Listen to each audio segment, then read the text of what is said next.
All right. It is some WoW time. Hope we're all doing well. Hope you guys had a good Thanksgiving. If you're not, if you're American, that is, and if you're not American, hope you can have a good Thanksgiving next year or something. You should learn how it's done. We really are the best at it. Anyway, time to get started in WoW. I got my buff.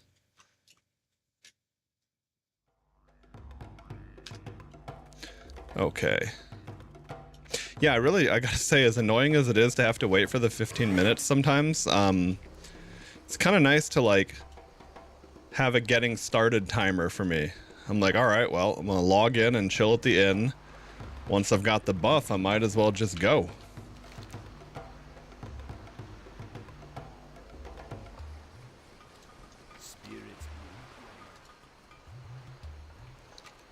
Okay.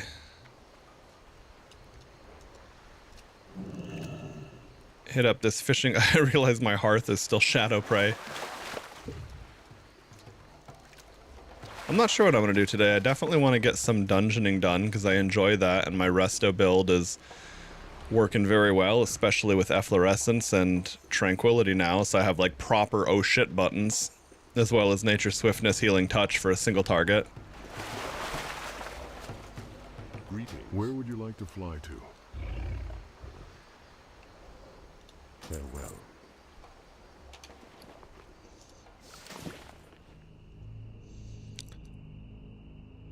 Two healing. Damn. Sometimes those have a lot of mats in them. That's why these mats don't have much value, but so be it. And Donuts is telling me there's a good fishing spot up in Ashara as well that I'll have to go explore.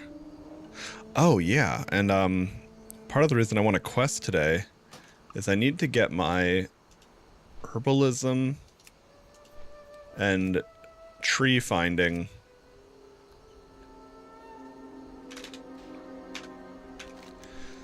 I wonder where...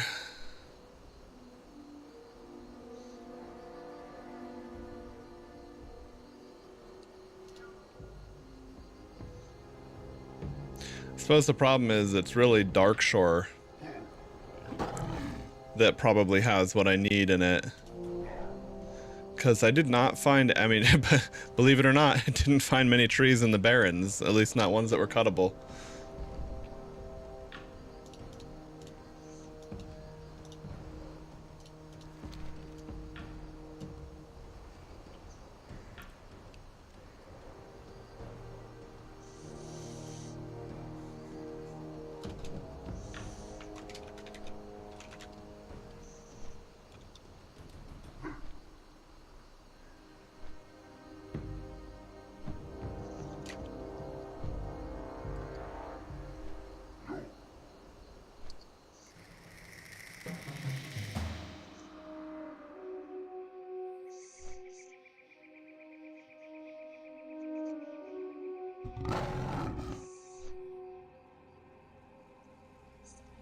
Okay.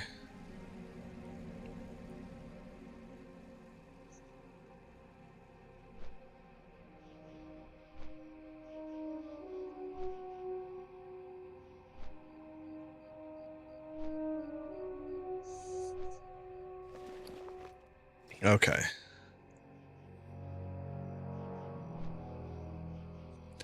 Why do I feel like I'm out of alignment somehow?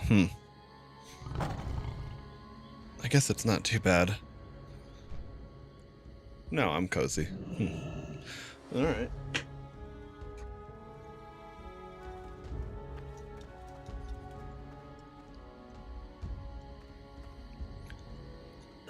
Alright, yeah, we'll have to go grab the Thanksgiving buff, and then I guess we'll get started. Oh, and I should make sure I don't forget to turn on war mode while I'm here. I don't mind the potential PvP, I would enjoy it, and then of course the 10% XP.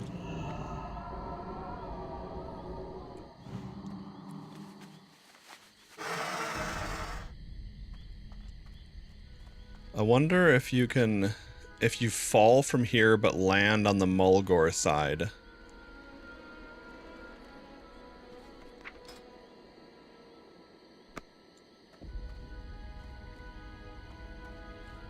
I wonder if you can be, let's see, like, is there the... Oh, okay, well, we don't have the Featherfall scroll active today anyway, so I guess that wouldn't work. Okay, oh fuck, that's right, my whole bullshit.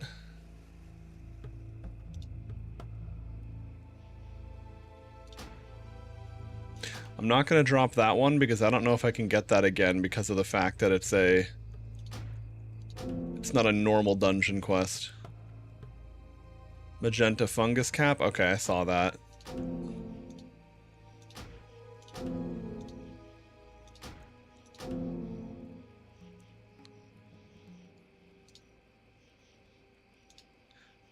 Voral's wedding ring, Companion of the Fallen. Okay, gotta make sure I'm looting. I definitely could have done those. I don't know if I didn't get the loot or something or what.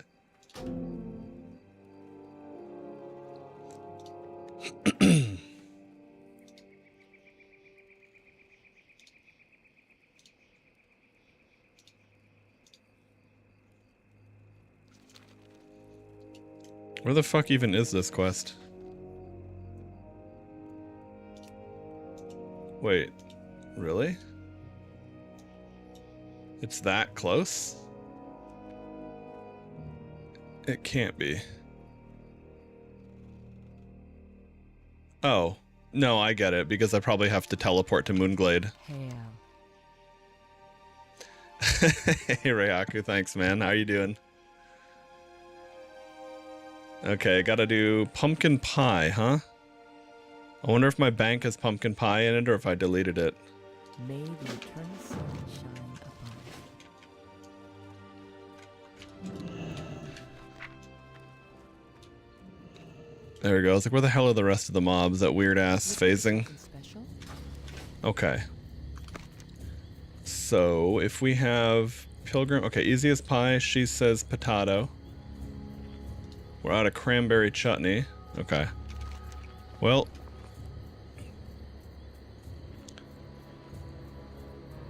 Hail.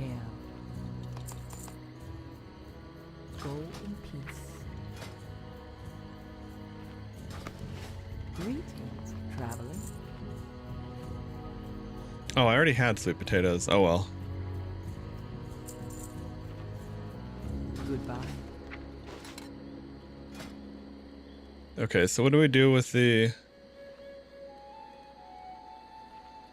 sweet potatoes? Sweet potatoes, where the fuck are you? Oh, candied sweet potatoes up at the top. I'm dumb. Okay, honey and autumnal herbs. We can buy the honey and autumnal herbs from anywhere. But I guess I'll wait to craft that to see if, okay, so cranberries to Thunderbluff. Or sorry, potatoes are from Thunderbluff. And they go to Undercity. Cranberries go to Undercity as well.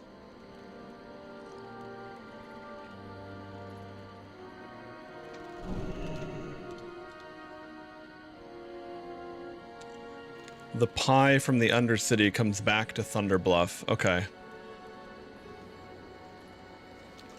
Alright, well, if I have the if I have the potatoes, then I guess I can just pull one of these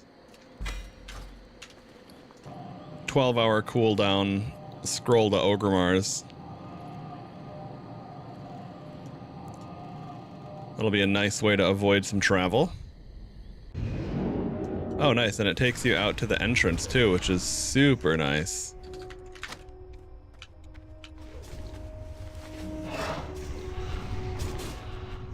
Well met.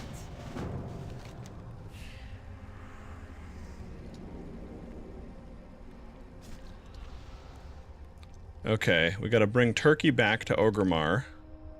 Oh, if I hit level 35, I can actually cook turkey. Okay.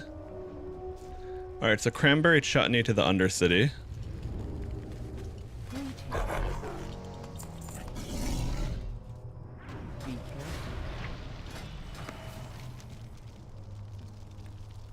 Sweet potato to Undercity. Pie to Thunderbluff.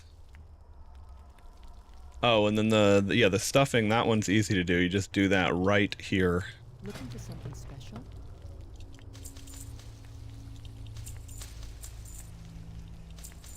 Go in peace. This should do it. Let's make our spice bread.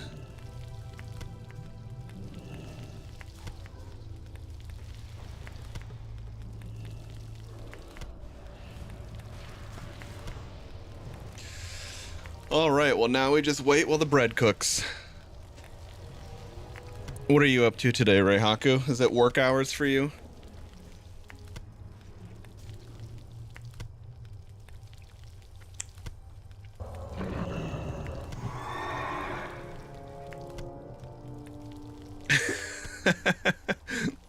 That name right there, I'm doing your mom, has defeated Weatherman in a duel.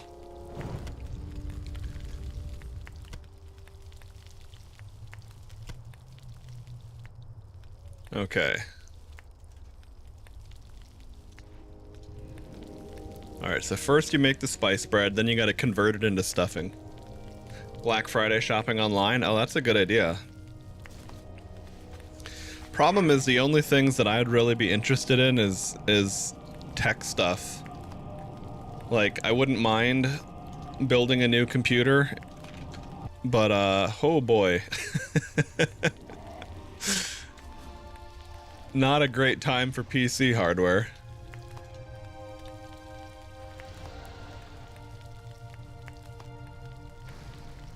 Although I wonder, like, what is let's see.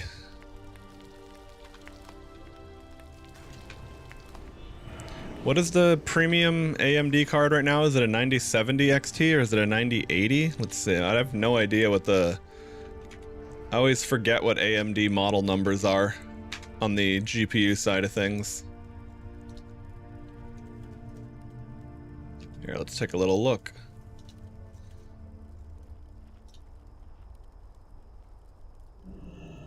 I know it's the 90 series, but what's the big boy card? 9070 XT, okay. Because I saw that, what is it, yeah, I mean, I guess a 9070 XT for $650. That's a pretty good pretty good value for the dollar. I mean, that would be an upgrade for that would be an upgrade for me right now. Wouldn't really be worth it though. It would be an upgrade, but it's like not enough of one.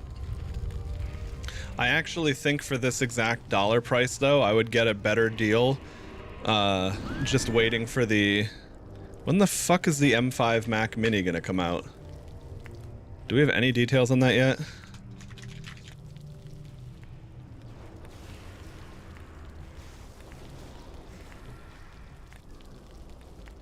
I know the M5 devices are out, like an iPad Pro has it and some other device.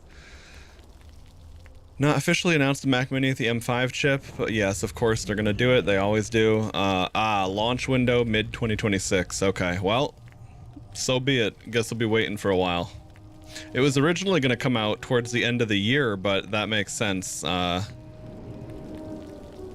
no, they're gonna make more money with their MacBooks first, so that makes sense. And the other thing too is I'm not 100% positive if it's even going to be an option for me.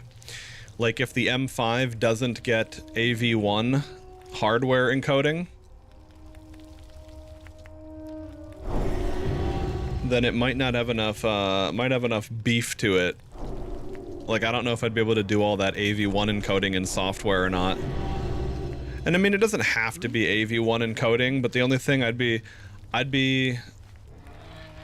wouldn't be that confident about buying it if it couldn't do that, because I don't know if that would work long term. But yeah, it's funny that that's where we're at with the pricing of tech hardware, is that if I... Okay, wait, let me make sure I don't forget anything before I leave. Can't get enough turkey. Turkeys come from the Undercity.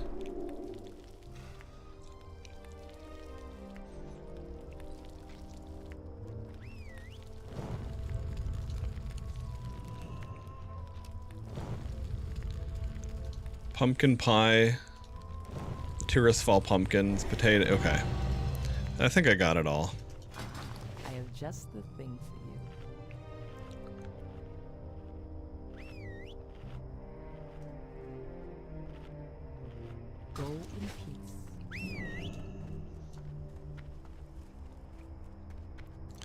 What have you found so far that's been or any decent finds so far on the shopping?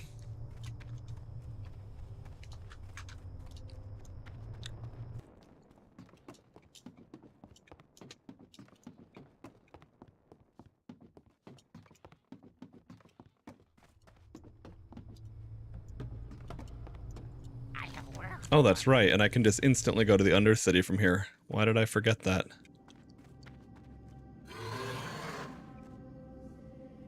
Oh, we overshot that, and it was fine. Okay. I always hate when that happens. It's like, oh shit, am I gonna die?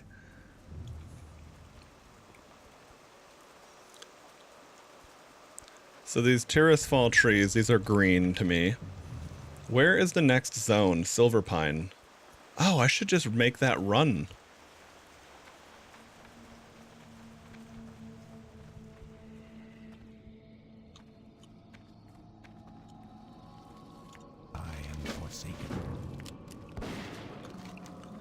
Slow roasted turkey.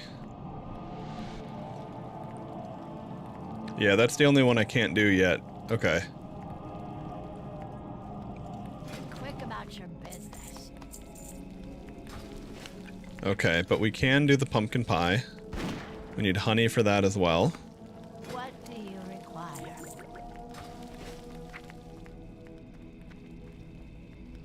And while we're here, what do we need to do? We needed to bring... Okay, we gotta prepare the chutney.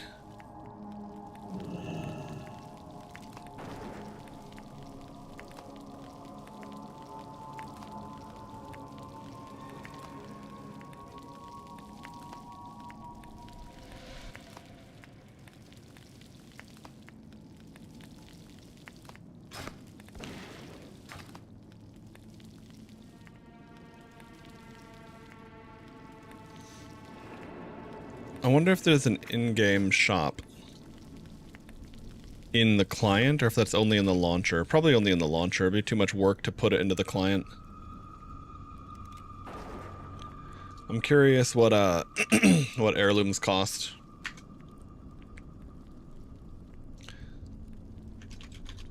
Oh yeah, and I needed to ask. Shit, I closed that out again like a dumbass.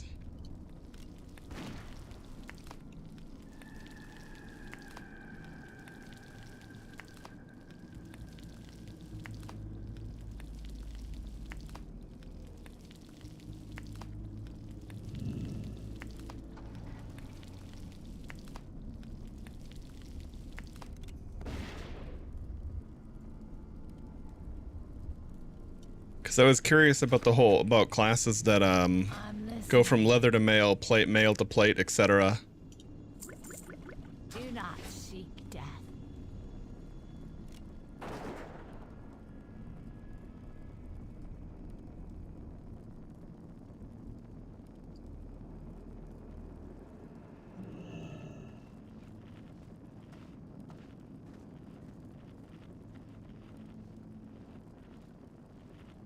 Okay, so they do it the most simple way.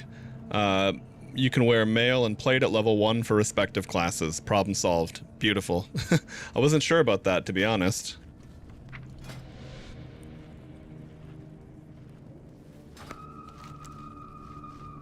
What would you ask of death?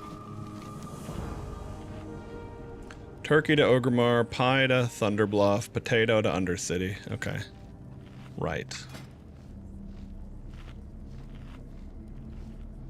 Oh, I was gonna say, don't tell me I fucked something up. I just didn't have the autumnal herbs.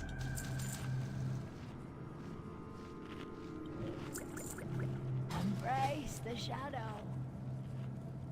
Can't make our pumpkin pie without pumpkin spice, I guess. Oh no, actually that's funny, you can. You just need pumpkin and honey.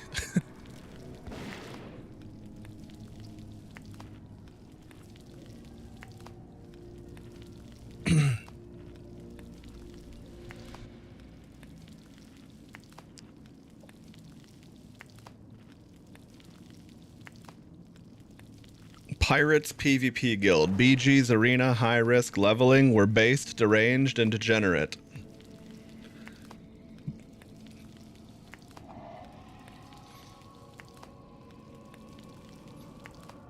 Well, this guy's running arenas as a shaman. Interesting.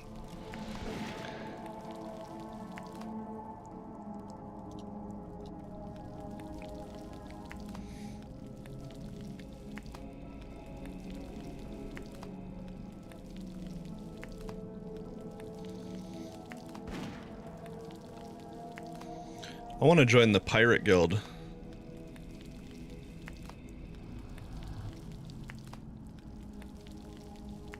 A guild of based degenerates. It sounds like a group I'd get along with.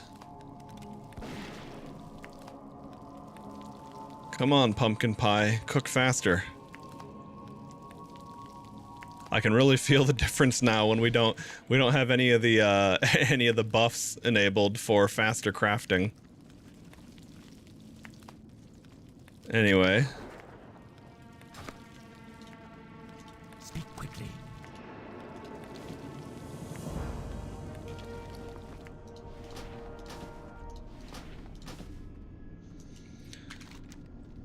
Okay. Turkey, that's right, turkey we can't do yet. Okay. Thunder Bluff to return that. Okay. My hearth is back up. So what I think I'll do is I think I'll head out towards Silver Pine.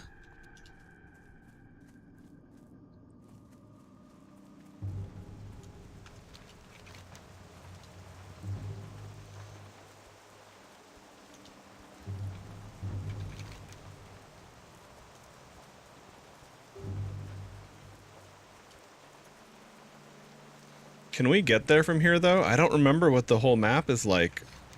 It's been so long since I've done any of this. Oh, yeah, okay, no, I think it does go through right there. This rings a bell. Because I was looking at the map there, looking at the mountain ranges, like, am I going to be able to get through there? Where does this road take me?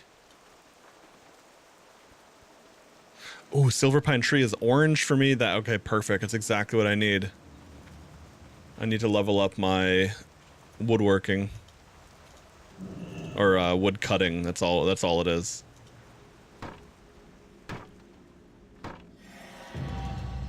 Nice, and softwood logs are for the daily as well, which is just lovely.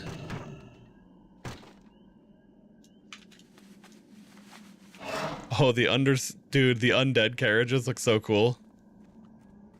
I love all the carriages they added. That's such a good idea.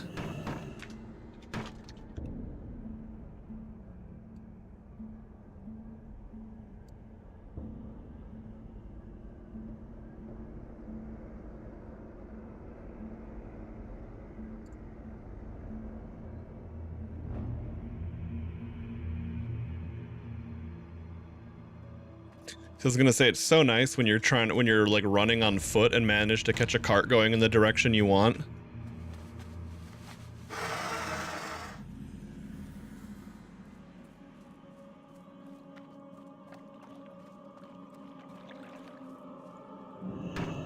Oh no, these murlocs.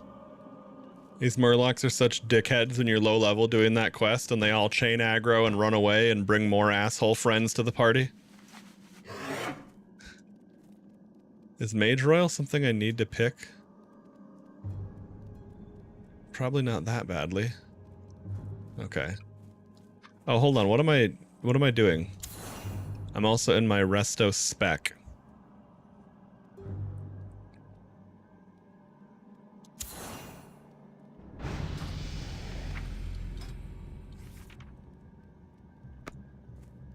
How much spell power do I have? I mean, I know that I'm going to be shitty at fighting mobs, but I wonder, like, how shitty.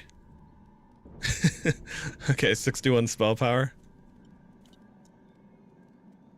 No, we don't need to get into some bullshit just for a fucking piece of flour that doesn't matter.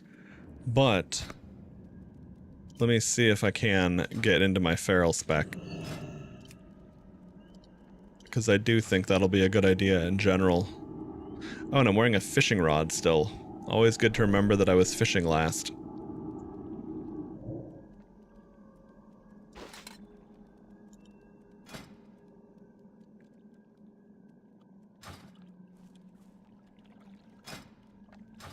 Okay.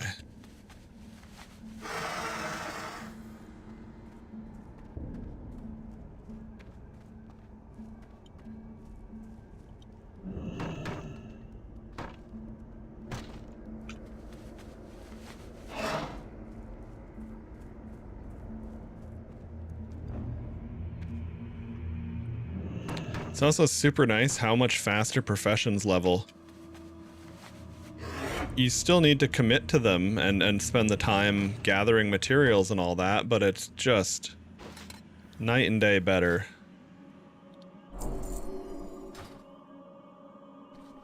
Oh, I'm an expert herb gatherer now. Nice, that's important.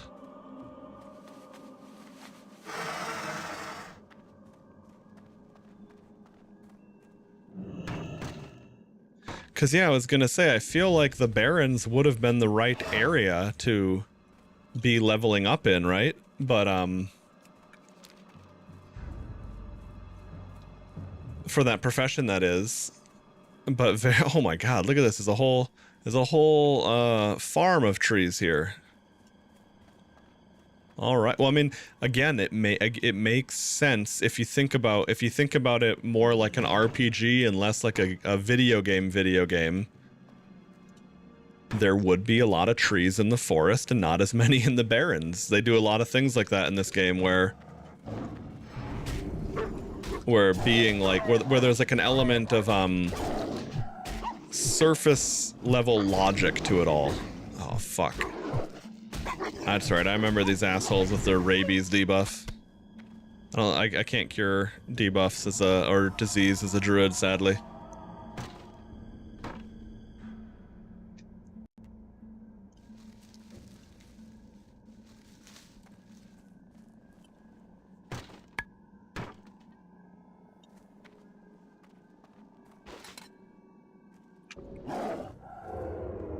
Let's kill this one. It'll be way easier to do than deal with.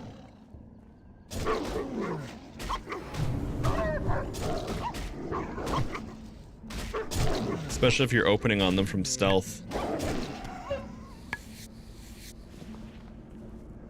Oh, and they're worth light leather because that's the mob type of this region. Sure, why wouldn't they be?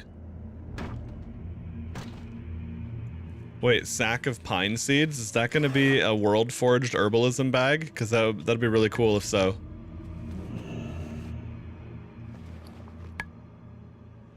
Oh no, it's a world forged trinket.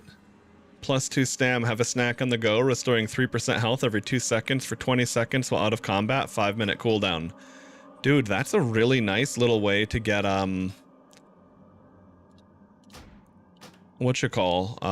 like if you pick that up at level 10, 2 stamina and a little ability to, I mean, it's only out of combat, so, you know, they're not giving you too much crazy power, but it's just a nice little way to kind of go from mob to mob low level before you have sustain.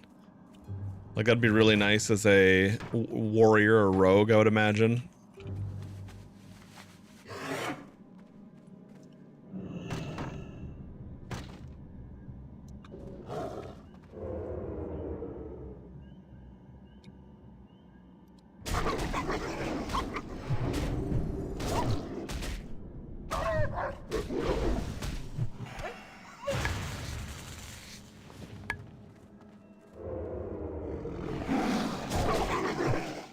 Going from mob to mob is so nice with the clear casting thing, though.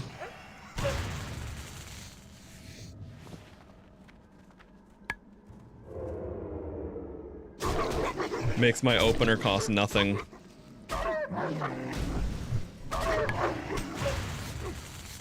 Hey Donuts, what's up, man?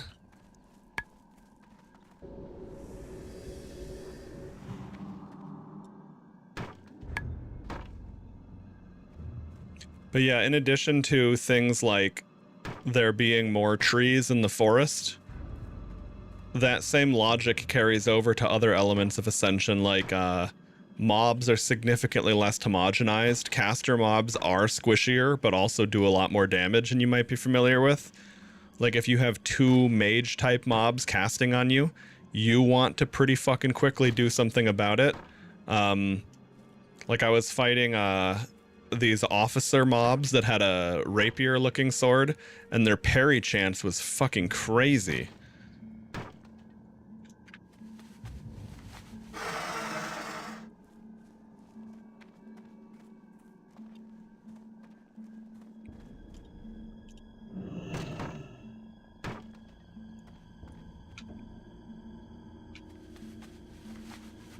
You're alright, about to go to bed? Hey, we'll appreciate you stopping by.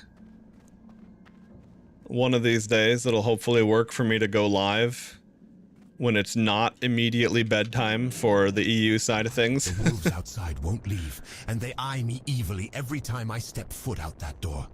They must be incredibly hungry to think I'm worth eating. Yeah, that's true. To my teammate, the Deathstalker, Rene Yorick. And to get to Rene, I'll need help against those wolves. Please escort me. And there are a lot of wolves out there, so we'll have a better chance if you have friends who can help. He's speaking the undead language, and I don't have it translated for me yet, so that if it wasn't for the add-on, he would be just pure gibberish to me. But I guess that's the other thing. If you start if you start a character and do all the quests in your starter area, and then you immediately go to another class's starter area, you can end up getting a decent... You can basically get all your reputation by the time you're level 20, or at least to, like, the regular friendly status. Oh shit, it's 3 a.m.? Damn. Well, oh, that makes sense. Okay. Yeah, it's 3 p.m. for me. We're on, we're at the time of the year where daylight savings times makes us exactly 12 hours apart.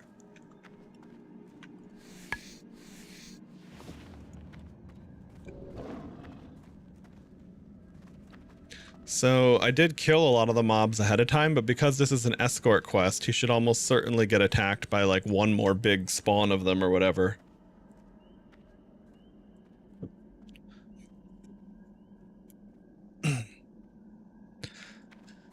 Oh, okay. Well, that was totally easy quest. I'll take it, baby.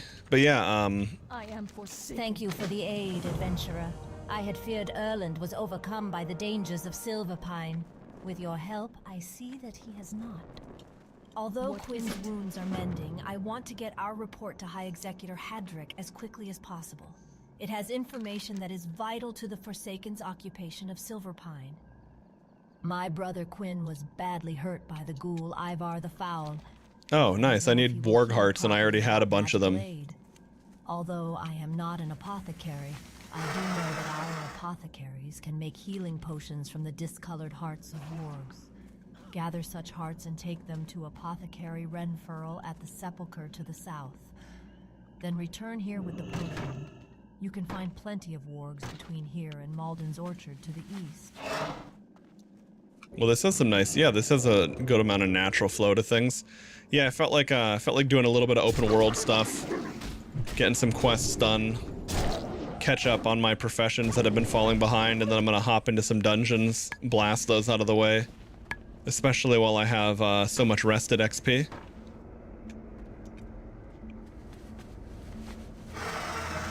All right, and there goes the daily for the board. Oh, motherfucker spawned right on me. Damn it.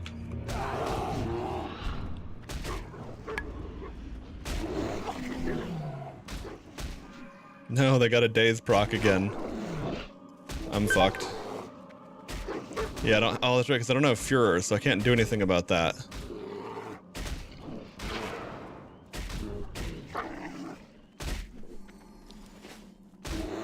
Get off me, sons of bitches. Okay, I can handle this one now, I think.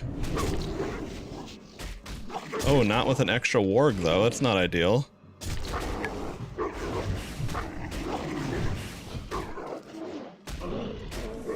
Rip. Anyway. All good. I didn't have any buffs that I was worried about losing.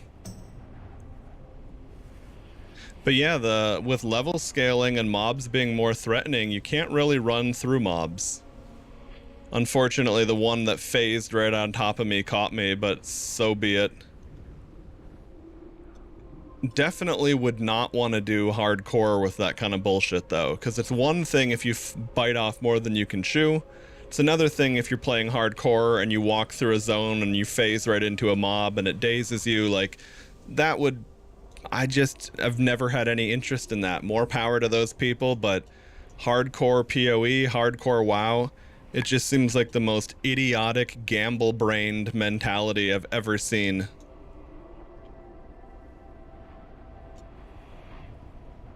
Oh, no worries, Donuts.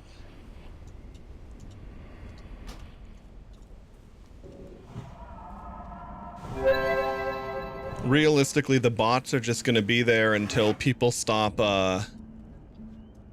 paying for their services. Kind of like gold sellers in WoW, right?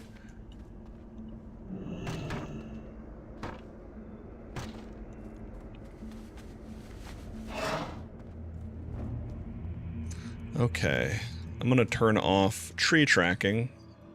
Oops. Sure, why not? If a fish tracker shows up in the forest, it might be worth fishing. But at this point, I don't need any additional details on finding trees. They're just everywhere.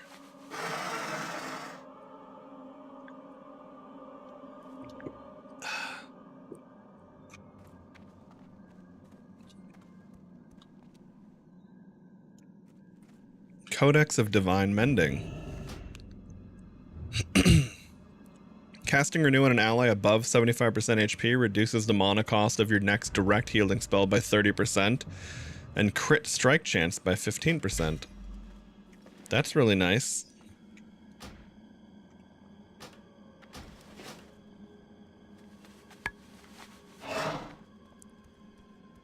I don't know if I want to level a priest, but I wouldn't mind having a priest.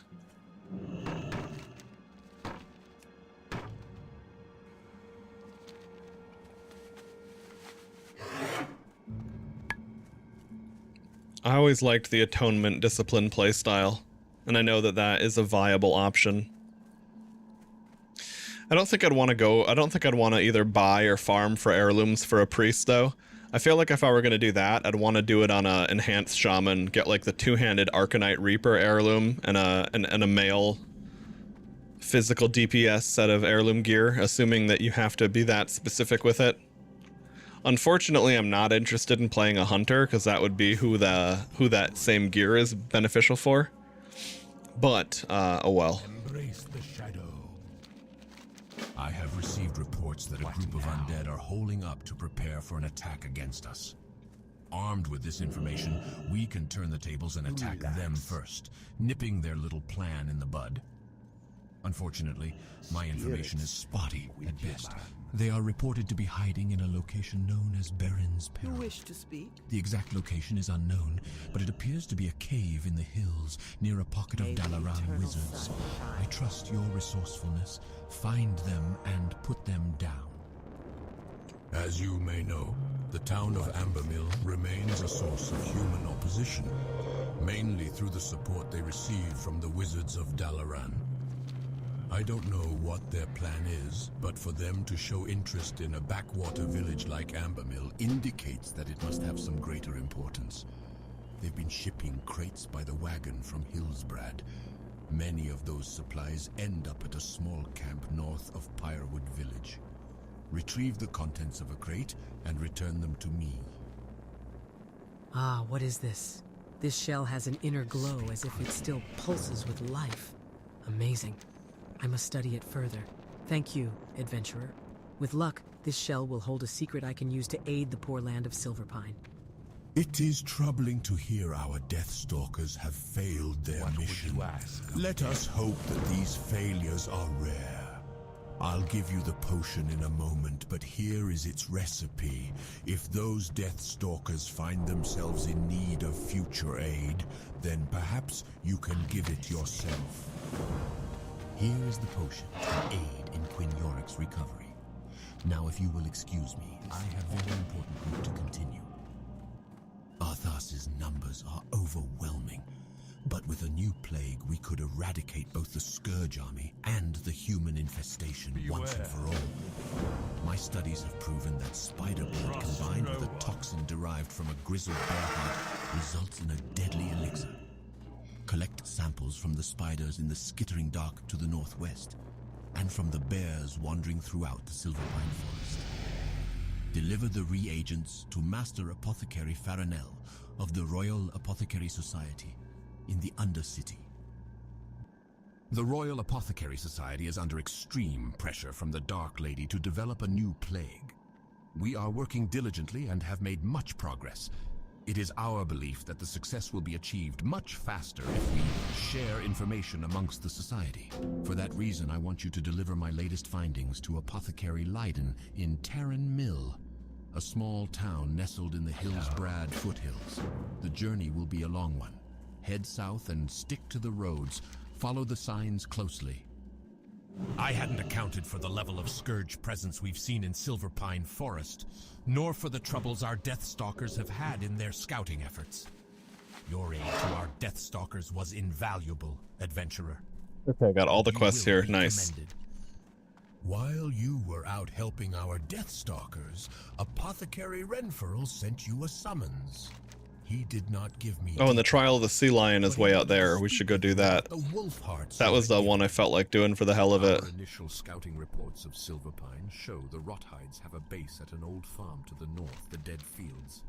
We have sent small assaults against them, but each time they are reinforced by the Banshee Nightlash, who uses her magic to rout our forces. We want Nightlash. Go to the Dead Fields and assault the Rothides. If you don't see Nightlash, then kill the Rothides until she appears. Then defeat her. Her essence will turn to dust. Bring me that dust, Very good. There is a matter regarding the Wolfhearts. Holy shit, there's so much quest dialogue. Wait, I can skin... You can skin Worgen? Unseen in similar specimens. Cool. There is a toxicity to them that should be deadly to the very worlds in which hearts beat. It's quite incredible, but we must study it further. I kept a few samples of the hearts acquired. Take them to my colleague, Apothecary Zing. You will find her in our headquarters in the Undercity. Executor Hadrick asked me to take stock of our equipment at the Sepulchre. With the Scourge, and worse, lurking in the woods, he doesn't want the Death Guards to lack gear they might need. I found that we are in general well stocked, but we do need more weapons to replace those lost in the field. Here is a requisition order of what is needed for the weapon dealer Gordon Wyndham in the Undercity. Take the order to our Batmaster, Karos Razok, and speak with him about transport to the Undercity. Ah, an order for supplies. You'll want to take this to the Undercity, no doubt, and quickly, for the Sepulchre must not be left understocked. One of my bats can take you to the Undercity for a small fee. Speak with me again when you are ready. Wait, so that we I may need arrange the your specific transport. moon rage, dudes. You will find Gordon Wyndham in the trade quarter. Oh, okay, I should just do that before I That is the same progress out of there. my bat will land. Lady Sylvanus has charged Varimathras with the conquering of the human and dwarven lands to the south. But that fool, Arugal, charlatan of Dalaran and now cursed beast of Shadowfang Keep, What the fuck? let his reckless magic wreak havoc with the strategic stronghold of Silverpine Forest. I need someone skilled in the ways of combat to help clean up Arugal's mess. Prove yourself to me by killing 5 Moon Rage White Scalps. Wretched beasts can often be found just off the road down the hill below.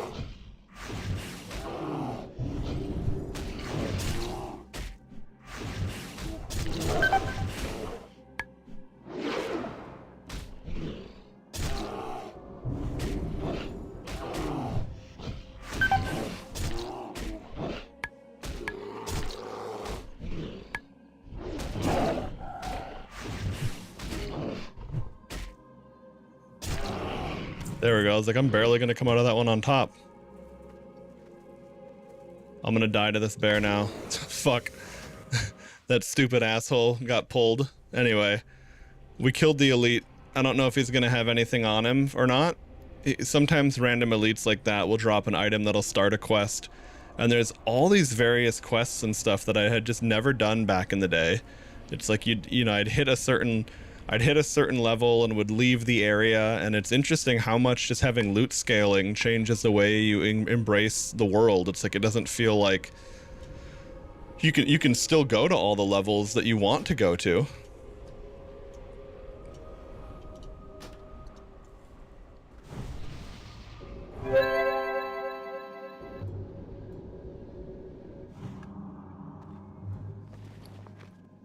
Okay, do I have any water? No, I don't. That's annoying. Because unfortunately, feral druids do have mana problems until the improved leader of the pack, and then your mana problems go away entirely.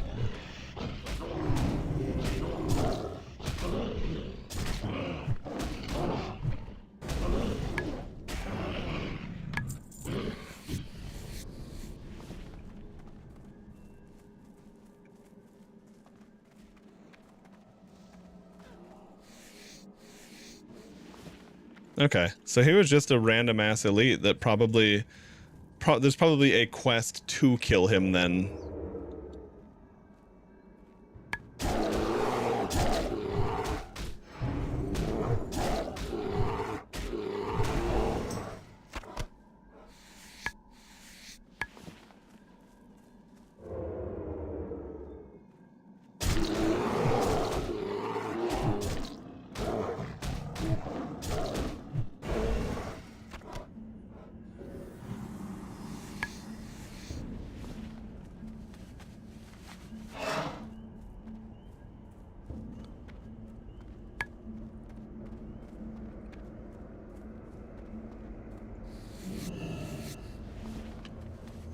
It's so funny that we can skin Worgen.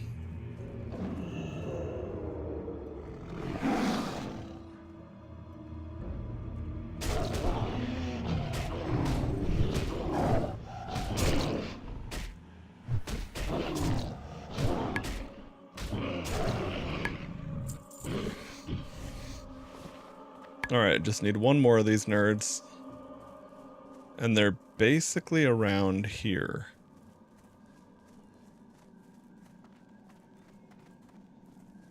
Oh, actually, wait a second. I don't have it on my bar even because it so rarely even matters, but... yeah, cat form has track humanoid. Okay, that person's fighting one.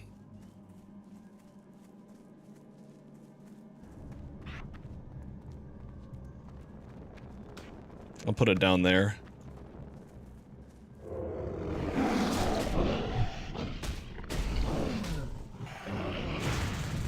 I guess track humanoid would also be useful in PvP. I was trying to think, I was like, why do I remember that that's a thing? But yeah, I'd turn that on in PvP because why not?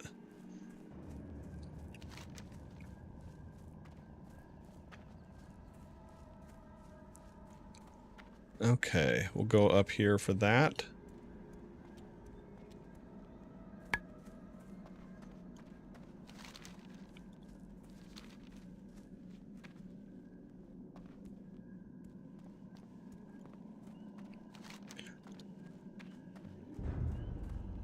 Oh, on the Moonkin Stone between Mulgore and the Barrens to bring... okay, so that location actually was extremely specific.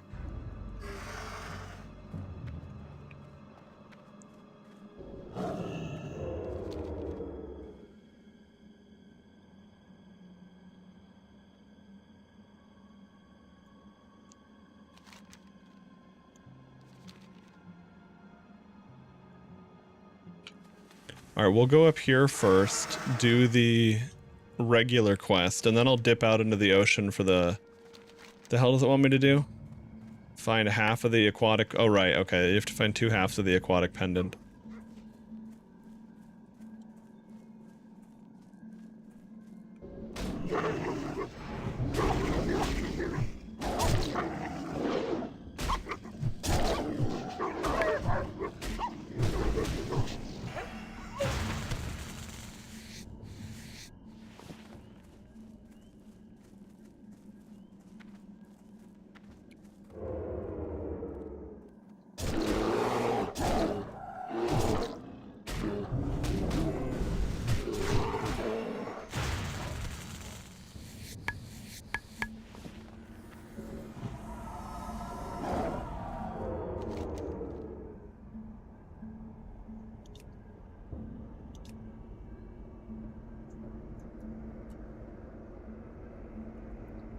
Oh, too bad. Okay, Nightlash is gonna be undead.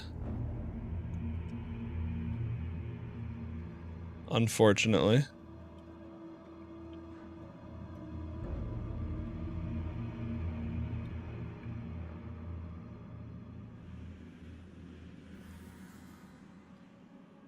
Wait, it's dead, but it has... What are those stars over its head?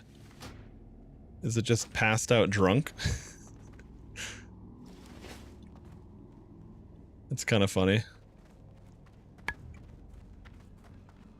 Okay, so where the hell does it want me to go for a recipe for death?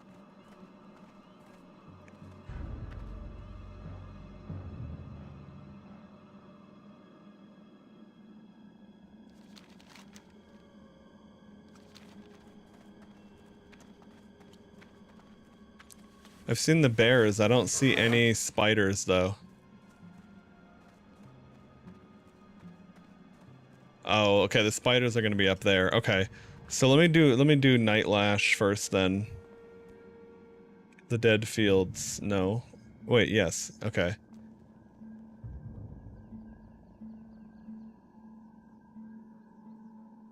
Kill the Rothhide till she appears, then defeat her. Okay. So let me see if...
See if this person's doing Nightlash.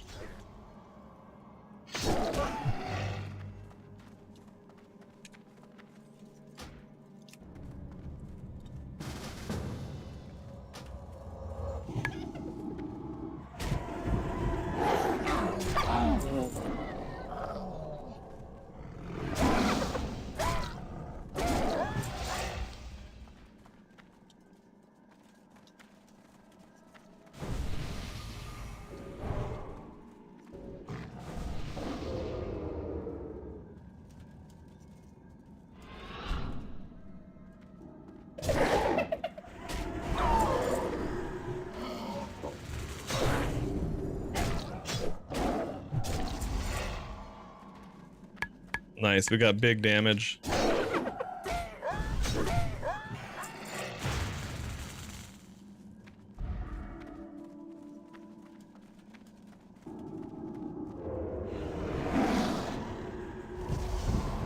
I can't get to her, damn it. There we go.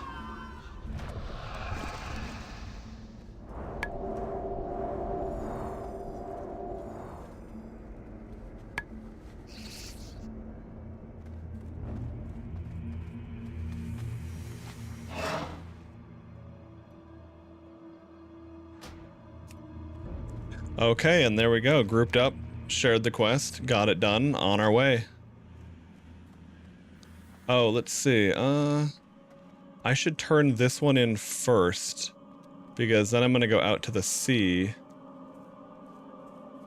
And I might not... I don't know how I'm going to return from that point. I might do a teleport of some kind.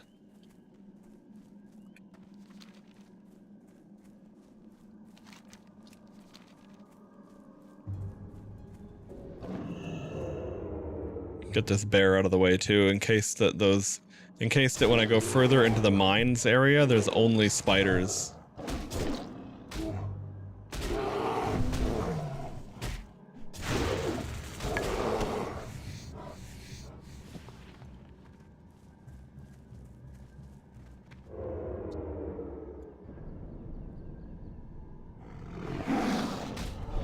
Oh, he fucking smelled me. I didn't actually hit him, so I thought I wanted to leap to him just for the gap closer, and then I was gonna run past him. Oh, well, would you look at that?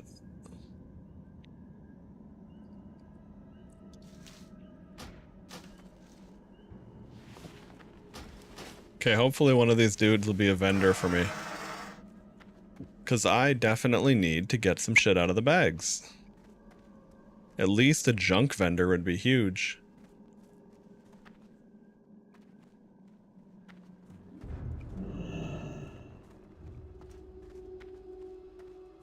But we'll see what we've got. Speak quickly. Yes, I can feel it working. I will soon be able to travel. You have done me a great favor, adventurer.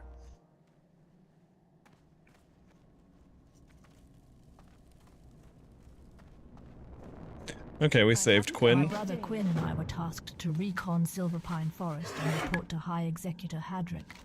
But we didn't get far. When moving through this farm, we were attacked by the ghoul Ivar the Foul. We escaped from Blizzard, but he's seriously wounded Quinn. He's healing from the potion you gave him, but Ivar may return before Quinn recovers. Kill Ivar so Quinn will have time to heal. Ivar is usually in the barn yonder, waiting for my guard to drop.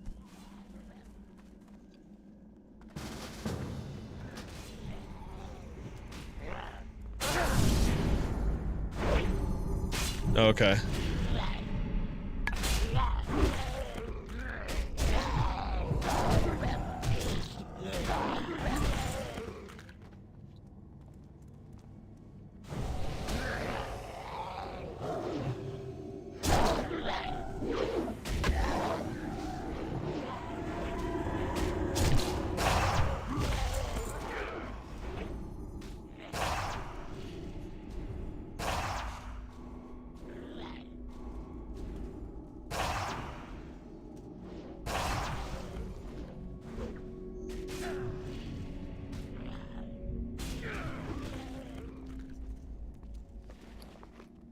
Okay, my inventory is slammed.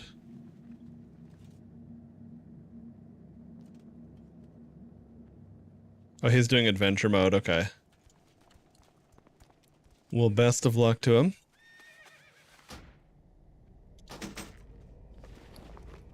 Okay, Ivar's femur, it's an offhand, okay. Yeah, I really gotta get one of these,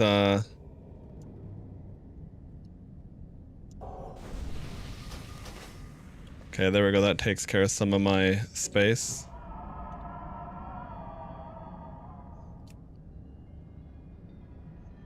Okay, then I've got I've got a glass of milk if I really need mana, but that's it. So is there anything we can do?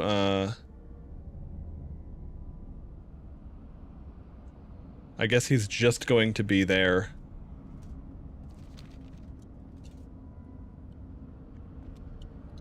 And he's undead, so I can't track him.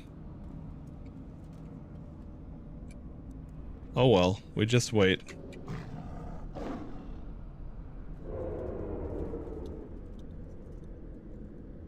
As an invisible, lethal attack cat. Speaking of attack cat, I wonder where my cats are.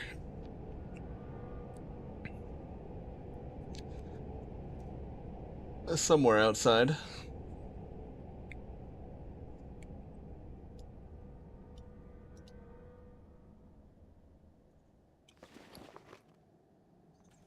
Oh, okay, here we go. This is all stuff that needs the appearance collected. Might as well. What does a Deathstalker short sword look like? Okay. Nothing too fancy, but not bad either.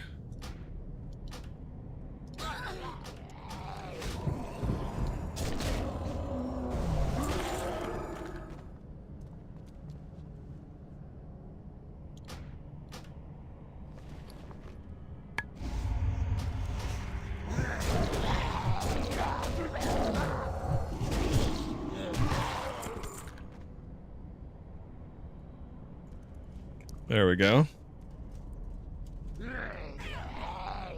Hopefully it's not some bullshit where it doesn't share the drop.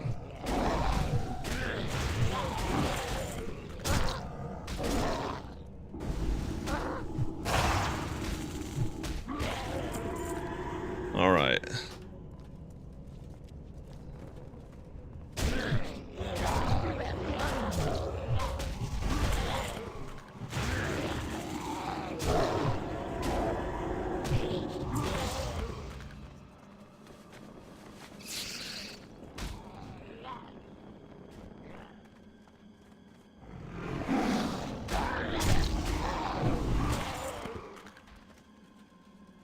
Speak quickly. With the whole scaling, they're doing really good damage too. Adventurer, and I will include you in the report I make to my superiors. Beware, our enemies abound.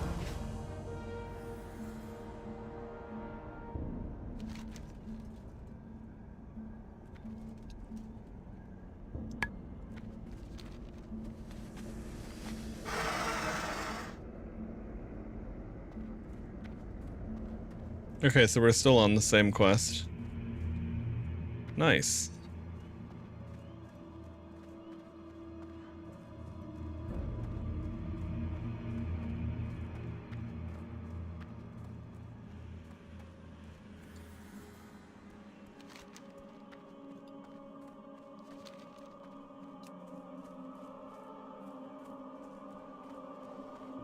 Yeah, I only need the skittering blood, but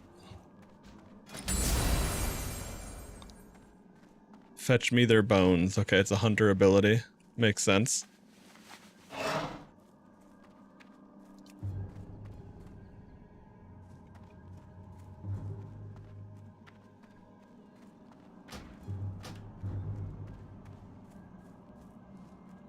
Yeah, the greenwood planks I don't need. Softwood planks are for the daily.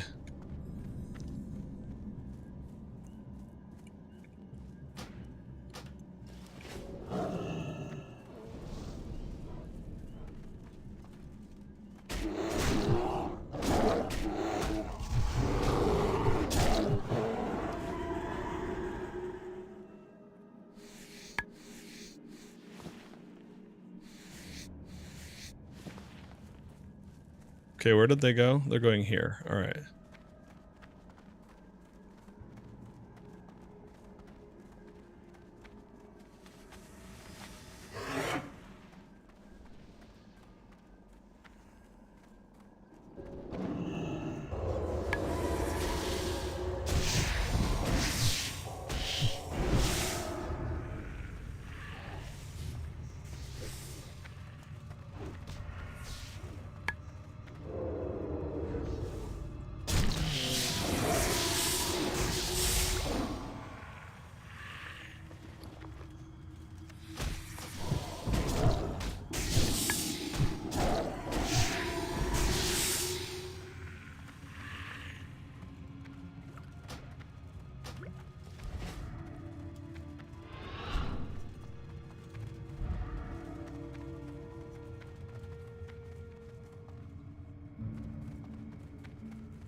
Ooh, and a little agility trinket. Okay. Don't mind if I do.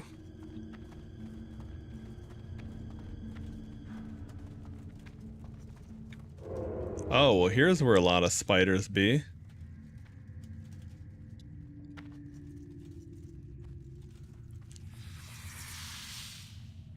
Damn it, it's out of range now.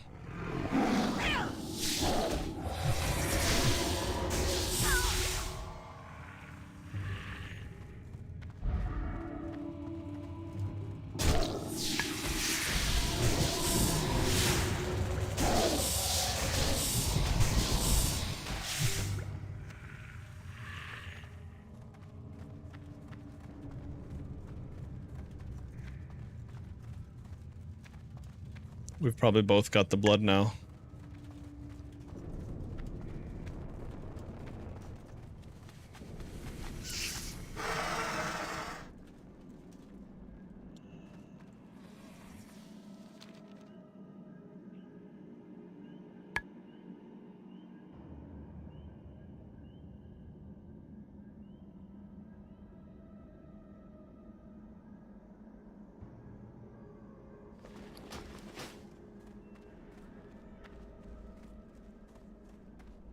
All right.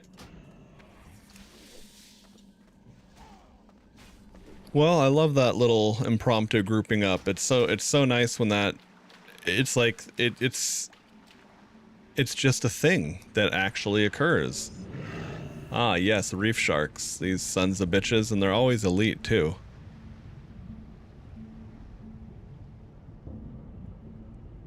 No, he's only level 30, so hopefully he doesn't have a fucked up aggro range.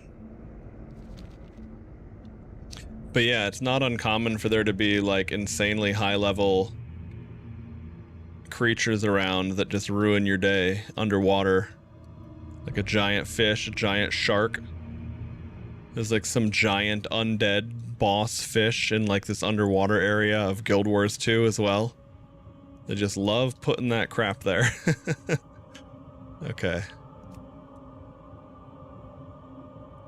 But yeah, this one's a real journey for young druids. I remember doing this back in the day on my original druid, and it was such an adventure, and also really fucking scary.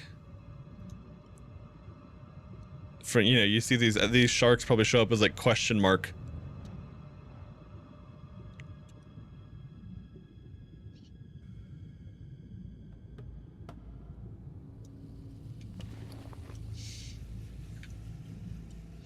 Okay. I was gonna say I'm gonna need space to loot that. Okay.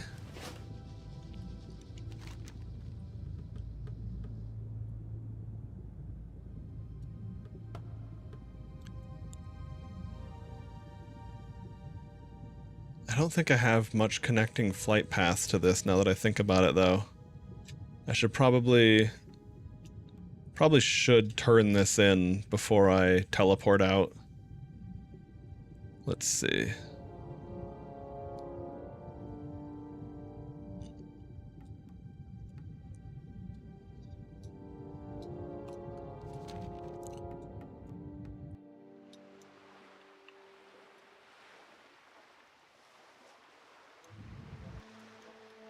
Yeah, 2.1k HP for a level 30 elite is pretty nuts.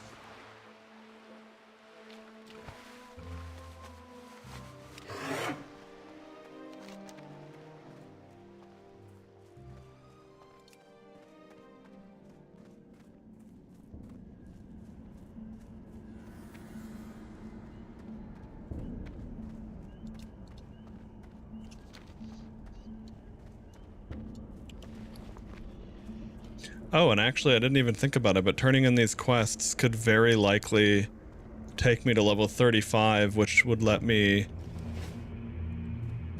That was what I needed to level up my cooking more to finish the other Thanksgiving things I couldn't do. This might be working out even better than we thought.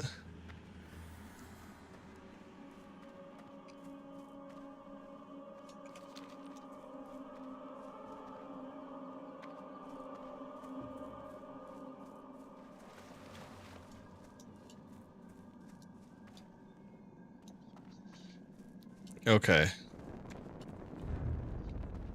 Let's get off the fucking fence post that we're stuck on.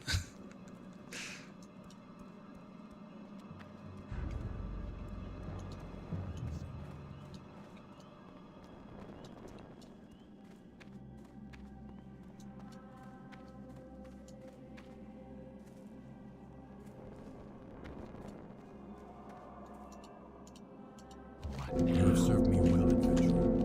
It is obvious to me that you will be a Bastard, okay. I am prepare to rid forsaken. Silver Pine Forest of Arugul's curse. Okay, so we sold our junk.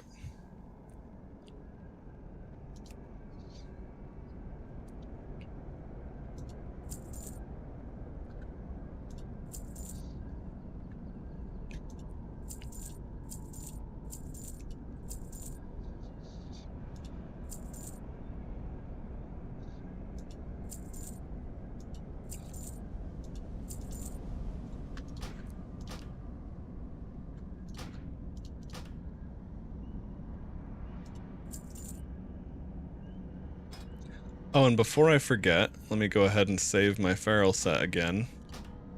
Because we got that slightly upgraded agility piece.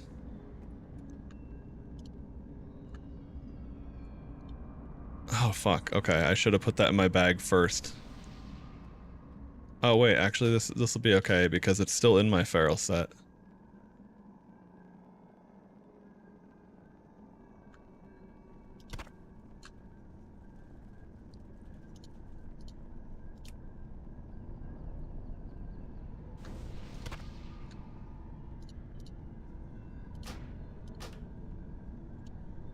There we go. Trust no one.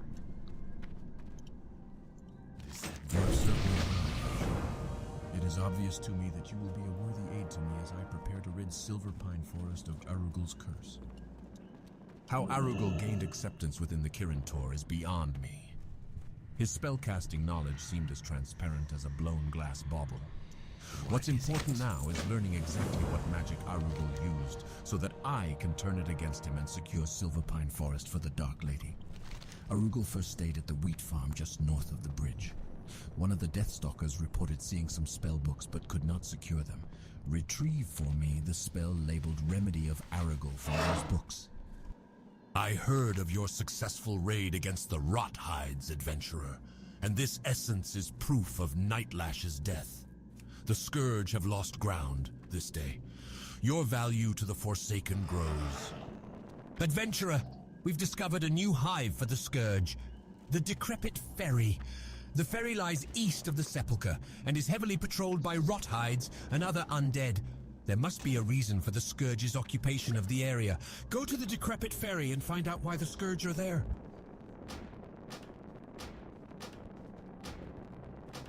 All right, on our way. Let's see, 5 agi, 5 stam. Okay, no, I got better stuff. What about 8 intellect on the back? Ooh, int spell power haste rating. Nope. We'll stick with our feral stuff then.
I was gonna say there's no mobs and they all showed up.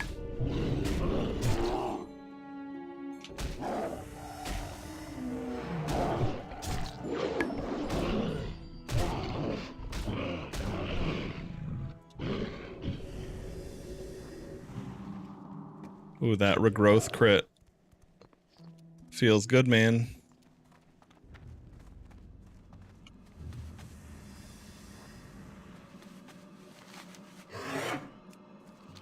Alright, so I guess I should go here. And then I assume that the next step of that quest is going to lead us towards,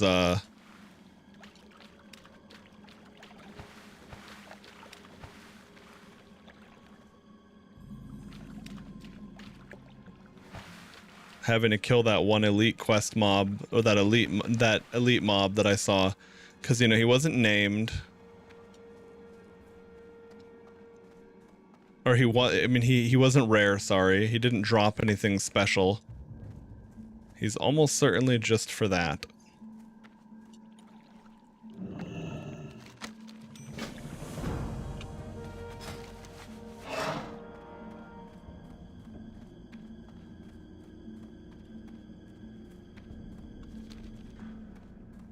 Nice. I would say it looks like...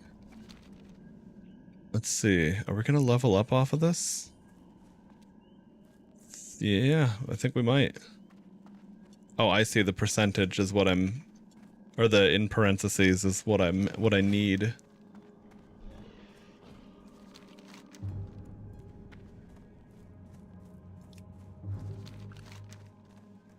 Oh, I guess neither of these quests are worth that much.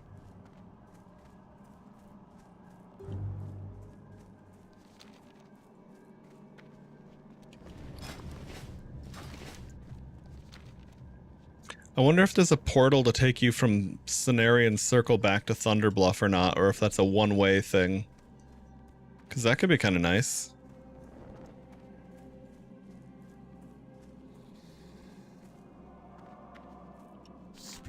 This is precisely the spell I was in search of, adventurer. If your dedication to the Dark Lady's cause remains infallible, you will find you have quite a future amongst the Forsaken. After examining Arugel's work, my worst suspicions were confirmed. The old hack was not qualified to clean chamber pots in Dalaran, let alone represent the Kirin Tor in its most dire hour. Fools! Arugel used enchanted items to reinforce his weak magic. I need to examine these items firsthand. Oh hell yeah, dude, we're level 35. Moonrage gluttons and Moonrage dark souls until you have collected enough of their enchanted shackles for my research. The foul creatures have been seen to the north and east. Oh nice, I'd already learned it, I just needed the higher level to actually... Okay. Sweet. The only nearby source of such a body would be the mass graves in Tirisfal. The Rothhide Knolls must Sugar be taking crit, those I see. corpses to Fenris Isle. I thought that female Blood Elf Paladin's name was Sugar Clit, and I was gonna say, okay.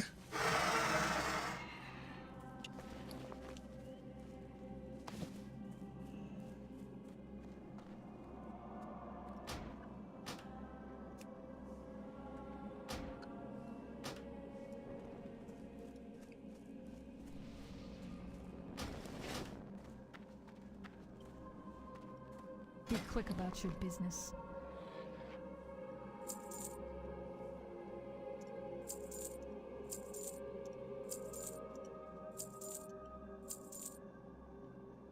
Discolored healing potion? That's funny. Watch your Okay. back.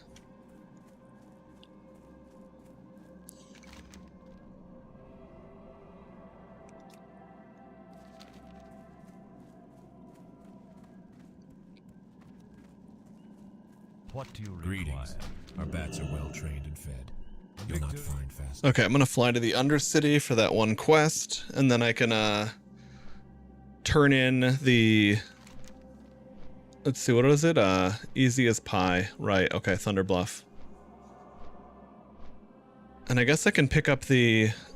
Let's see, what is my holiday cooking recipe? Okay, when I go back to Thunderbluff, I can cook a bunch of sweet potatoes to get to the level to cook turkey. Do you eat the pizza bones or leave them? Oh, dude, the pizza bones are the best part. I'm assuming pizza bones are the crust.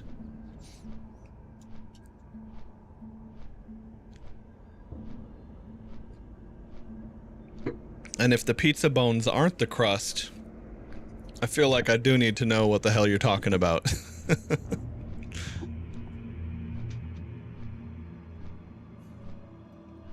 They are? Nice. Yeah, I mean, like, if a pizza's crust isn't worth eating, it's either an issue of your taste buds or it's just a really bad pizza.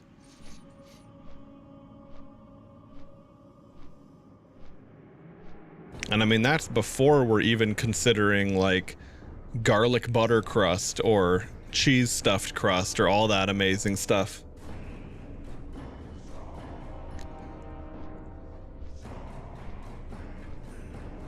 I would say, generally speaking, no. But I mean, sometimes there are pizzas that are so big and so thin that you kind of have to, or you need to, you know, put it on a plate and use utensils. And I'd rather fold the pizza than use utensils. But generally speaking, nah, I just manage it without needing to fold it or anything. Is not befitting a Garrett. I've earned a little coin from this accursed job, and I'm willing to spend it on you to better my station. The Garrett family. Oh yeah, right. I don't need to do. Away in our chest in the south. I'll get that quest from the Wonder Ball if I roll into Uldaman. Knife and fork for pizza is criminal. Greetings and welcome. Yeah, I'm inclined to agree. But trust me, I am happy to serve you. An order from the sepulchre? Very well. It is. I mean, on one hand, I get it. It's like the argument I've heard in favor of utensils for pizza are like, well, what if you're on a date and you don't want to get like pizza grease and you know, sauce all over you?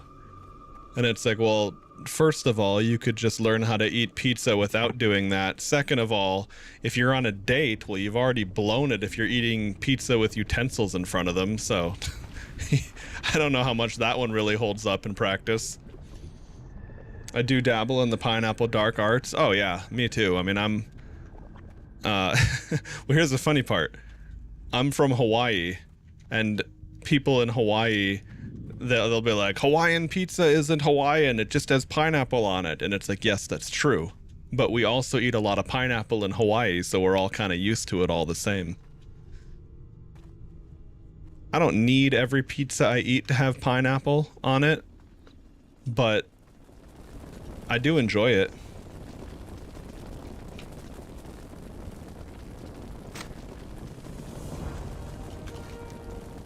There's actually a local pizza place here that they do a pizza. What the fuck is it? I'm just gonna pull it up on the internet. I'm sure they have a website. Let me see. Because if they have a photo of it, that would be fantastic, because it is a weird pizza. Okay, here we go.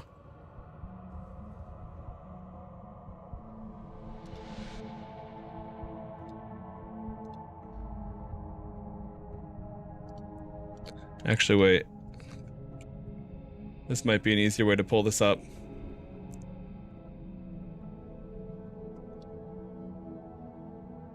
Where the fuck is it?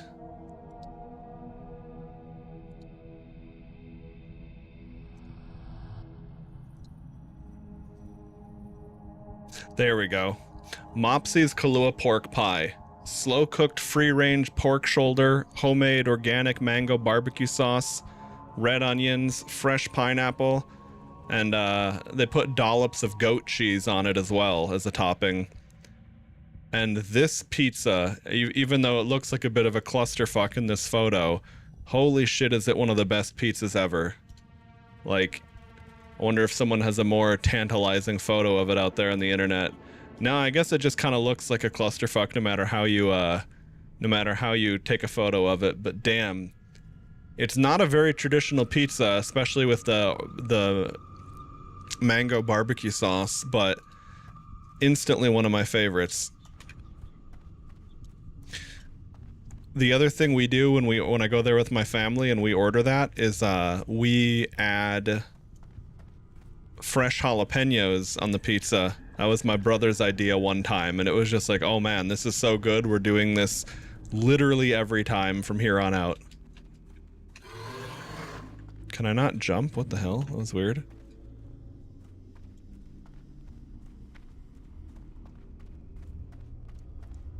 Okay, I think that dude is under here. This is like the... Yeah, there we go. This is like the freaky lab area. How good of apothecary Renfurl to send you to me, adventurer. These samples will indeed prove useful to the cause. I will begin studying their toxic and contaminable properties at once. You can be of further service to the Royal Apothecary Society, adventurer. When Arugul cast his wretched magic on the forest, he cursed one of our most promising members, Apothecary Berard. Now a mindless servant of Arugul, Berard is useless to us, but his findings might prove to be of worth. He was studying an ancient plague that killed off all the aquatic life in Lake Lordomere ages ago. Retrieve Berard's journal from his study in the Pirewood Village Inn and take it to Apothecary Renfurl. Ah yes, the heart samples of which Renfurl spoke. I am eager to experiment with these. It is always of interest to the Royal Apothecary Society when new forms of toxins are discovered. A colleague in Kalimdor, Apothecary Helbrim, is researching the effects of Lordaeron toxins on the beasts of Kalimdor. He would be very interested in a sample of the wolf hearts Renfurl sent me. Helbrim is stationed in the Barrens, in a village known as the Crossroads. To reach him, you must travel via Zeppelin to the Orc capital of Orc. I've been there a few Then times. travel south by foot to Durotar. Head west into the Barrens and you will soon reach the Crossroads. Shadowmaster Vivian Legrave is in need of your services. She is in the Badlands, in the Orcish outpost of Kargath, pursuing rumors of a certain brew made by the Dark Iron Dwarves of Blackrock Depths. Speak with Vivian. She awaits you. Vivian Legrave sent me word from Kargath in the Badlands. Through her studies, she believes there is an ancient text within Blackrock Spire that would benefit our research. To confirm this, she will need someone to extract the text from the spire. No easy task. If interested, then speak with Vivian in Kargath. All right. Well, we will see what the hell she's up to over there later. I'm trying to remember for this trial of the sea lion. Do I have both halves of it now?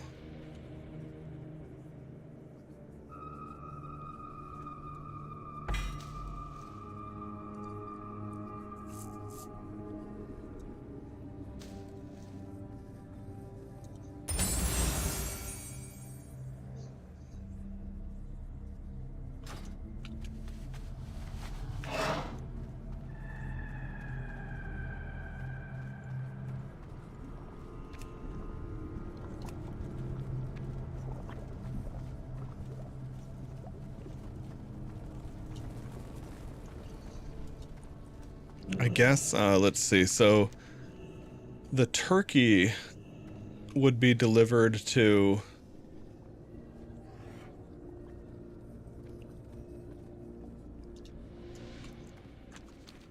I think Ogremar or Thunderbluff, but I guess let's see.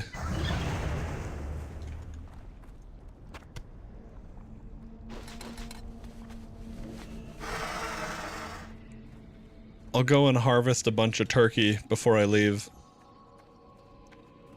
So I could do that quest as well.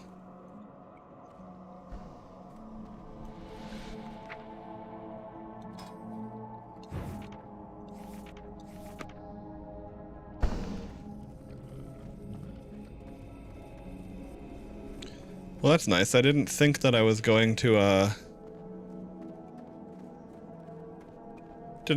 wasn't sure if I was going to get to that before the holiday ended. Not that there's anything you can do with it after, but it certainly is an easy way to get your cooking leveled up, and I don't know, just kind of for the sake of completion. Seems fun to,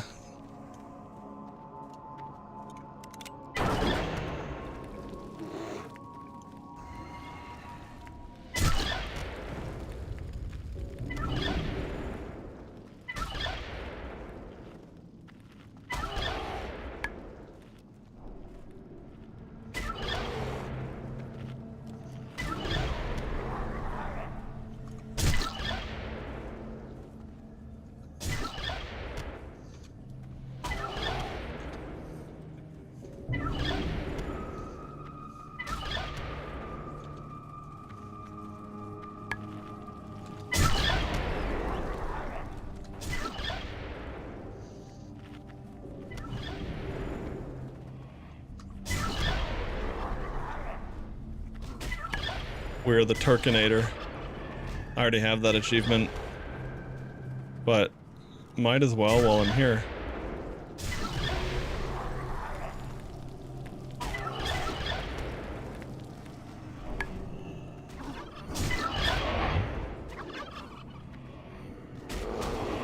Oh, I see. You can taunt them all to you, which is funny.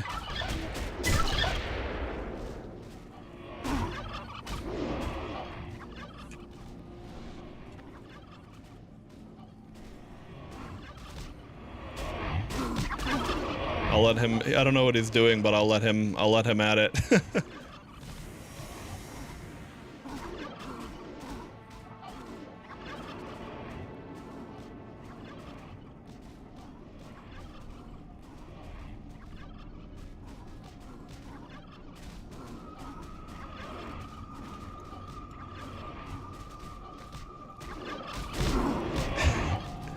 That's really funny.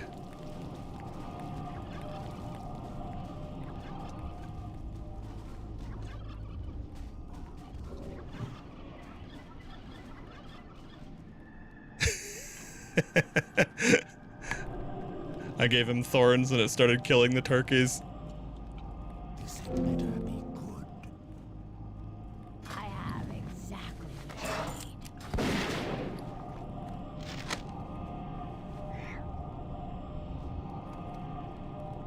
need. Okay.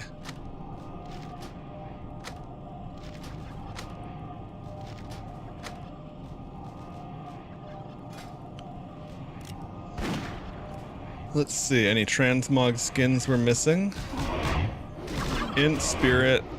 It's not bad, but my staff is still like plus 22 spell power. It'll be a while before I replace that one realistically. God all day. Okay.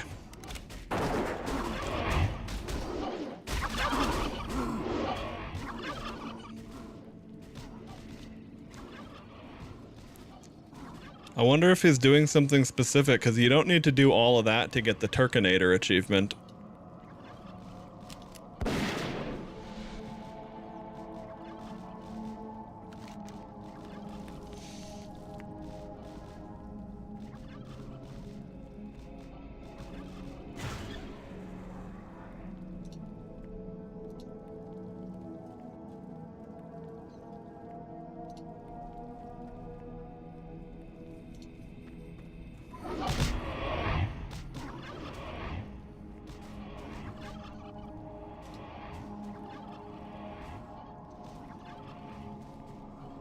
I'm kind of curious what these quests lead to.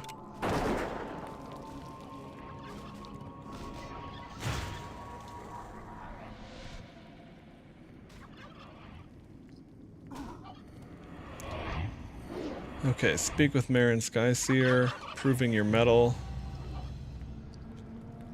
Mystic Scroll, Iron Guard. Oh, that's cool.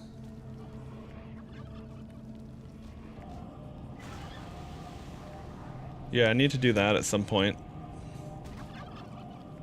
Problem is, I don't want to drop like any of these quests just yet.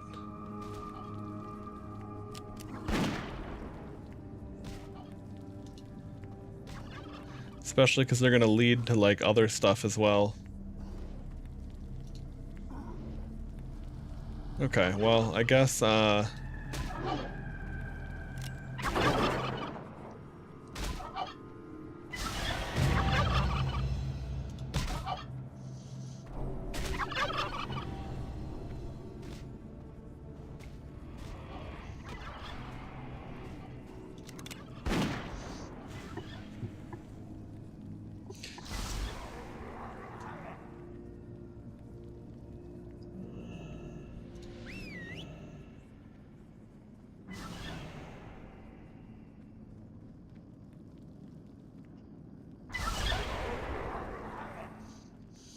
okay, guard Lorak. So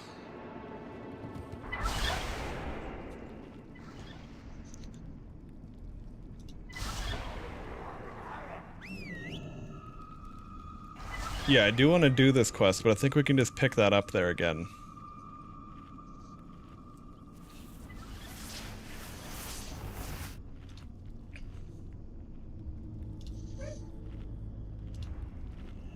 Oh, here we go. The quests I just picked up, if I'm gonna do those, I'll go back to that specific spot in the Sepulchre. Alright, Arugo's Folly and Rothhide Iker. Okay. Sepulchre, okay. Because the only thing I wanted to be careful about there was I was like, I don't want to drop a quest that I have to go pick up from a different area than it's done in, because I've done that before and that's annoying. Okay.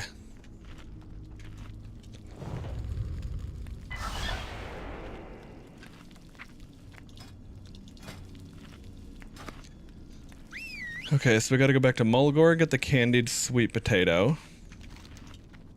Oh, right, let's turn in this quest at Brill, then we'll Hearth, get my XP buff again.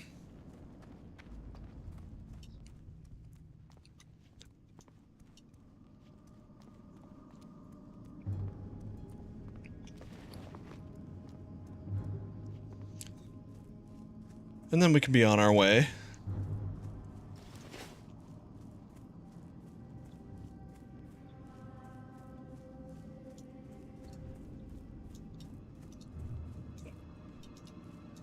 I mean, there's certainly way more efficient ways to level up, but like I was saying, there's so many of these quests I never did back in the day.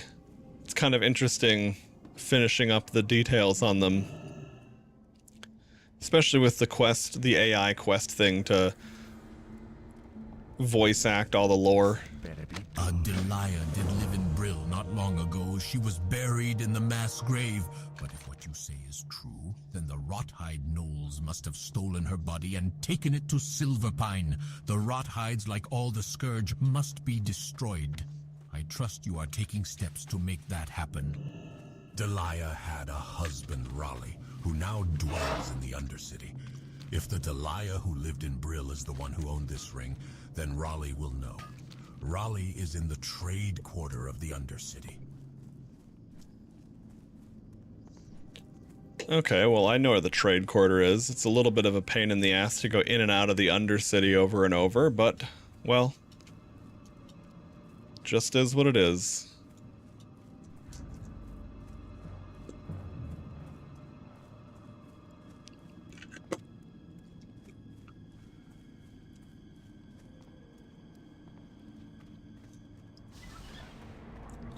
Oh wow, soul shard stacked to 32, persists through logout. You can farm them on a target dummy. That is really nice. Soul shards are one of those, like, oh my, like, on one hand, sure, it does, the more involved the world is, it's like it does kind of add to the immersion, but some of these things became far too repetitive and chore-like back in the day.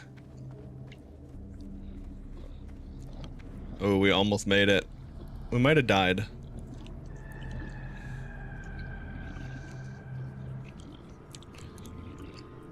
These elevators kill more people than probably anything else in any city.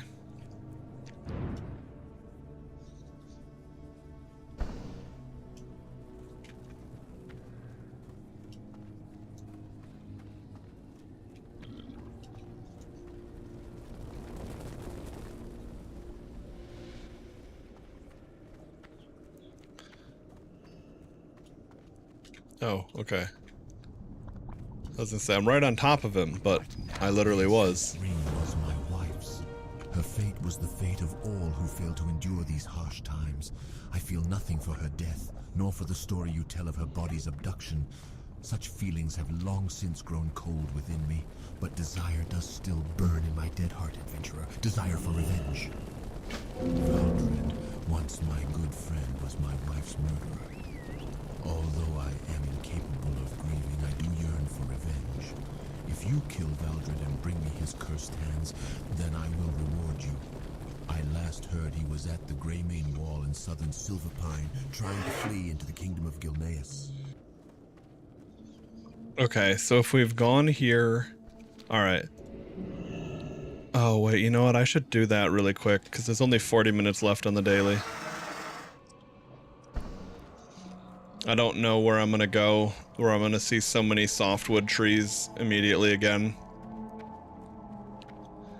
I should have flown, but oh well.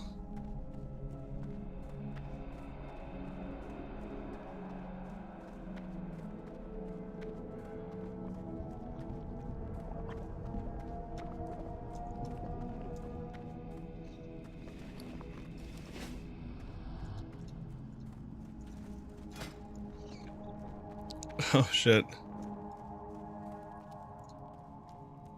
Some of the skins and custom mounts, some of the, yeah, the skins and custom mounts are really cool. Damn, that undead caravan cart is too fast for me to catch up to.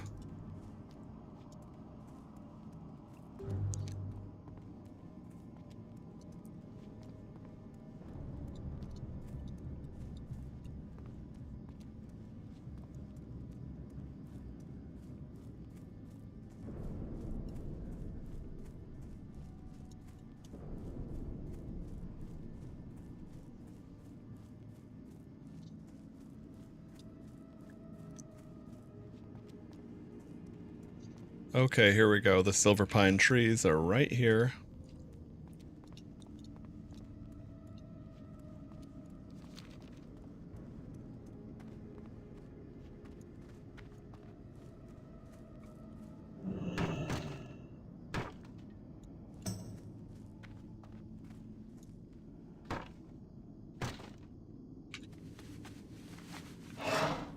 Oh, interesting. I'm getting 2 logs per tree. Well, don't mind if I do. Okay, that tree is only worth 1 log. Another 2 log tree. I guess I'm gonna go this way. I'm worried that I'll hit phasing as I go towards there, and even though the trees are visible, they won't actually be there.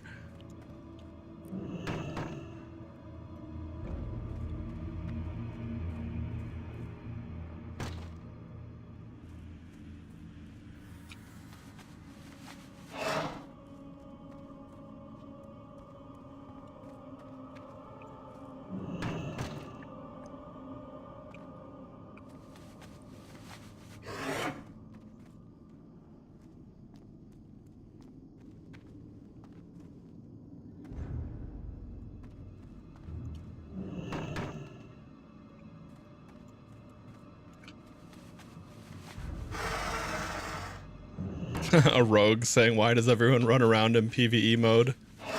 Cowards.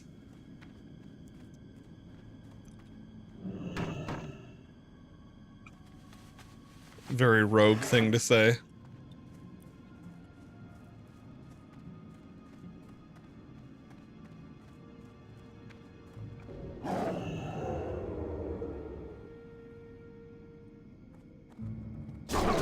Oh nice, I noticed that track humanoids came back on automatically. I don't remember if it always worked like that or not, but that is nice if you wanted that on for PvP, or that you wouldn't have to be macroing that or toggling it manually.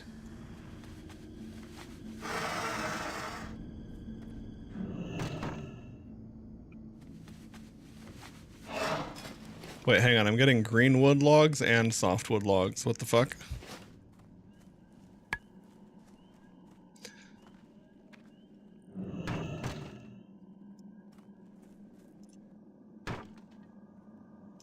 Okay. Mostly green, softwood logs. I was gonna say, what the hell? That shouldn't be the case. Damn it.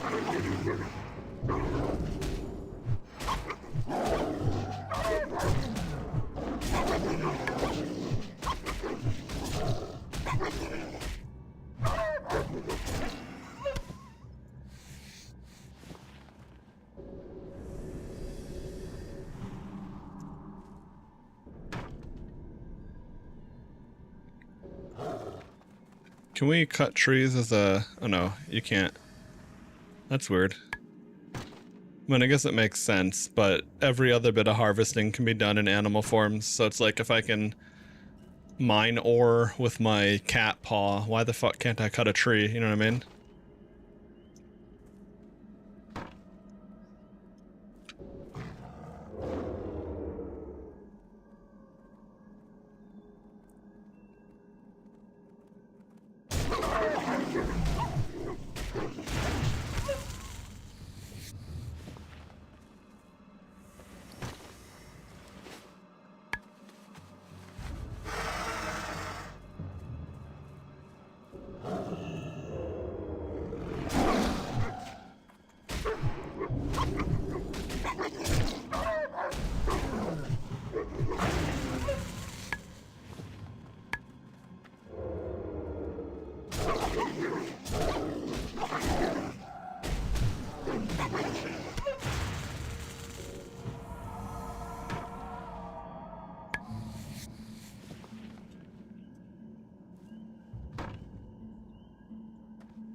Wrong kind of trees, damn it.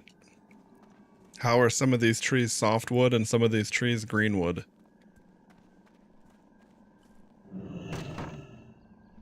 There we go. Just need one more.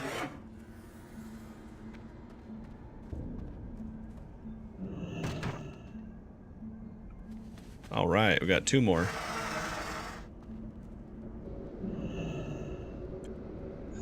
Okay, so the daily, there should be 35 minutes left on that. And I guess I should be able to turn it in twice for 2 caches then, and if not, I'll... Okay. I guess I need to use the bathroom, and I need to get this resting buff again, so I'll be back. I'm going to be back well before the 15 minutes are up, but I might as well take an AFK now.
Okay, I'm back.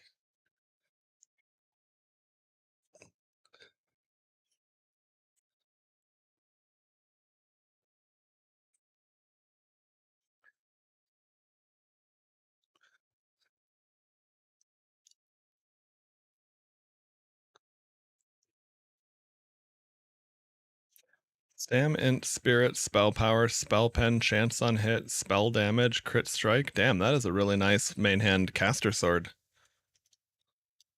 Shit. All right. Anyway, let me get my headphones in here so I can be actually connected to the world.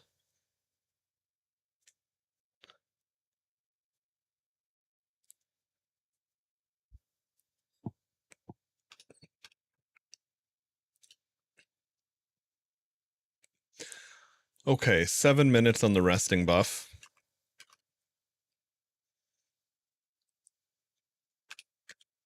Let me go pull something up to watch.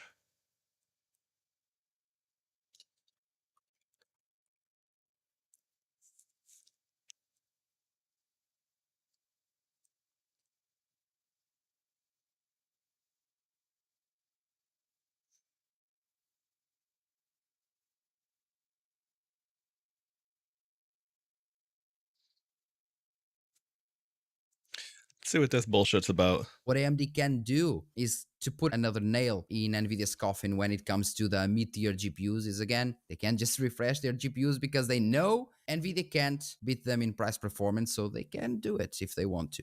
AMD could simply do something like, well, we have the 9070 XTX or the 9080 XT, whatever. It has GDDR7 still. We don't really have that many samples, but instead of costing, let's say, $1,000, it costs $900. And guess what? It kind of matches, or in some cases outmatches, the 5080. I don't even that think would be they really nice. Need GDDR7. They could just more power and 3.5 gigahertz. They could squeeze out another 15%, and you could call that the 9080 XT. And by the way, if it used GDDR6, you could give it 32 gigabytes, and you could surprise NVIDIA because NVIDIA could not respond to that easily. Yeah, because GDDR7 is too fucking expensive. GDDR6.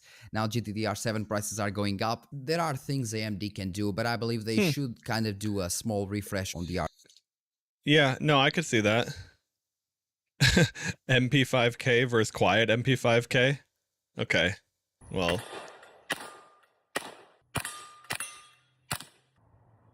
Dude, it's so ridiculous how an MP5 with a suppressor sounds like a toy.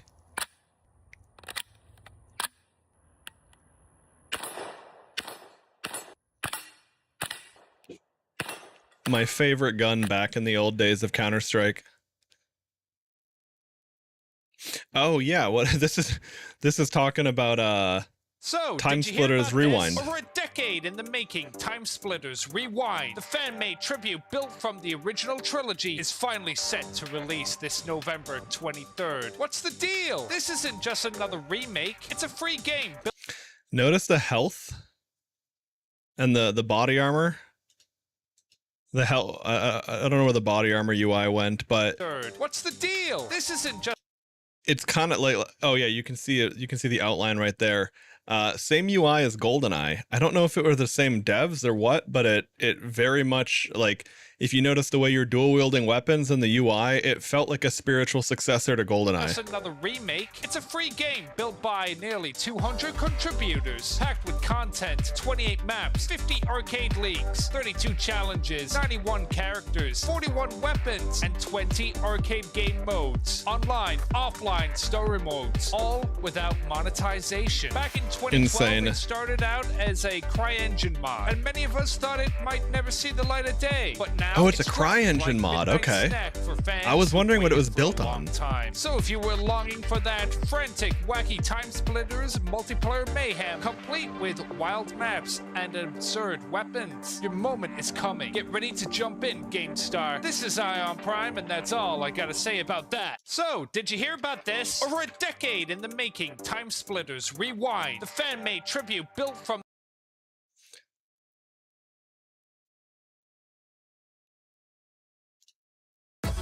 I played Time Splitters 2 way back in the day, but I never played Time Splitters 1. And the crazy thing is I remember finding the fan page for this remake project years and years and years ago, like a full decade ago. And it's just so crazy to see one of these things actually come out. I can't believe that it's finally happened. After all this time, I didn't know that it had we now online co-op have too. That's a huge. Playable early access version of Time Splitters Rewind. Now, if you want to know why I am so excited about this finally coming to fruition, well, firstly, I am a big Time Splitters fan, chiefly of Time Splitters 2 and Future Perfect. Those were hands down some of the most fun I ever had on the PlayStation 2. And secondly, I've just been GameCube following for me, this project for same. literal years. It has been a real long tail effort. And for those of you unaware, this is a 100% fan-driven remake.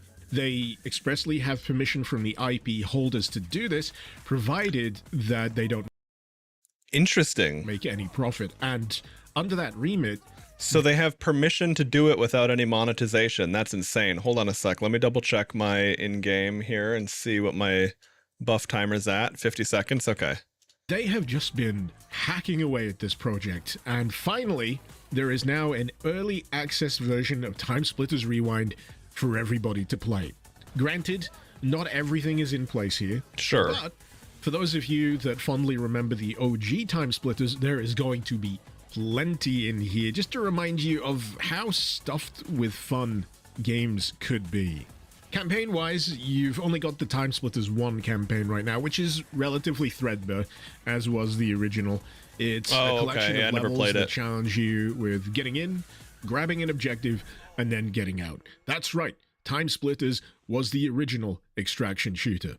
Each of these levels takes place in their own particular distinct time period, and as a result, you'll have unique rosters of enemies and a pretty extensive roster of weapons that are usually appropriate to the time period that they're appearing in. Yeah, okay, that was how it played in 2. Time Splitters 1 isn't really the star of the show here. For me, it's the arcade mode and the challenge mode.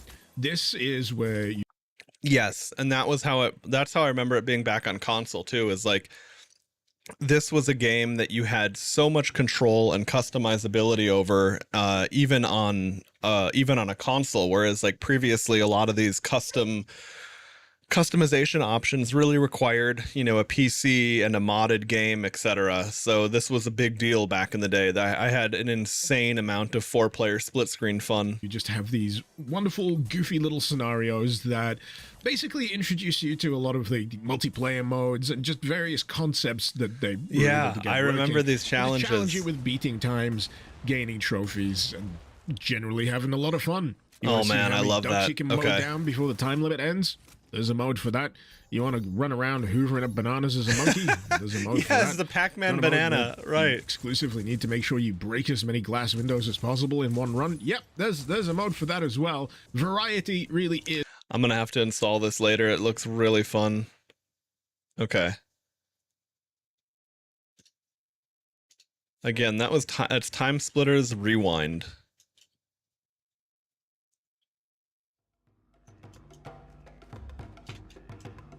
Okay, there we go. I'll turn around for a sec.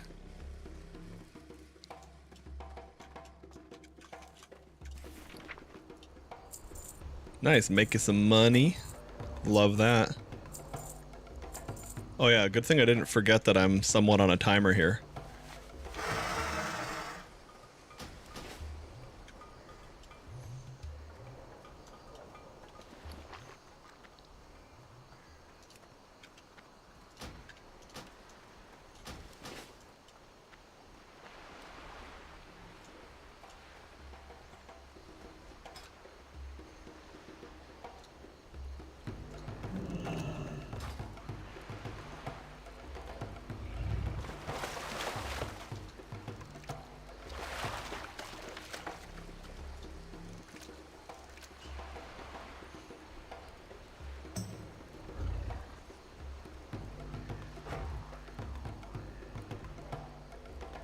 Come on.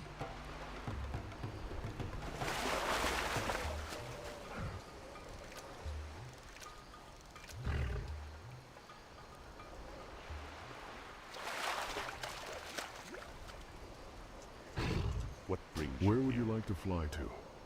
Go in peace. Okay, we got one trunk at least. Oh. And I got a bunch of bullshit in my bags, of course. When do I not?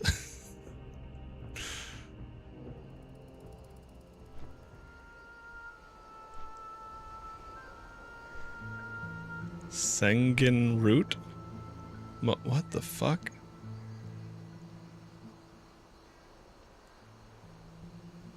Did the Mulgore sweet potato evolve in my bags or something?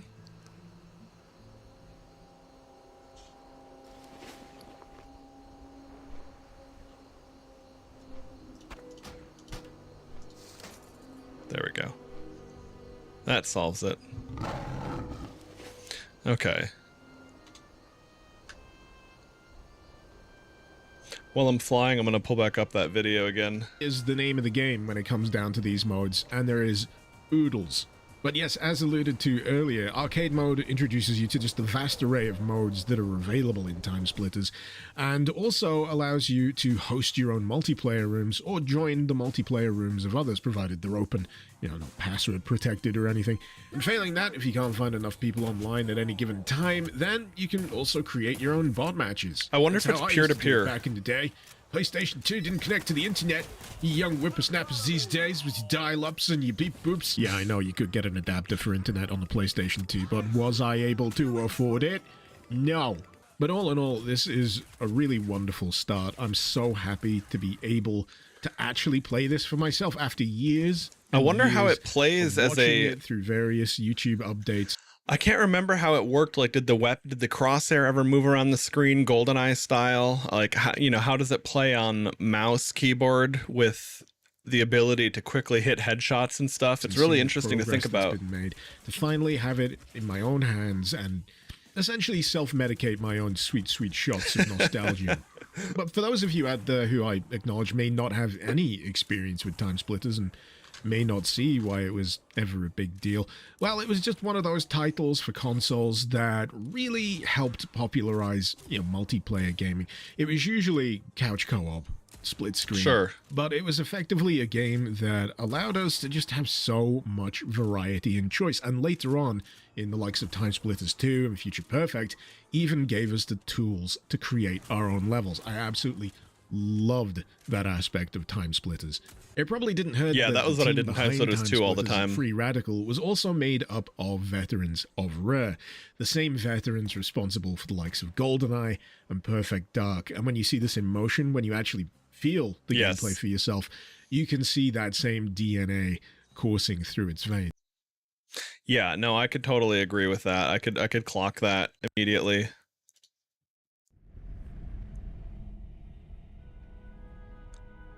I mean, I remember seeing that back in the day and going, wait a second, this is the GoldenEye UI. Forgot about Perfect Dark. That's a whole thing too. Unfortunately, the remake of that got canceled. Well, I mean, the remake of it was ruined, period. Like, it wasn't going to be good. We had the mining canary problems of the main protagonist. They made her look like a dude, gave her a big fucking square jaw. Doesn't automatically make the game bad, but we've all been around the block. We know what that means.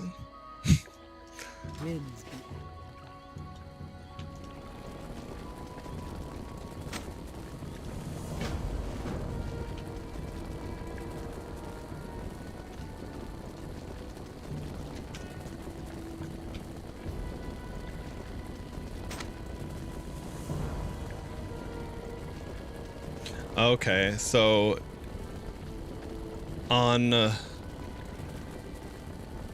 oh wow, nice. Yeah, you can really farm that shit. Cool. Alright, well, I'm not gonna do another passive farming it because it's like 11 levels. But yeah, being blue gear as well, that's no joke. Oh, I know that item.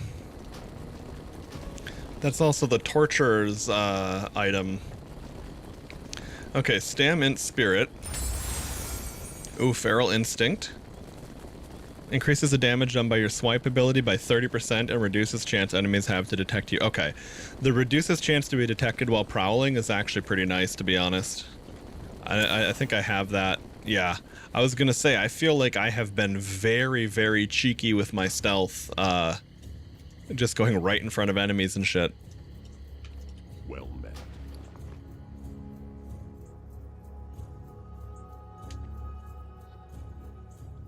Okay, so let me put on my resto gear. What did I just collect? I got a belt. 4 stam, 4 int, 8 spell power. Ooh, I don't want to give up spell power.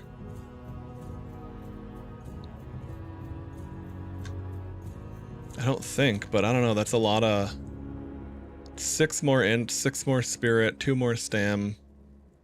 What does that do, for example, to, let's see, spell, bonus healing.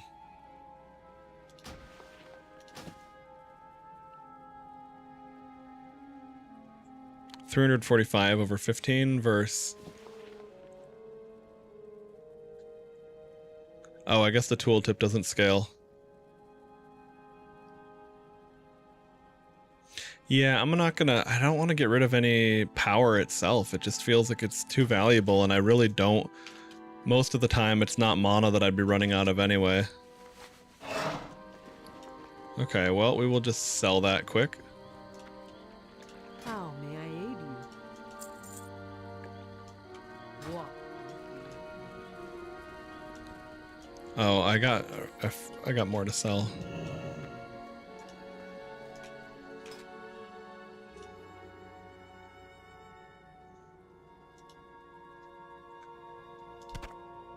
Okay, I'm gonna swap those slots because I realized that's what was fucking up. It's because I had the same trinket in a different set in a different slot, and that was just making it fuck up like that.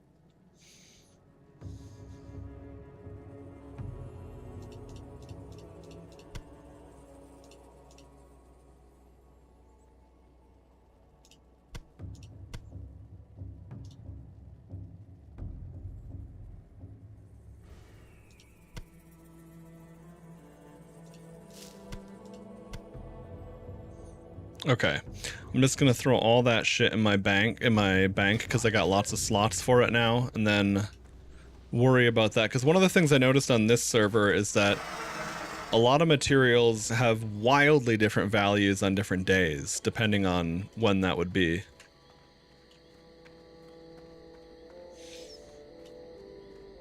Hey Ryoko, yeah, dude. WoW was definitely a very defining part of the 2000s for me. It definitely was. Played a little bit in Cataclysm, and then retired from WoW at the end of Cataclysm. Okay, is that an accurate position though? I have to see. I'll have to see. Okay, what was I doing here? Oh yes, right, I needed to... Needed to turn in this quest.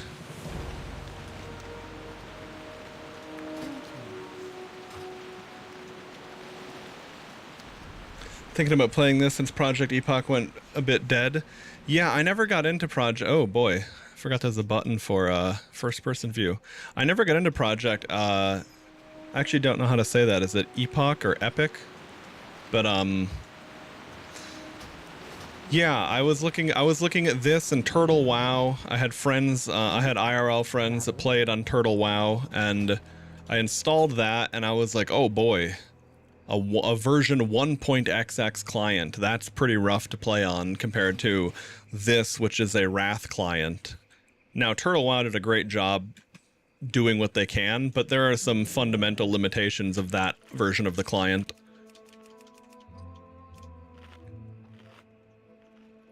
Oh, you get a mount, you get a 40% mount at level 5, or possibly way earlier. and it's either literally free or it's so cheap that a player who just started and has no friends or any other benefit on the server can get it. The other thing too is the Turtle WoW client, even if you have a performant computer, a lot of things like the moment if you have weather enabled, it just starts lagging because, you know, it's ancient WoW. And you can install an HD textures pack on Turtle, but I don't know if they can do animations as well because of skeletons and stuff. Whereas this version of WoW, Ascension WoW, right out of the box, they have, you know, it has the updated textures and models and animations and everything. And now in their launcher, you can uninstall that. And I don't know how retro it goes because it's a Wrath of the Lich King era client. So I don't know if it would be, you know, would it be enough for people who want the true retro? Don't know. But as someone who has a lot of nostalgia for WoW, I'm enjoying this balance myself. Yeah, there are things that are a lot different. Like for example, they have built-in level scaling to the world, and at first I turned that off thinking I wouldn't want it, but the scaling works so well that I was doing a bunch of quests just an hour ago over in Silverpine at level 35, and it, you know, the mobs were just appropriate for my level. I even died because a bullshit spawned on top of me, dismounted me. There were 3 more mobs aggroed on me. You know, like it makes the world feel like they have a lot of various things that make the world feel more like an adventure. The other thing too is you get gear that's actually good for your level. Like you'll see spell power gear in the first 10 levels of the game as a caster, but it's not just a power creep because the world is kind of built around it. Like it's really, really nice in a lot of ways. Like I would say that for someone who is like, if someone is burned out on WoW, is it enough to bring you back into the mix? I don't know, because I was burned out on WoW myself, but I hadn't played it for so long that, you know, maybe it's more the time away than it is the changes themselves, but the changes themselves go a really long way. Like they have a thing called World Forged. Like I just found this 2 agility trinket that requires level 11 out in the world because it was like a sparkling little trinket in the back of a wooden cart prop. I found a 2-handed sword that was embedded into a sunken ship's mast out by the islands in the starting Durotar area. Like just really cool shit like that.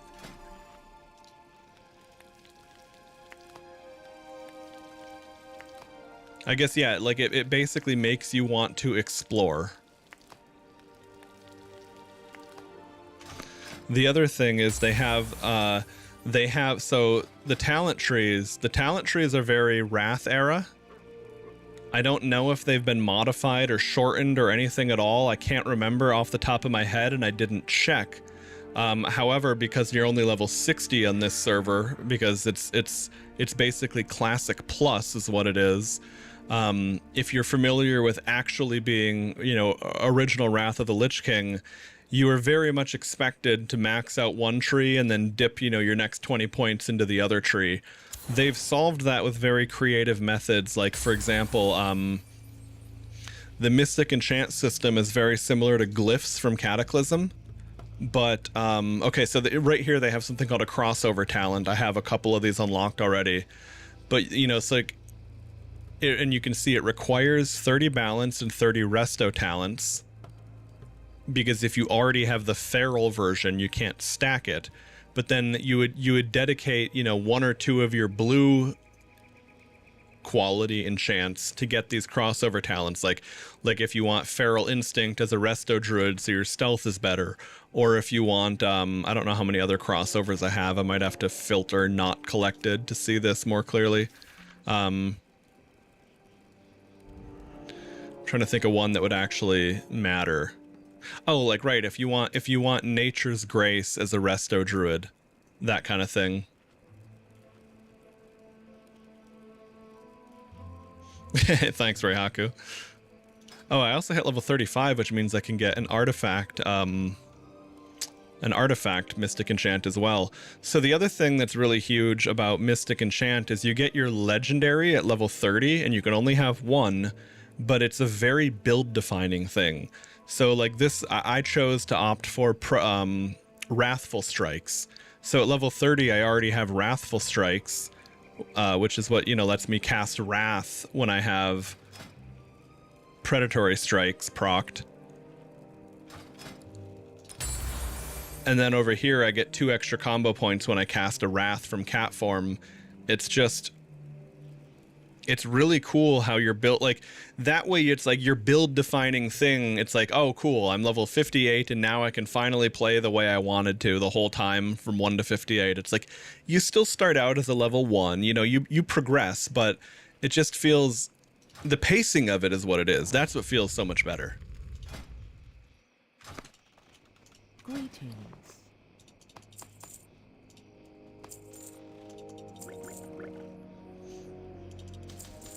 Be careful.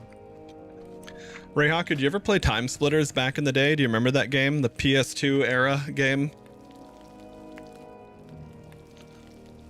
I was just looking at a trailer for the fan project of the remake of Time Splitters 1. It looks incredible. I need to install this later.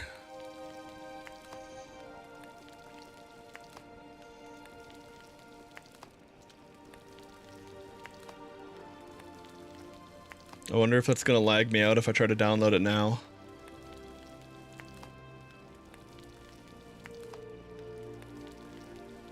I'll download it later just in case. I don't need it now, but I really want to play that. I'm gonna try to get some IRL homies into that. Don't know if they played that game or not growing up, but holy crap, was that defining for me. There we go, slow roasted turkey. Hell yes, brothers. We've got our full Thanksgiving cookbook. Well met.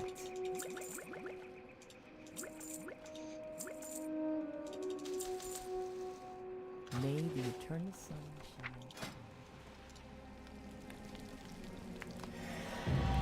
Now we cookin'. Cook one of every pilgrim's. I had to hit level 35 before I could get that. Oh, and the other nice thing about this is Ascension Bronzebeard is the server I'm playing on. It is not a seasonal server. So, there are games I like to play seasonally, like Path of Exile. I do not want to play a full MMO seasonally. It's like if they made the leveling faster, that would be more tolerable. But the problem is when it's too fast, you kind of feel disconnected from your character in the sense of like an RPG or like long-term progression.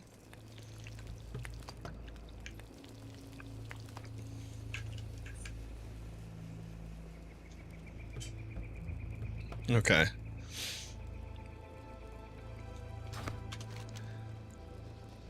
So, do I turn these in here, I think? Oh, Gates of Orgrimmar. Okay. How may I aid you? Goodbye. Go in peace.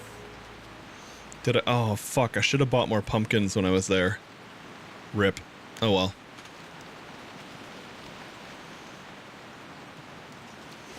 Okay, well, while I'm here,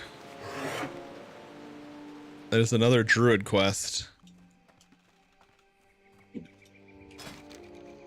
Oh yeah, and where do I want to put these points?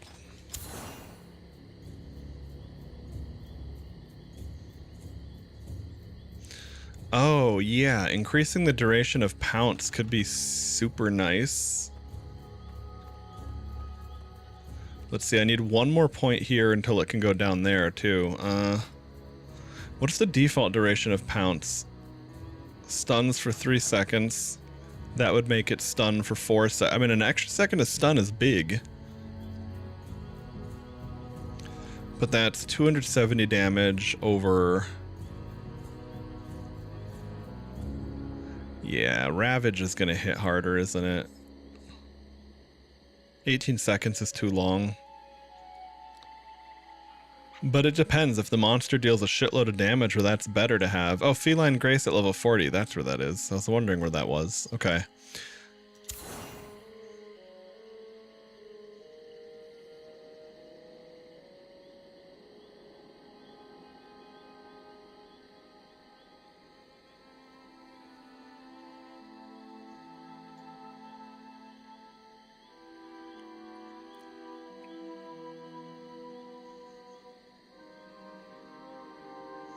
All right, Heart of the Wild increases intellect by 20%, 10% more attack power.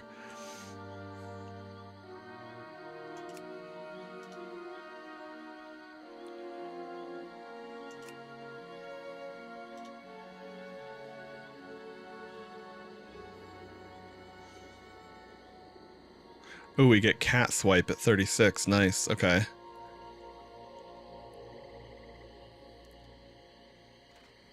Decreasing the cooldown of Bear Bash too is really nice. All right.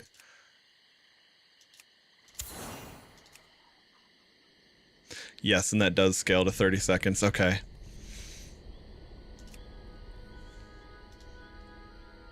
I really need to get Führer as a crossover talent. I wonder where I get that one at. Because that would go pretty hard. Okay, I guess I'll just plug that in. I can unlearn it later if I want. Hey Pony, what's up, man? Yeah, let me see where Führer is at.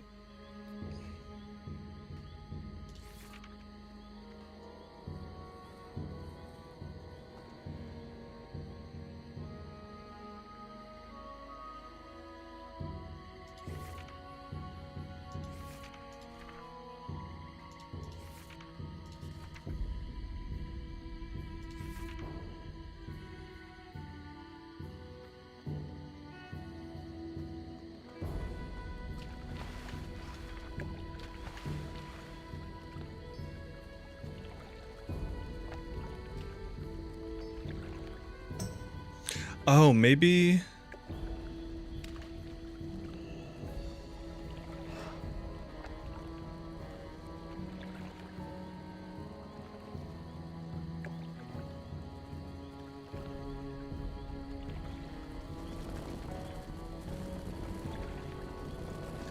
I gotta see, maybe there's not a thing for it, but I feel like there should be. Gives you 20% chance to gain 10 rage and you shapeshift and you keep your energy. Yeah. I would have thought maybe it's named something different that I'm not looking for.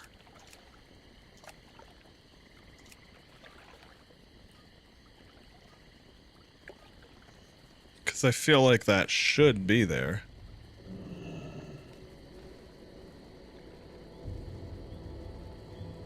Okay, and then there's Glyph of Mangle, which is nice because I'll have to swap that out for Glyph of Claw later on. It's annoying that they didn't just roll that into one, but fair enough.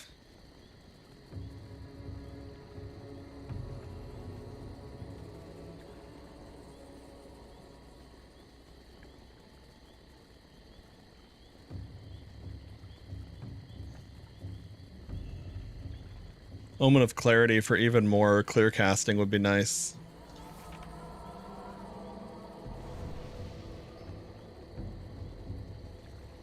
Oh, there it is. There. Okay, I was gonna say, Führer is such a core thing that if you don't have enough talent points to.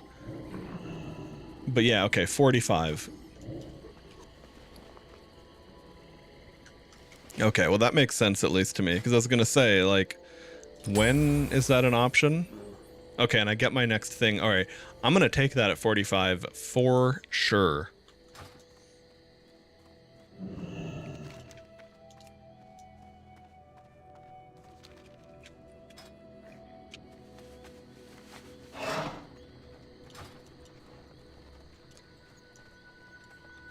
What that'll do, for anyone who didn't catch the tooltip, when I shapeshift into a bear, I'll instantly get a little shot of rage. So like you could do bear form into a stun or feral charge immediately.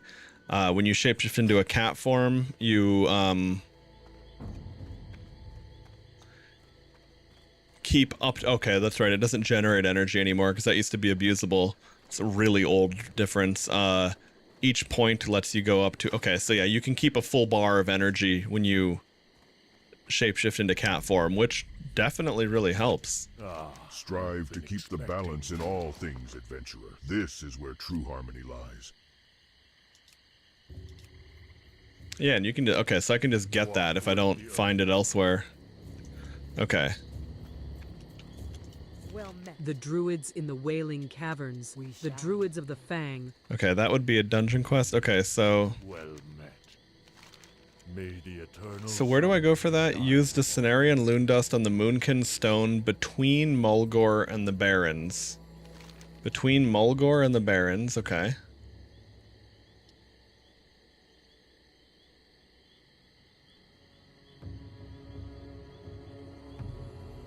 Oh, I should just fly to Camp Tarajo. That'll be probably way quicker. Alright, we'll do that. Oh yeah, and then we also need to figure out what kind of, I'll do that while I'm flying. While I'm flying, I need to take a look at the artifact enchants now that I'm level 35. Because that is... It's not as defining as your legendary, where like it really will define your build or give you a very core ability to benefit from.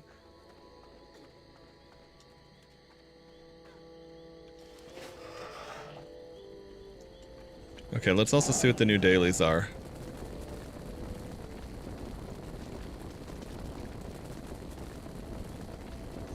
Hardwood log, dry pork ribs.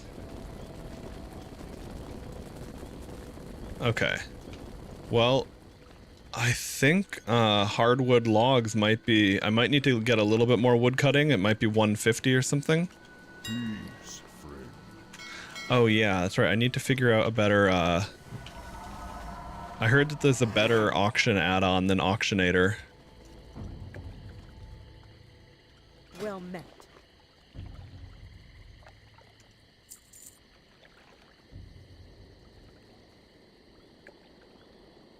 Farewell. You know what? I'll just do that really quick. Because otherwise, if I don't have it... Let's see. So pull up the Ascension launcher. They were saying it was something called TSM.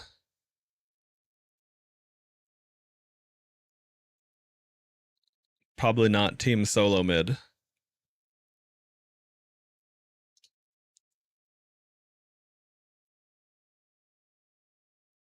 Okay, so does this work with auctioning as well? We need to see.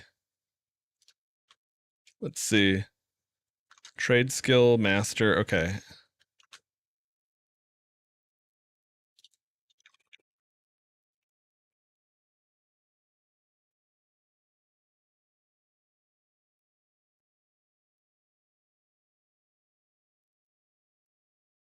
I'm just gonna ask AI.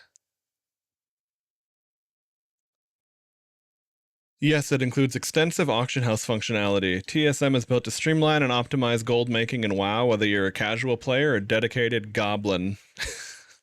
Love it. Okay. Well, we shall go ahead and give this one a little go. And yeah, you can, this is how you install add-ons through Ascension WoW. And as well, and on the mods, the HD patch should be installed by default. And DXVK, if you're at all techie, you probably know what that is. If you're not, and you're getting bad frames in WoW, like unreasonably bad frames, and I don't mean an Ogremar or Stormwind, because that's realistically like a single thread bottleneck kind of issue, but you probably want this. But there's a reason they don't install it by default, because it's just an extra layer that could make things worse rather than better. Anyway, I'm going to disable desktop capture while I log back into WoW. You're going to say solo mid? Yeah, exactly.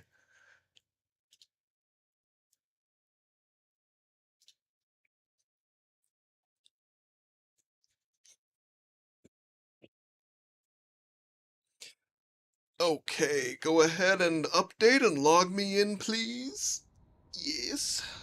Oh, wait, no, I need to manually relaunch it, though, because I don't play it through the launcher because then it runs WoW in admin mode and then my hotkeys don't work, which is mostly an issue for people that are running streaming software and would have hotkeys and such.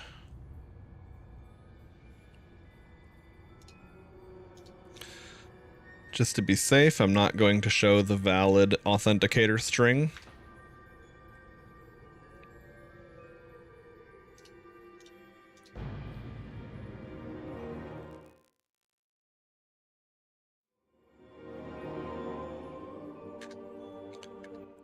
Okay.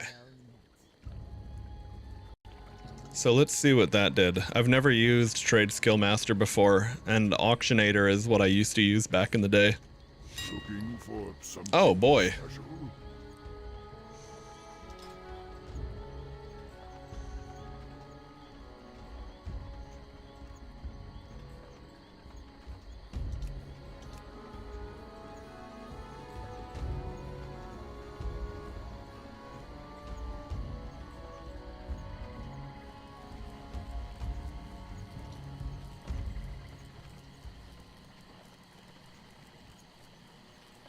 Go in peace.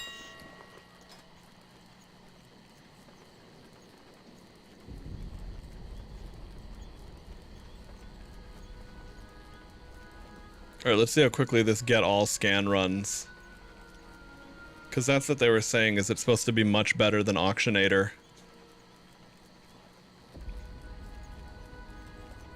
And that's the other thing too, is a lot of sometimes there are things that just work better on Ascension, or it's like I'm running on WoW knowledge that's from a different era. You know, there are more modern add-ons here and there.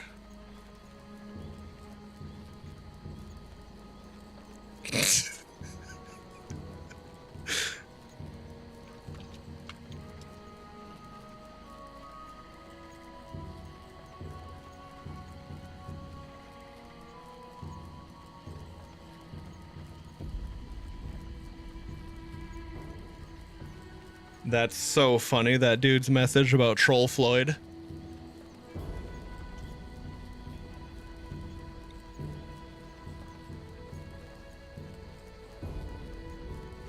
Okay. Looks like even this doesn't work. So now what I'm curious about is how the fuck do I post items? Click, type, let's see, trade skill, okay. /TSM. Ah, here we go. More advanced options are now designated by red text. Okay.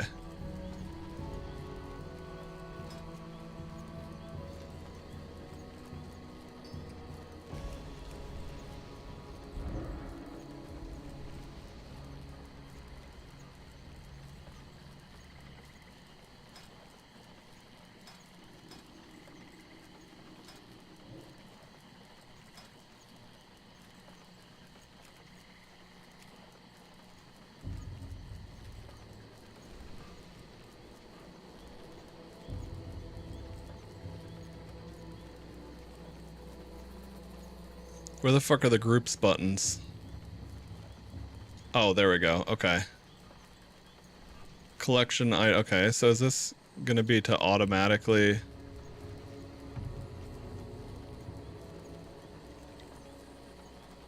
I'm gonna try trade materials and see if this makes sense. Here we go, okay.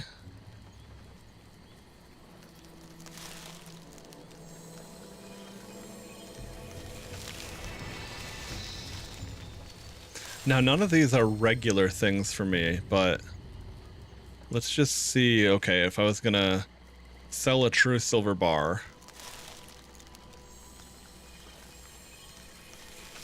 Walk with the Earth Mother.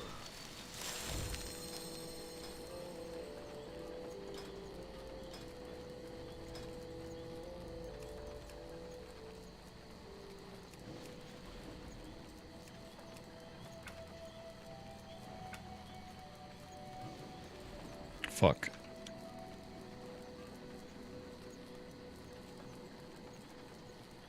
I think I understand. Let's see. Trade materials. Create auctioning operation.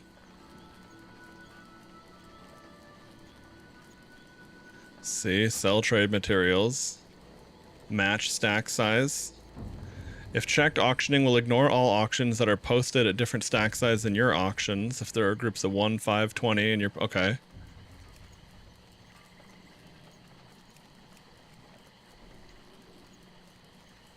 I'm not going to ignore any auctions for now.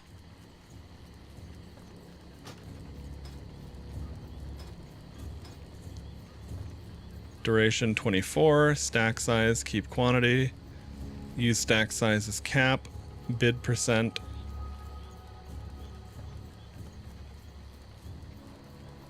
Nice, it has a minimal undercut, which is what you'd realistically want. Okay, percentage of the buyout is bid. If you set this to 90%, then 100 gold buyout will have a 90 gold bid. Okay. I don't know, do I care about that? I guess, I don't know, I'll just try setting a 90% bid, see how that feels. What brings you here?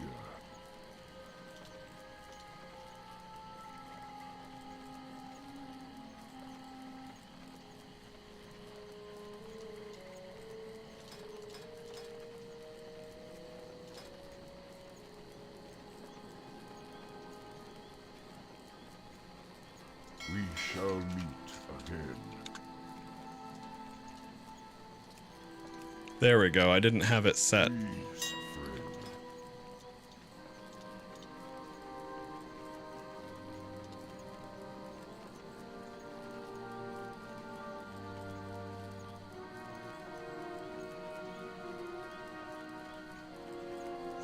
Okay, cheapest auction below min price. Okay, so I'm gonna have to learn, like, there's just new shit to learn because it's a different UI, but this makes sense, and this will probably be really streamlined because there's a lot of manual clicking involved in Auctionator. May the eternal sun shine. Okay, the other thing, let's see.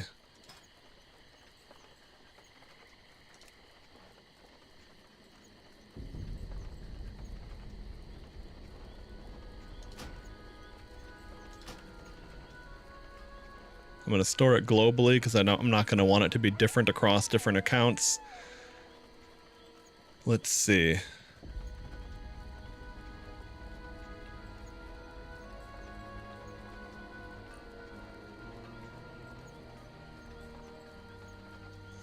Oh, sure, the Shredder operating manual, those could all be traded too.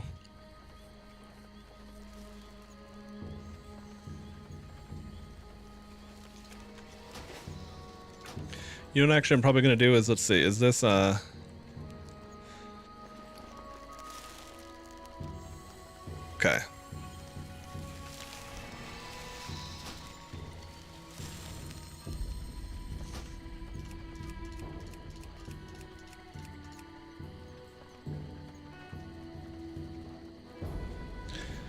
For better performance, I want the minimal amount of, I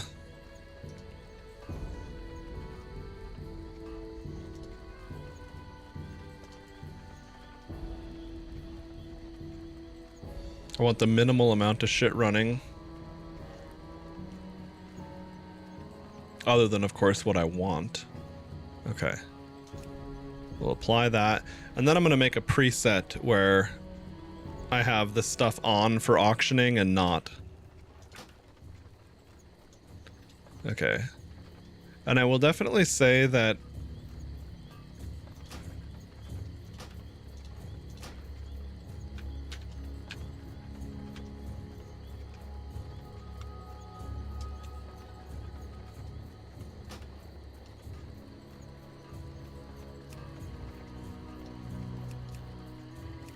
I think Auctionator might be more streamlined and easy to use for the average person.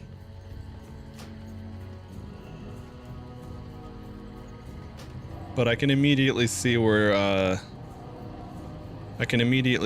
the trade skill, whatever the fuck thing, that's going to be very desirable for my own resources.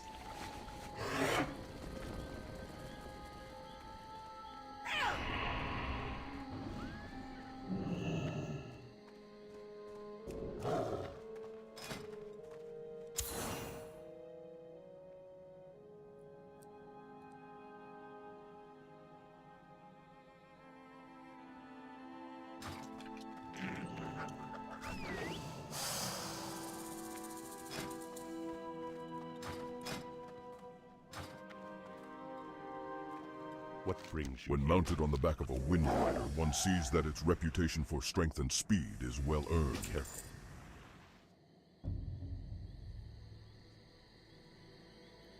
Yeah, that's weird. I can only assume that it's people who don't realize that there's no penalty for that now in this version of WoW. And they're either lazy and don't want to bother grouping up or communicating, like they just don't want to expend the effort. But hey, Mooncake. Welcome back, kitty. I was wondering where you were today.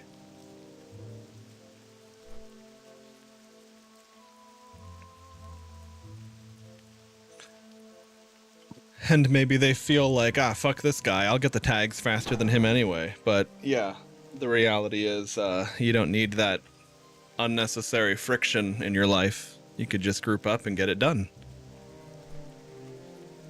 Okay, Moon, here we go. Let's give you some food. Here, honey. Get you some food, and then I'll get you the blanket so you can hop up on my lap here in a minute.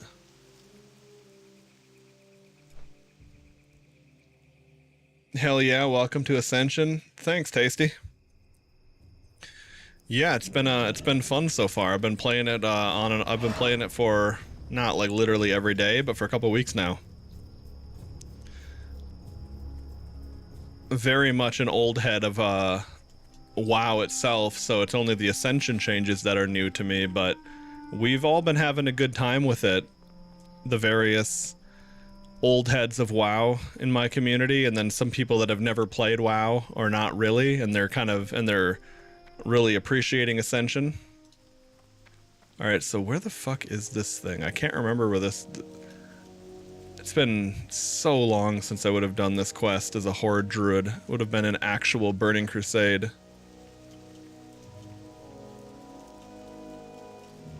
So where does the actual quest say it is? Moonkin Stone between Mulgore and the Barrens.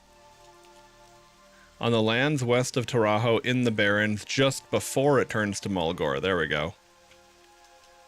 Okay.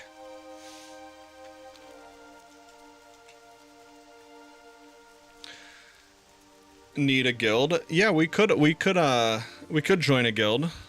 I didn't make one or anything yet because I figured that it would probably be better to be in a guild that had the numbers to actually do stuff as opposed to like a small little community guild that we're just in for the hell of it.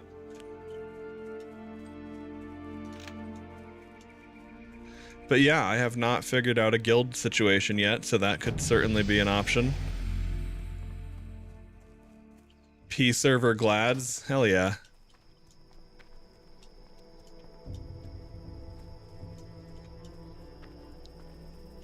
So I assume you guys do a lot of PvP then?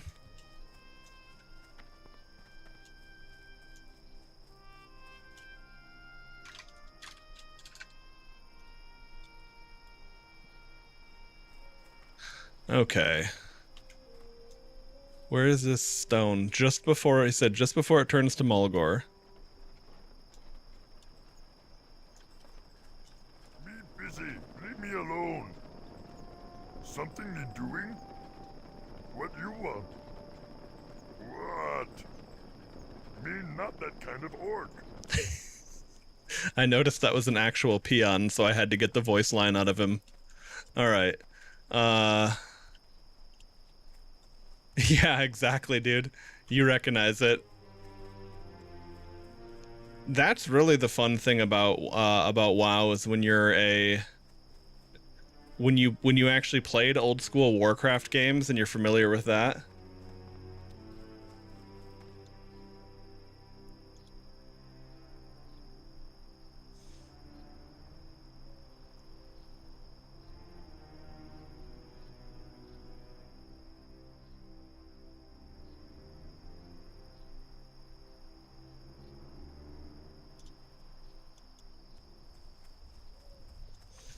Okay, I just pulled you open. Oh, okay. I'll hit you up with a follow too. I thought you were like live right now or something. I was like, okay, what do we got going on? But yeah, no, good to link up with fellow Ascension enjoyers. Okay, let me actually read this quest text again. Lies a moonkin stone. Just before it turns into Mulgore.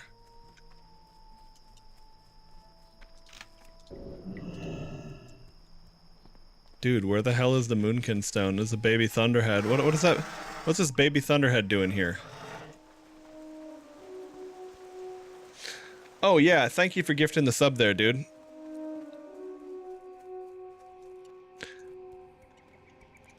I guess I don't have an alert for that configured at the moment. I've reconfigured a bunch of stuff, so I didn't see that.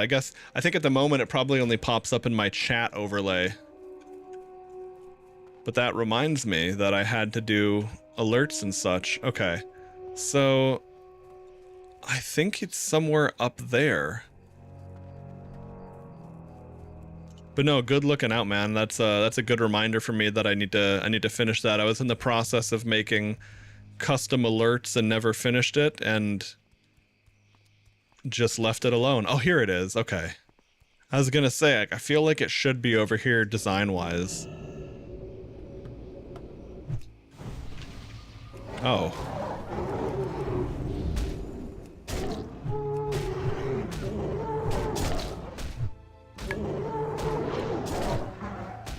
I was worried this thing was going to be actually tough. It's just a giant laser chicken is all. Okay. Nice.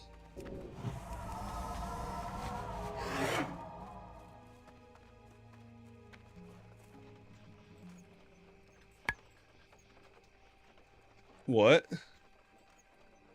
Okay.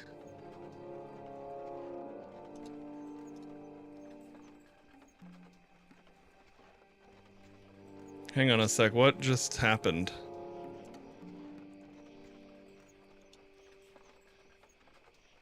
Oh, auto mod got you. Huh. Yeah, I wonder what I was trying to figure out. I was like, did someone just moderate that? But who?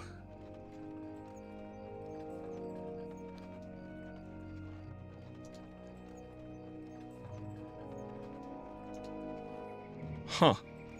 Well, I don't know. I have so much auto mod turned as minimal as possible. I don't even know what that could have been.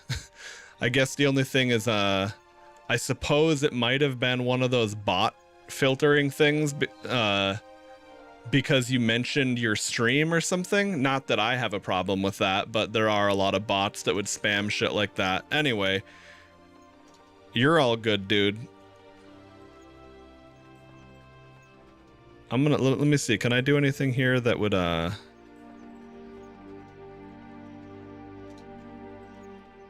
it was Fossabot, okay. I see. Well, how can I make that not a thing? I'll have to look into that.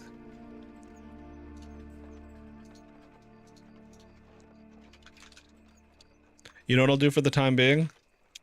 I'm just gonna tag you as VIP because that should, I don't think Fossabot will go after a VIP. That being said, Fossabot is incredible for dealing with all the various bot spam we get these days on the various platforms, Twitch, Kick, etc.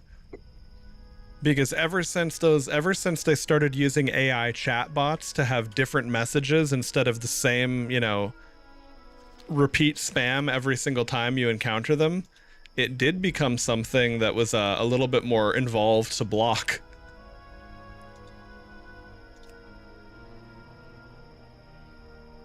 Okay, body and heart. Okay, so I'd have to go back there to turn that in. I'm not worried about that. But did I have to do anything else here?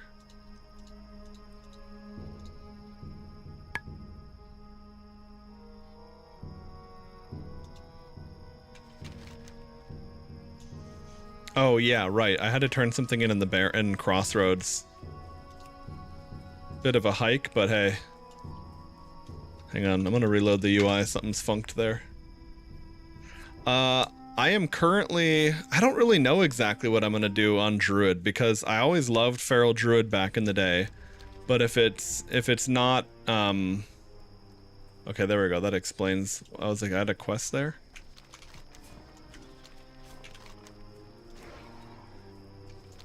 I'm not sure. I've been doing dungeons as resto, and I don't have any problem healing and stuff. That, you know, I'll play whatever. As far as PvP goes, I don't know if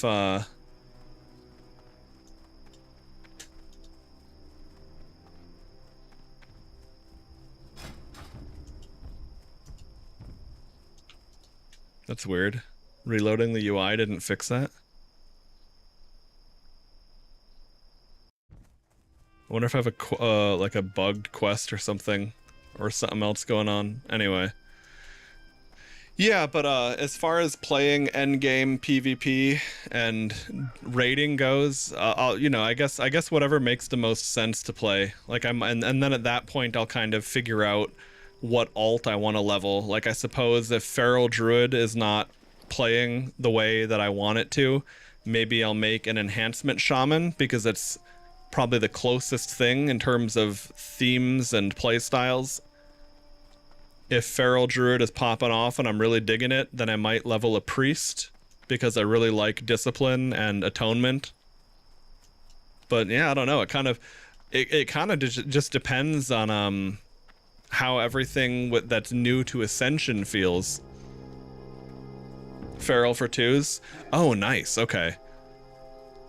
So is 2s what's the arena system like in this? Because like I remember playing back in Wrath of the Lich King, and 2s was super fun, but then they decided it was too gimmicky and hard to balance, so they stripped the rewards of it and kind of tried to funnel people into 3s, and that just didn't work as well as they had hoped. But yeah, if a lot of people are playing the 2v2 bracket, that's awesome. I'll have to mention that to my brother. I'm not sure if he's going to be able to have time to play WoW, but he and I used to run 2s back in the day. Active is... Oh, and they have solo queue. Yeah, of course, that makes perfect sense to add that as a feature. It's just one of those things that Blizzard never did back in the day.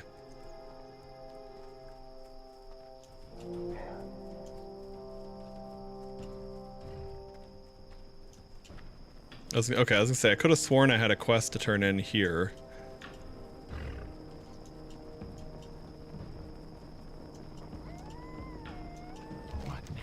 Very good. If initial reports are true, then the toxicity of these hearts could lead to further advances in our knowledge of poisons. This is a welcome delivery, adventurer. Your reward is well earned. Sweet. Got myself some rewards. Okay.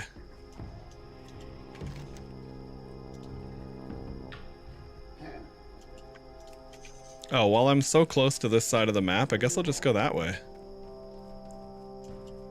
Okay, and whatever I had in Ratchet was a lie and wasn't actually there, I guess. Works for me. Yeah, and I suppose, let's see. I mean, I really liked... Druid as my original class. I played a lot of Death Knight back in the day. When that came out, I ended up... What we ended up doing is... that was back in the day where you could transfer a character to a different account as long as it was a family member. So we actually did that, transferred my Druid to my brother's account so he could we could play, because I think previously we were sharing an account, because I was young, my brother is even younger, and then Wrath of the Lich King was kind of around the time where it made sense for him to be able to have his own account. I became a Death Knight, he took over the Druid, and yeah, we ran a lot of Death Knight Resto Druid 2s, not even realizing that was just the comp for like all of Season 5 and the majority of Season 6, really.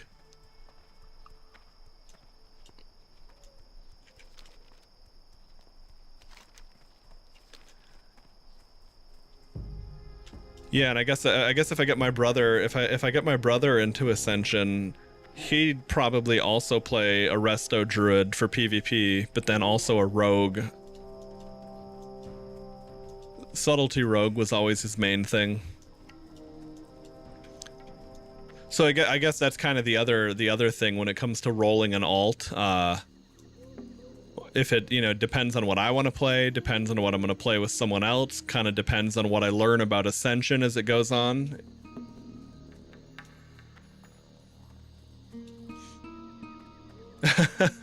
Oh, you got gifted a sub. Is that what the message popped up on your end then, Pony?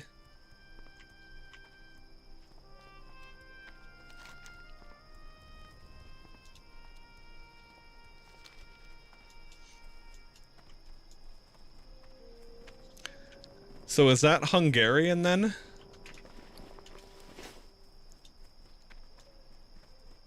Okay. Yeah, I was gonna say, to the untrained eye, it reminds me of the Witcher language, Polish, except there aren't enough like C's and Z's and shit. So I would say, maybe it's not.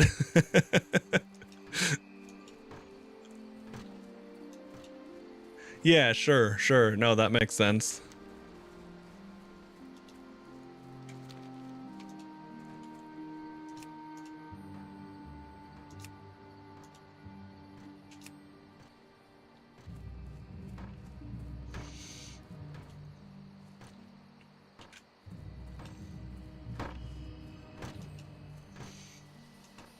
Oh, would you look at this? All this sparkly shit.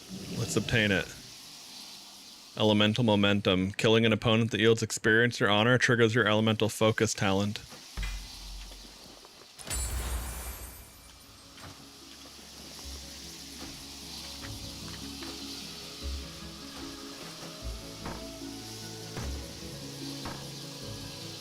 The fuck is that noise? Oh, I guess it's just the industrial orc machinery.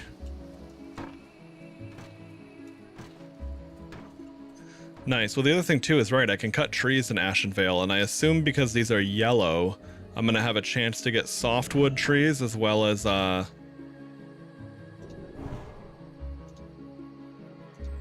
guess whatever's one up from that, either hardwood or if there's something more specific.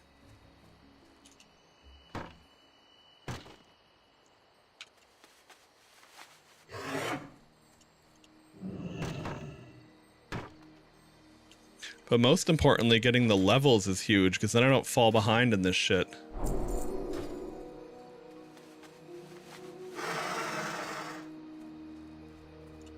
That was what was so frustrating, is I couldn't perform. I did a string of dungeon leveling without open world stuff, and then I couldn't do any of my skinning or wood cutting or herbalism, and I was like, well, fuck, this is annoying.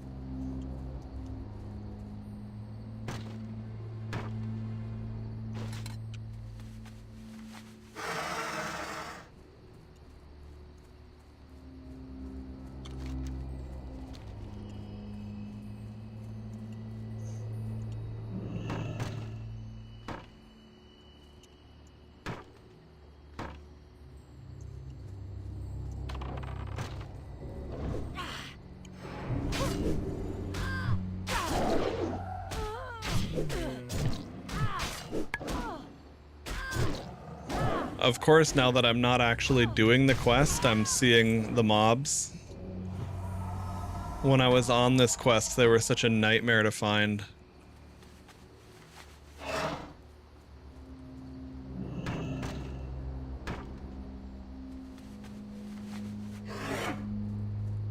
I assume level 150 will be the next breakaway point for the trade skill woodcutting. 149. If these trees turn green at 150, that's a good sign. Okay, so probably whatever the next tree is up, I can tap finally now.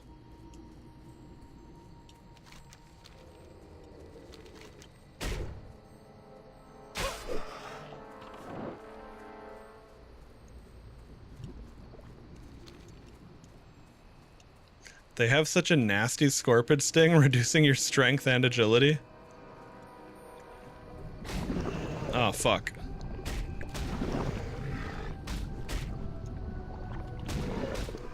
Damn it, they just got a dazed proc again. There we go.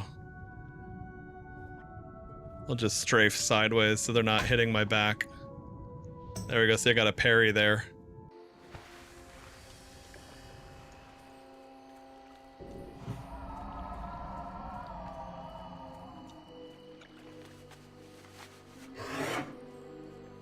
Yep, that is the blessing and the curse of level scaling for sure. Okay, Grom's Blood is still too high level for me. Briarthorn, okay. I'm gonna turn off tree tracking because that's too many now.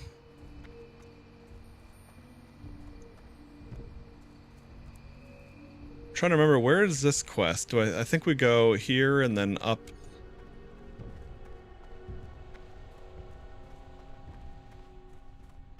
Is this where? Nope. Okay. Oh, okay, that's right. And then we go on this fork in the road.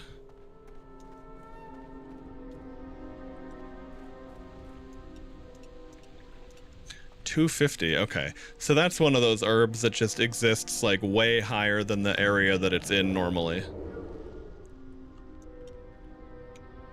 But it makes sense that there'd be Grom's Blood around all the demons. That's the lore sauce right there.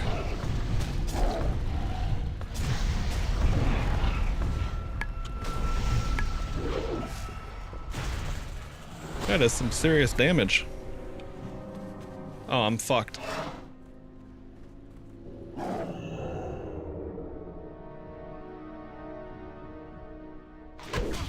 Yeah, they're level 40. I'm toast.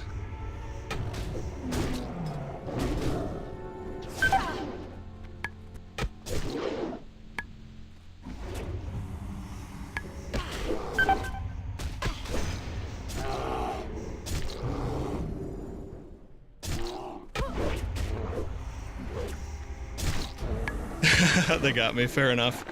They had to pop a potion though, and they got the drop on me. And they're 5 levels higher. That was fun. That's exactly why I have PvP turned on. And I was trying to avoid those dogs so they didn't aggro me, but I think they're probably gonna get aggroed by those dogs. I don't know if they have I think they probably have Vanish, because they didn't vanish during the fight. But yeah, they had to pop a potion, so that's cool.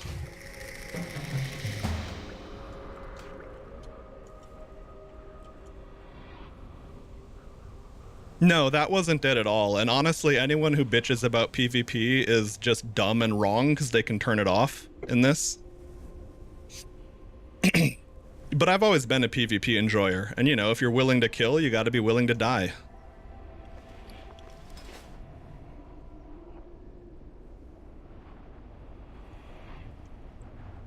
Oh, see, now that's interesting too.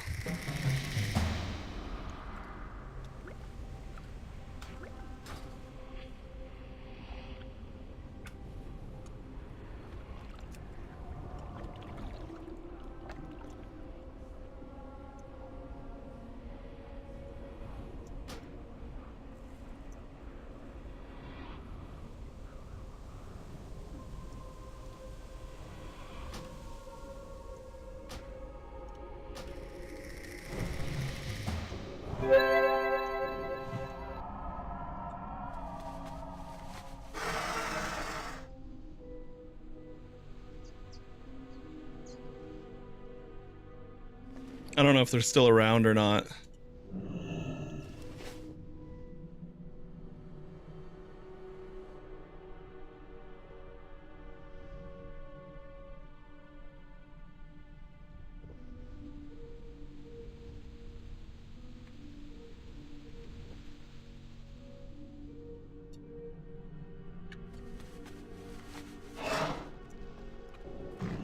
Yeah, high risk is a different thing.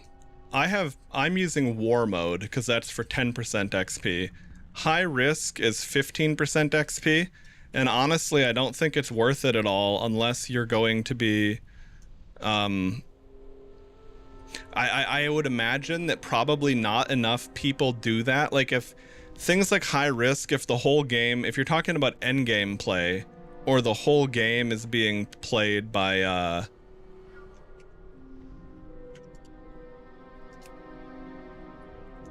the whole game is being played by people in high risk, that kind of makes more sense. But the other thing you need to be aware of in in things like this is that especially for leveling, I would imagine that the people are leveling with high risk on probably are pretty built and optimized for that. Like dealing with a rogue in open world PvP, they have all the advantages in the world to begin with.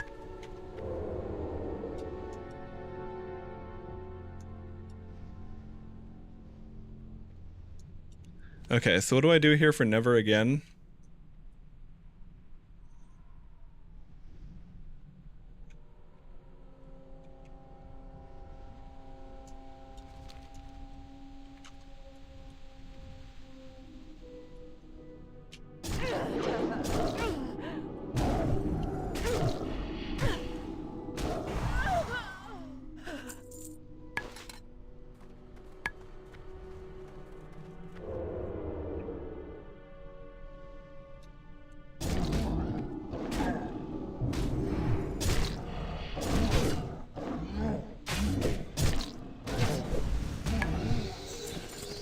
There we go, easy.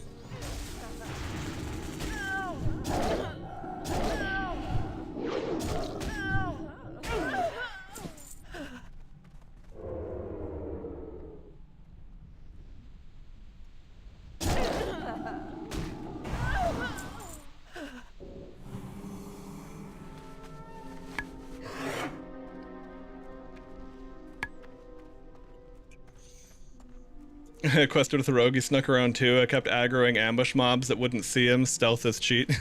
Yeah, stealth is an incredible asset to have. I mean, like in Guild Wars 2, you probably noticed how limited stealth is. It seems like they very clearly built the thief class around all of the fucking trauma that people have for stealth in general from World of Warcraft.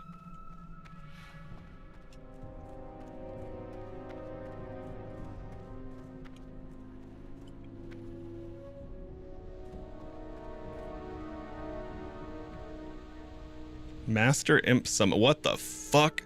He's level 31 with 14,000 HP? What in the shit? That's not who I have to kill, is it? No.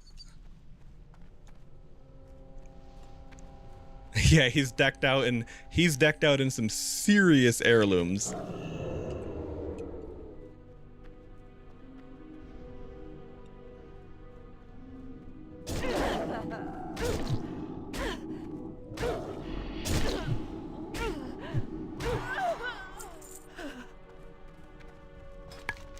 Okay, Diathoris, the Seeker, resides somewhere in the Barrow Den atop Demonfall Ridge. To find the ridge, look for a ramp up from Demonfall Canyon. Okay.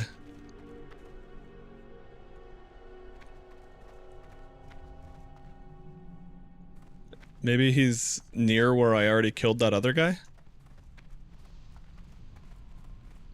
I don't know.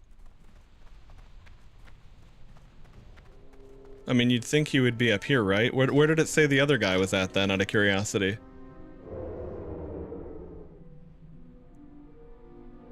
Demonfall Canyon, south.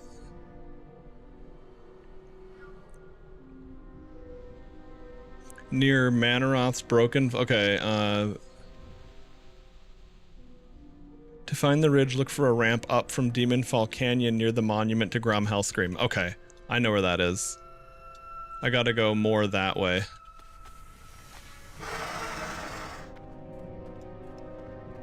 Oh, the indicator's actually... The indicator updated and is telling me where to go. I wasn't paying attention to it. Last night wanted to kill an elite. Turned out it had 122,000 HP.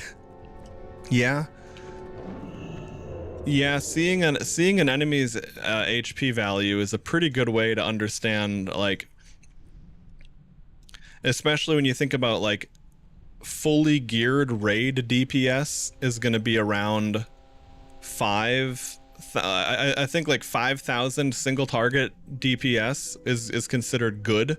I don't know if that's great or good average or what, but if you think about how long that would take top DPSers to kill in full raid...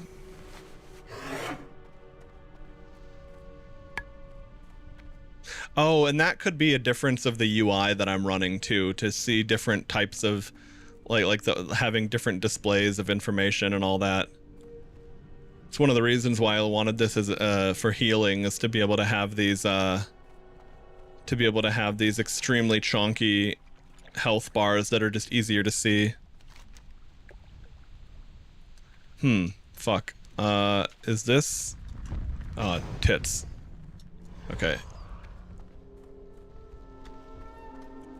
So it seems like I don't go from this side. I'm not sure, honestly.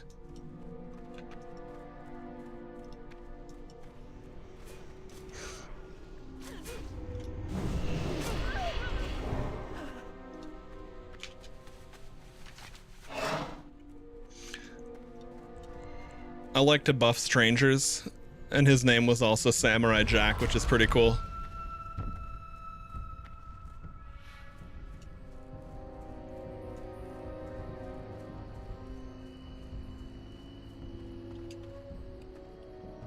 Nice.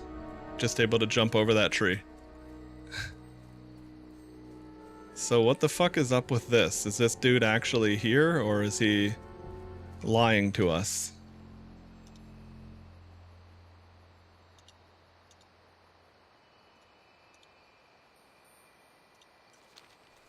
I gotta figure out what the other pendant to the lion is. Okay, good. I don't have to go that way.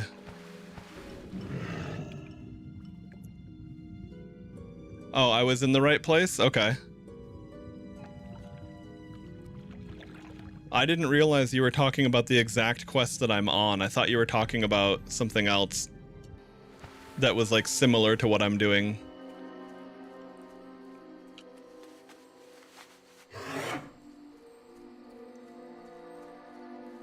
Okay, hey. Well, certainly don't mind the pointer as far as not exploring the wrong direction goes.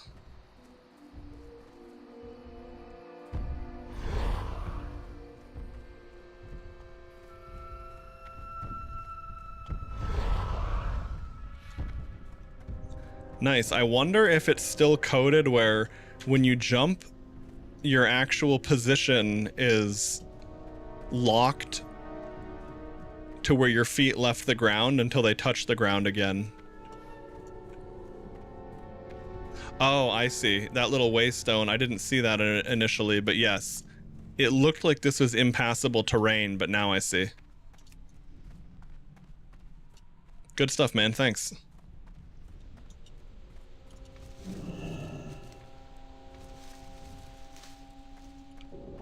Yeah, see, that's the other thing about level scaling that I've really, really enjoyed is like, instead of getting these quests where it's like, come back in 6 levels and you're like, I fucking definitely won't do that. Because you know you're going to be on the other side of the world with a full quest log over there. It's just such a nice change to be able to do things in different orders. Like I was questing in Silverpine Forest earlier today for an hour or so. Hadn't ever done those specific quest chains because that's just never where I started a character.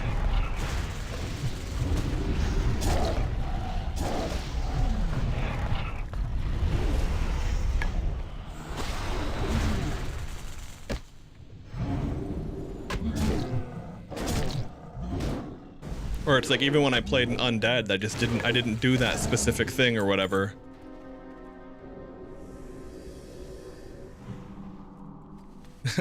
Yeah, right. Hey, Uber driver, you forgot our fries? Also good to know that all the fucking demon sluts are up here.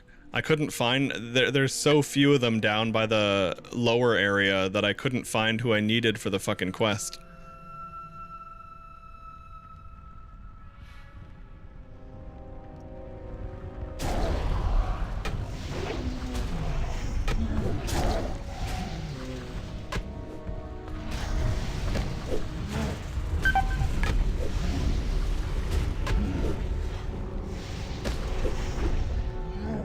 Fuck.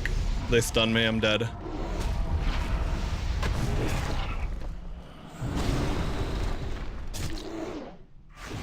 If I can fight until, oh no, I have both my hots. I'm actually okay.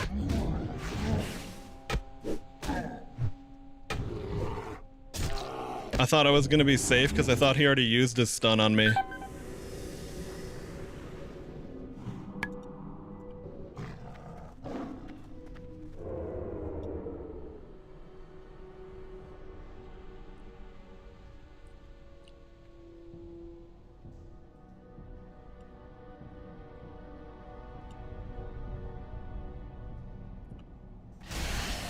Okay, so popping that breaks stealth. I wasn't sure. I wanted to know. And now I know. Plague Lens has trolls that open up with a stun. There's a pack of them. Oof. Yeah, that's pretty nasty. I dealt with some of the dual-wielding rogue type mobs.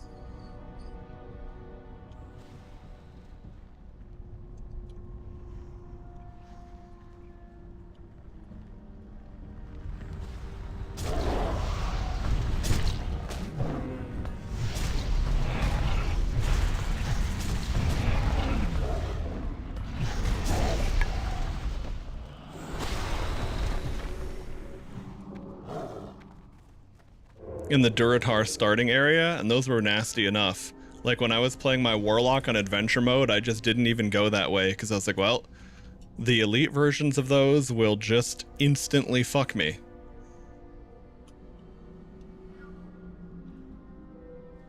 Yeah, right. No, that'll be interesting to see how that feels.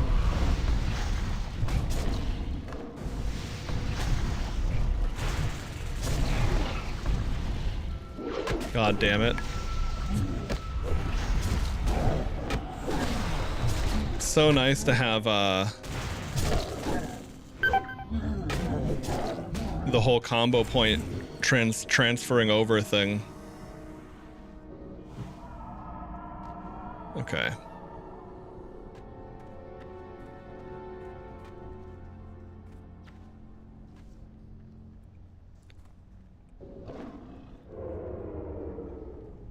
I thought it would go from there, but no, I see I need to go through the cave more.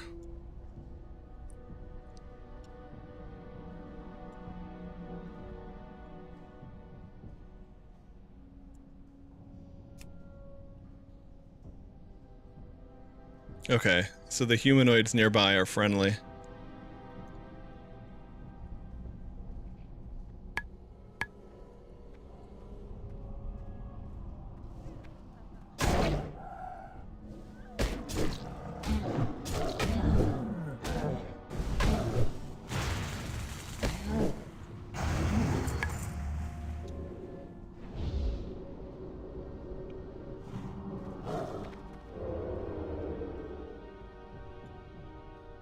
Get my energy up. That'll be the nice thing with Führer. You don't have to wait for that.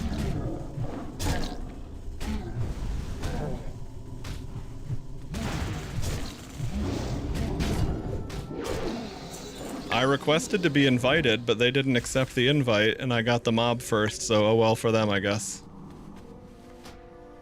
Ooh, nether portal. What does this do?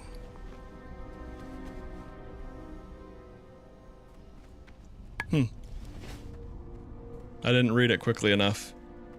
But it's a Warlock Elite, so...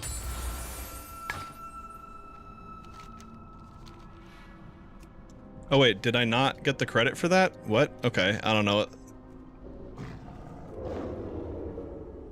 He must have been bugged.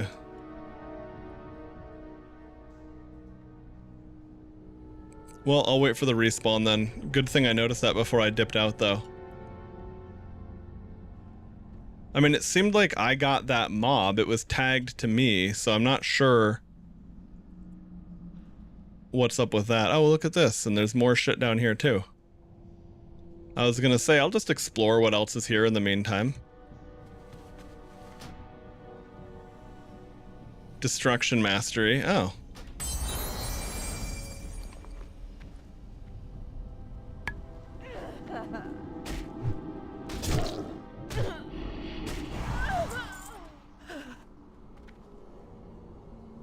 Here we go, another portal. Open a portal to the Twisting Nether for 30 seconds. Casting Shadow Bolt or Incinerate summons a demon to fight for you. Casting Soulfire summons 2 demons. Okay. So it's kind of like a Warlock Army of the Dead, more or less.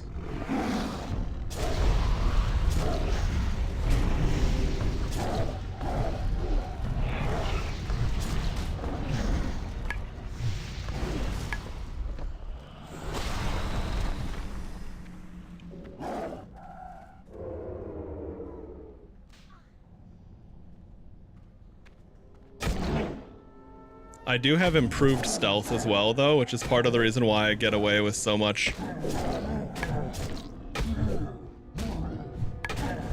Without the improved stealth, you do get caught here and there on things.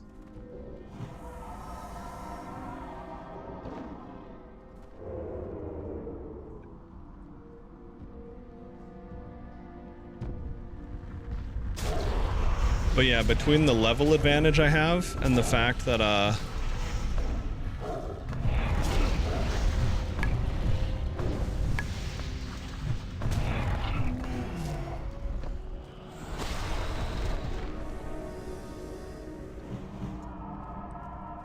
the level advantage and the improved stealth, that really makes things spicy.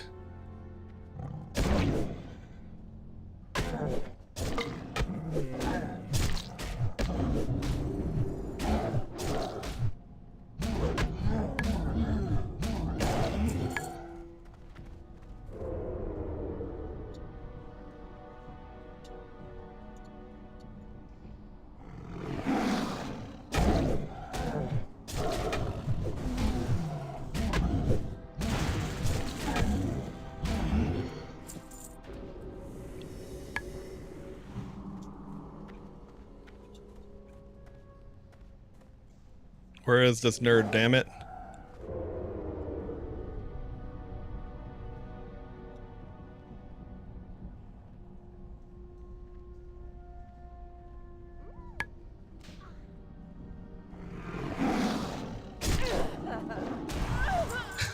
Yeah, those squishy caster mobs, when you go into them with full combo points ready, it's like, oh man, they're getting sauced. I have a shitty idol. But it's an idol.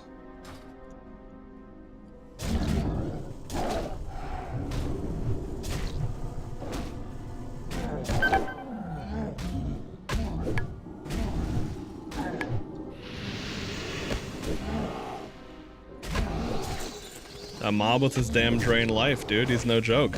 Okay. Now I got proper credit for it. I don't know what the hell was wrong with him earlier.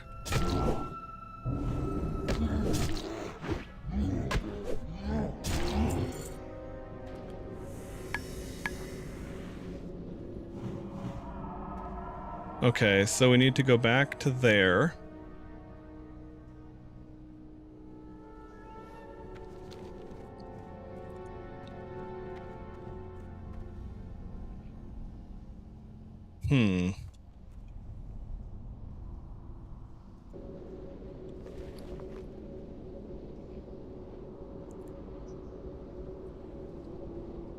Yeah, I'm just gonna hearth because it's too much. I don't want to run all the way out there.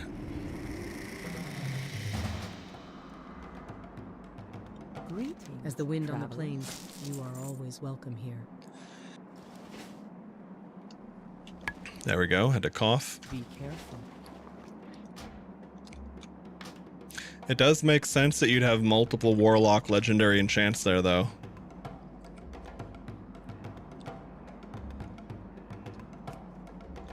Okay, we'll grab the transmogs that we're missing. As the wind on the plains, you are always welcome here.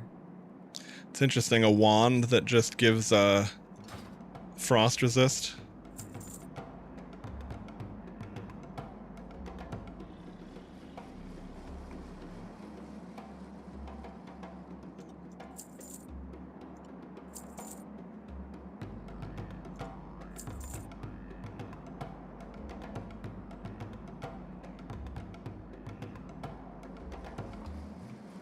Goodbye.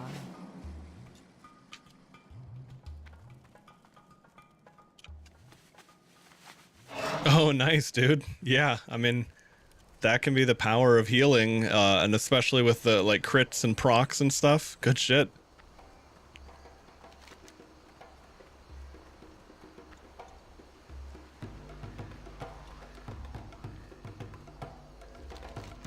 Let's see, Decitus is a level 30 to 60 zone, okay.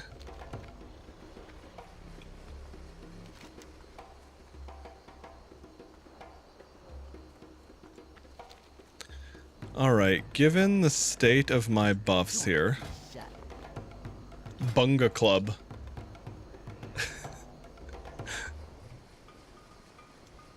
It's just a rock on a stick. I like that.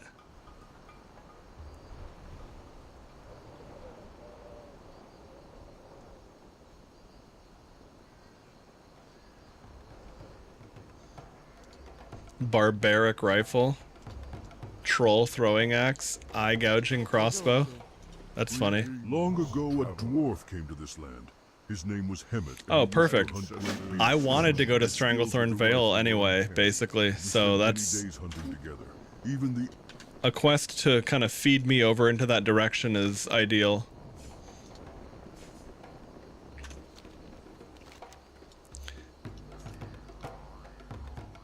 Alright, and I'll go wander over there and turn that in too to get that out of my quest logs. See, the other thing I'm trying to do is I'm trying to not abandon the quests that seed you into other locations or dungeons and stuff to see if that changes anything. Okay, that's a quest for Moradon. I would get that from my dungeon ball if I roll into that dungeon anyway.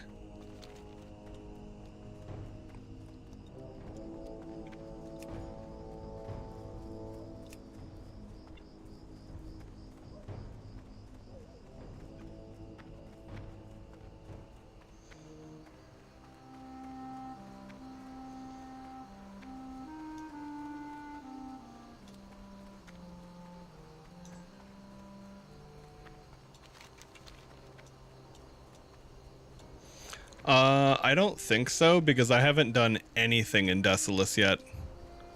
So it would only be if they've sent me over here.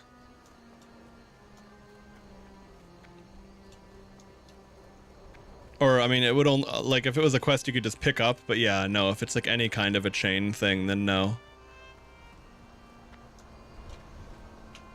Time is money, friend.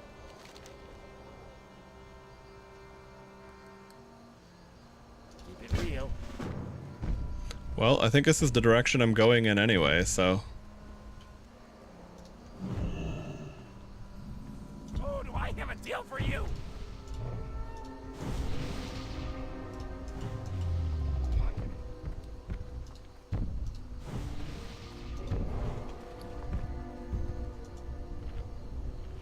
Nice, okay, the turkey properly works as a drink.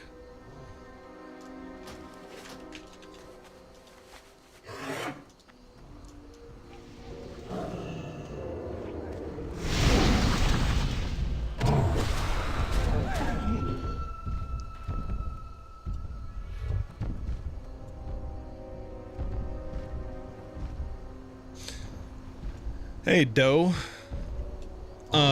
Well, I'm having a good time with it. I'm not really that versed on private servers because I never got super into it in general, but I'm definitely enjoying what we've got going on here.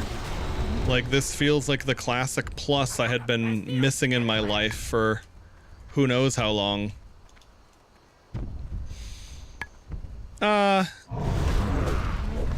No, because I already consider Blizzard to be a dead end. That's basically why.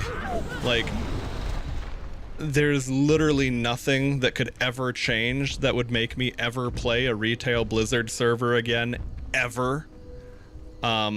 Pretty much short of Blizzard no longer even remotely resembling who they are today.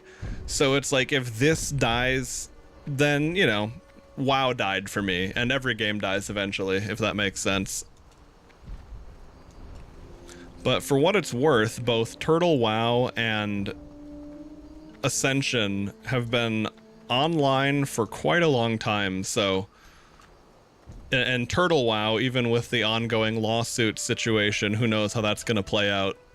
But it kind of seems like the people in charge of Turtle WoW are like deeply overseas in Russia or something and can't really be, you know, no one can do anything about it anyway. But yeah, like for me, the reason being with all that is things like, hang on, I'm gonna see if I can turn this quest in here real quick. Not sure it's a prosperous proposition to be paying so much money to protect the Gieselton caravan. Cork and Rigger only make 1 gold piece a week, but as long as they keep paying for my Kodos, I can care less how they run their business. Yeah, I was gonna say, like, one of the big things is gold farming. Like the fact that gold sellers and botters and everything aren't dealt with by Blizzard, and it's basically permanently negatively impacted the economy. I hate that. I hate that you either have to buy gold and become part of the problem, or deal with farming your own gold at, you know, third world borderline slave labor rates of your time being worth it, if that makes sense. It's like there's that one issue creates a situation that you truly can't escape from.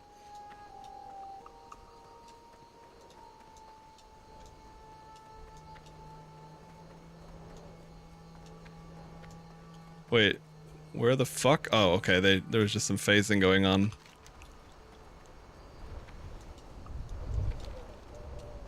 Yeah, for me, it's not even the spam at all. Like that, there's easy ways to deal with that. I mean, it can be annoying. Like it's not that it's a pleasant activity, but like that can be dealt with. You can deal with, you know, people can ignore a message, or if it's consistent, there's probably an add-on that deals with it. But there's truly no escape from the economic impact of how it impacts the player economy.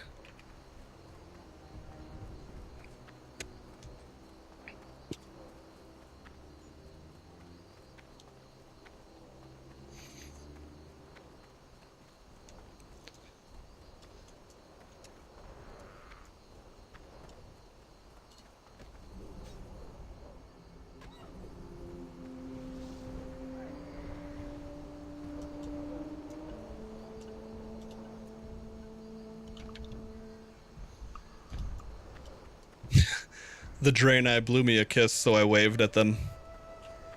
I feel like a troll doesn't mind a lady with goat hooves. I've got tusks anyway.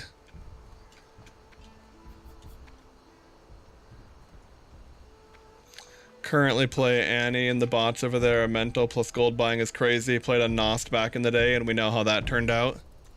Yeah, no, I mean, a lot of good private servers that were very long running just ended up dying.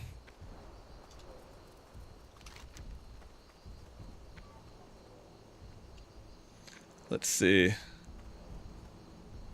Is this the... What the hell quest am I on? Where did it go?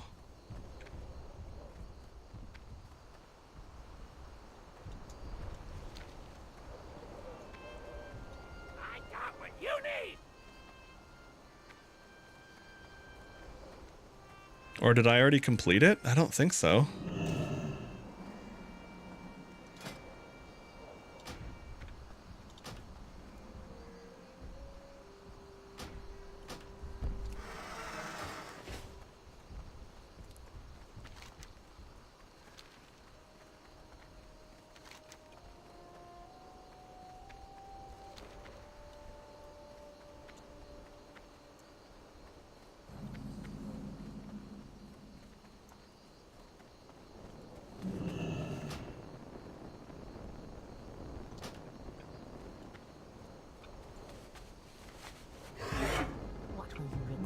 The crystal caverns of Taramok lie to the west, deep within Meridon.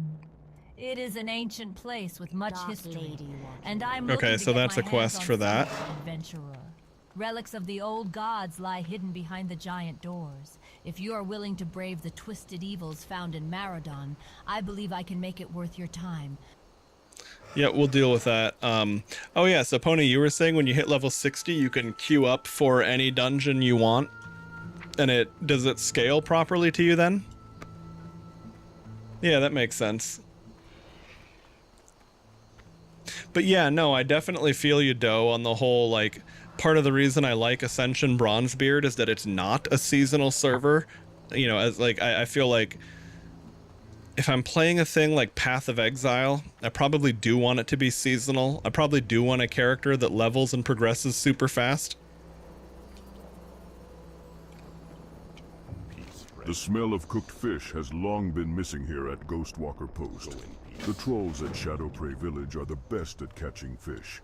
But alas, with all the centaurs... So I mean, I would be bummed if it were if it got shut down, but yeah, I guess it just kind of is. On orders from Regthar, then you are here to deal with the centaur. It feels like it just kind of is what it is. I don't know how our campaign against the centaur will end, but I know the struggle will be long. Have a seat and listen.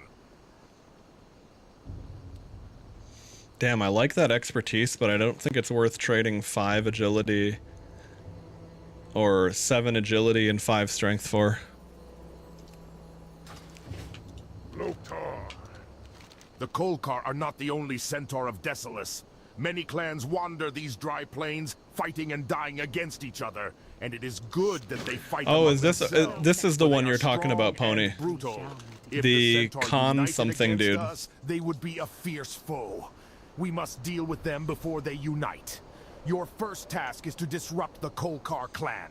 Do this by killing its leader, Khan Deshepa. The Kolkar village is northeast of here. Go, and may fortune go with you.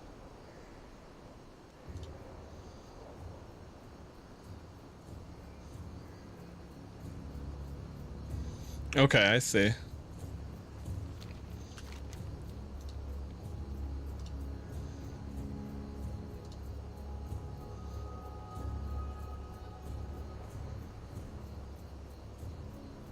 Oh, that's an add-on. Let's see. I'm running Addy Bags. I've got the voiceover. That's part of the voiceover thing. Let's see. Mixed scrolling battle text. My UI is Elv UI. And then I guess other than that, it all pretty much speaks for itself, or is invisible anyway. But yeah, these add-ons can be installed through the launcher for this as well. It's really nice. Their hatred against them.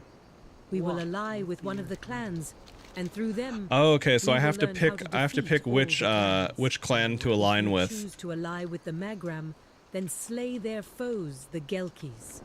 This will earn you respect among the Magram. When you earn enough, then meet with the Magram spokesman Warug on the outskirts of the Magram village in southeast Desolus. To beat the Centaur, we must use their hatred against them. We will ally with one of the clans, and through them, we will learn how to defeat all the clans. If you choose to ally with the Gelkis, then slay their most hated rival, the Magram. After you earn the respect of the Gelkis, meet with the Gelkis shaman Uthek the Wise on the outskirts of the Gelkis village in southwest Desolus. You can do both. Are there factions? I mean, isn't it like a, like a connected lever though? Like if you're working for one, you're pissing off the other one. Oh yeah, okay, yeah. No, I know you can reverse the rep grind. I'm not looking to do that though. But yes, that's something that you're able to do. Big giant.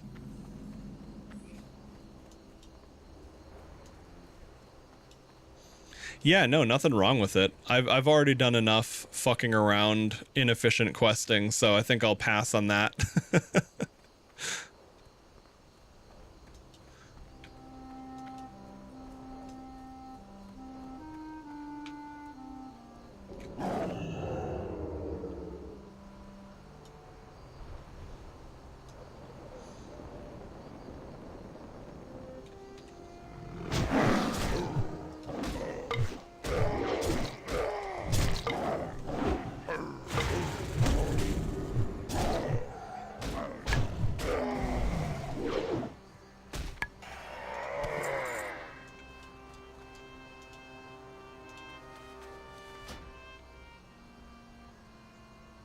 Oh, that's a nice upgrade for me, actually.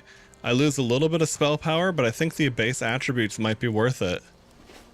As for the population, it's very busy. I have no idea what the Horde Alliance balance is like, but in Orgrimmar, I am regularly I'm like regularly on instance 2 or 3 automatically because the main one is so busy that it's lagging. But I don't think because of open world PvP things, you can't slash who, because it would be very abusable to track people down, I guess is the idea. They have an optional open world high risk PvP system where you can, if you kill someone, you can loot some of the gear they drop, and if you die, you would lose some of your loot. So, you know, the high stakes element is no joke. I haven't done any of that myself, but I know it's an option. But yeah, I don't know if you can get an exact player count or not, but Ascension has been online for so long that it's probably the most popular private server. Turtle WoW has been the longest one running, but some people don't like Turtle WoW because it's built on the version 1 WoW client, and that has some serious technical debt to it, even with the Turtle WoW doing all the work they did. Yeah, all in all, I think a lot of the changes, like, like after I killed that centaur, this staff I just looted was a world forged item. Like, it was just there, out in the world.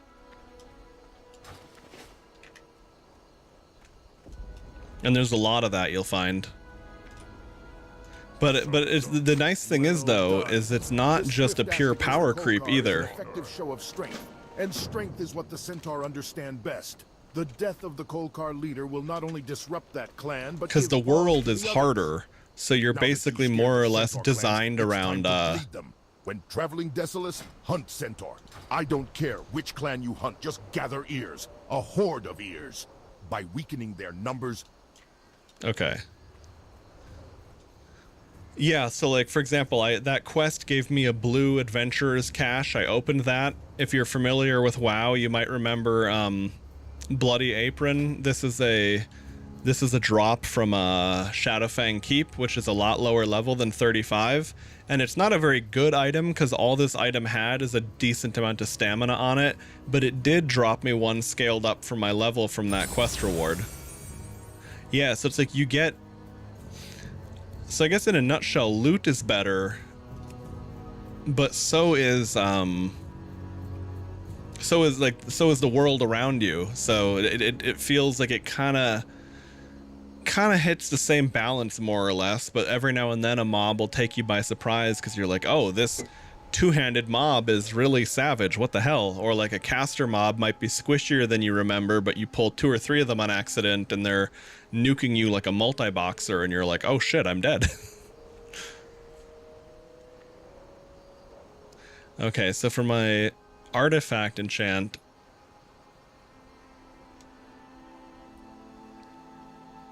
I guess Stampeding Roar is probably what I'll take.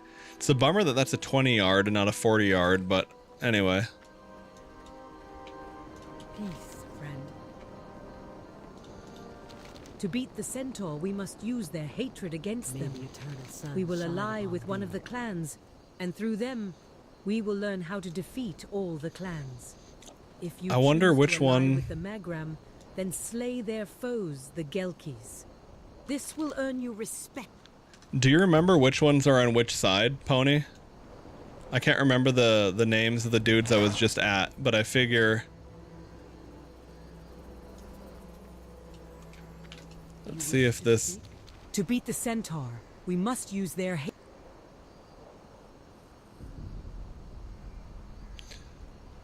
On the outskirts of Gelkis southwest. Okay. So the people that I would want to ally with are in the southwest. So in that case...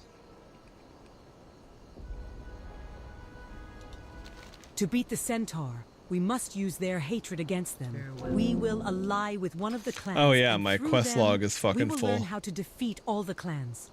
If you choose to ally with the Gelkis, then slay their most hated rival. Okay, this is another sepulcher quest. I can safely abandon that. Okay, so I'm gonna do Gelkis. To beat the centaur. All right. So I should go this way and kill those ones then.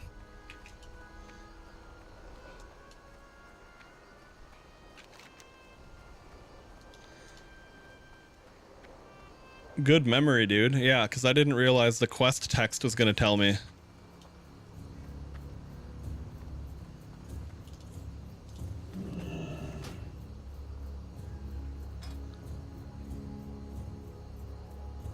Oh, man. That's really good, but the one I have is better. Talk to me. Bibley thinks he's the only goblin in Decilis who knows how to make money. Well, the only caravan brave enough to travel these parts relies on me. Ever since I learned how to rejuvenate and control aged and dying Kodos with my Kodo combobulator, the caravan owner Cork, Rigger, and I entered a partnership. Take the combobulator and use it on any ancient, aged, or dying Kodos. It will jolt the beast into a tamed Kodo and force it to follow you. Once you have a Kodo tamed, bring it back to me.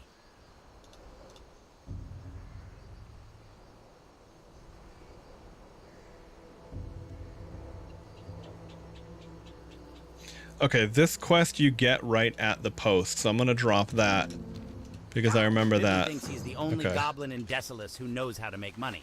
Well, okay, we already got the quest text, so I'll drop that.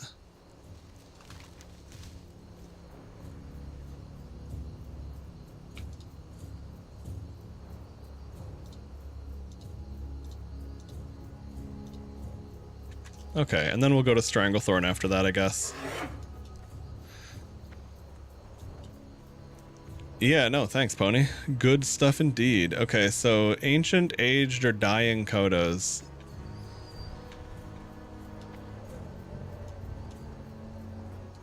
I mean, I guess it makes sense for a place called Decilis to be completely desolate. But, yeah, they weren't kidding. I didn't do a lot of... This is another area I never did a whole bunch of questing on back in the day, because around this time, I would almost always be in, Stranglethorn Vale, so I'm just doing things a little bit differently rather than keeping the whole usual pace of things.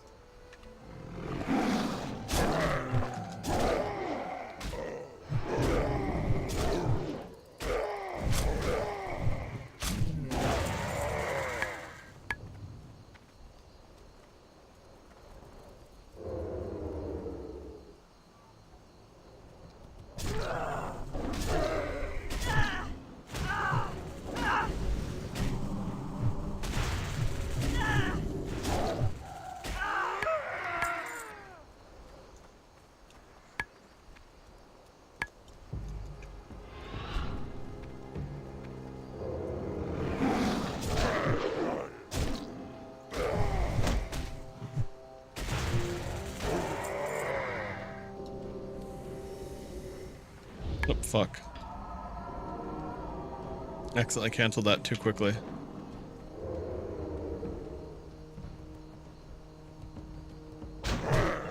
No! Sucks when the opener misses. Fortunately, we got some good crits to make up for it.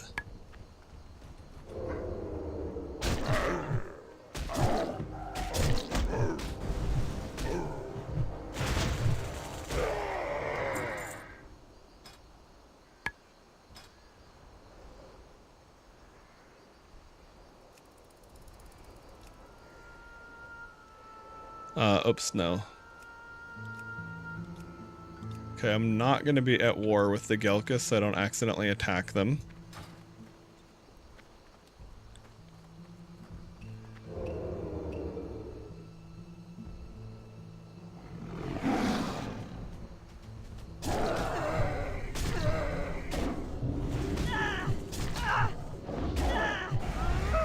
Nice.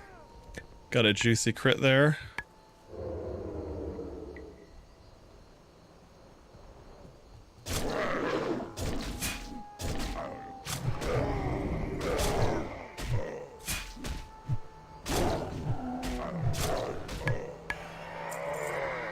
I'm just gonna save the combo points there for the next one.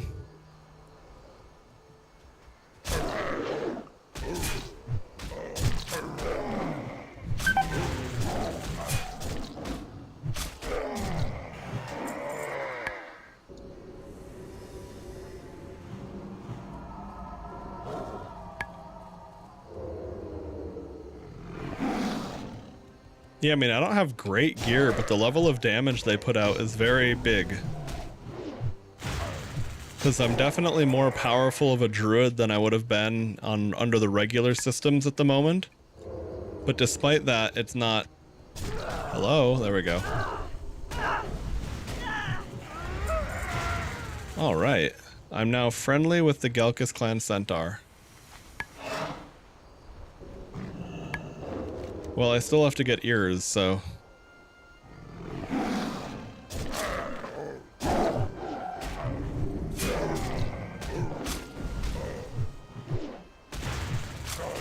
So many of these sons of bitches don't have ears for whatever reason.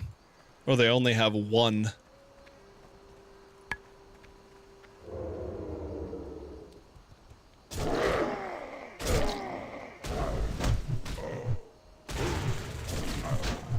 Quit lying to me. I see that you have 2 ears.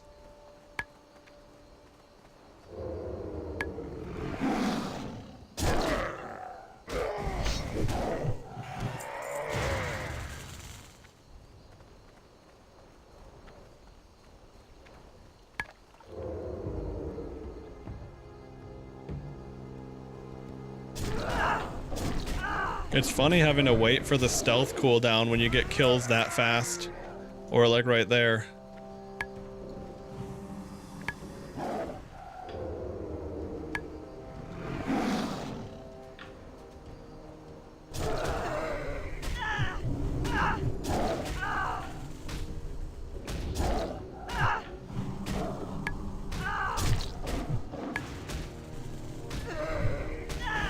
You can make a belt that increases swim speed? By what percent?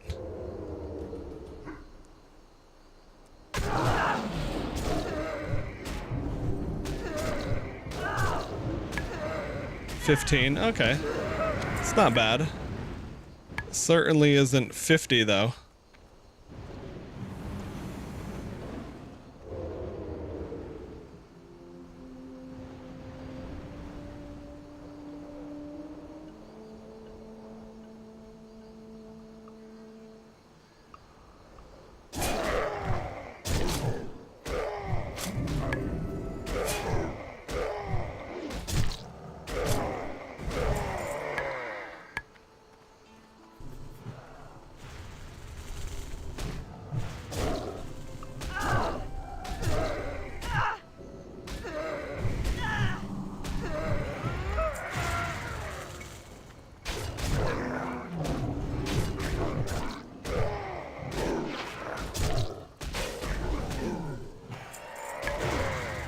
Oh, the dogs didn't despawn, okay.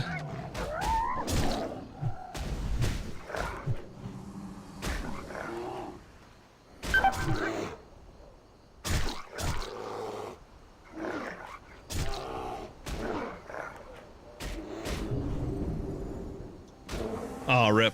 I forgot I had a potion and I was slow on it. That's okay, though. I'll save the potion for a more meaningful thing. It is interesting how some mobs' pets despawn and some don't. And it's not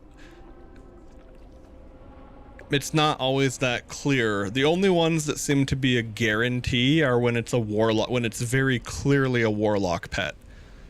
Like if it's like a caster with a demon or an elemental. But even then, I don't know, maybe I just haven't discovered the ones that don't despawn. No, I have 100% had hunter pets despawn on kill too. That's why if it were that surface level and easy to call, then it wouldn't even really be confusing.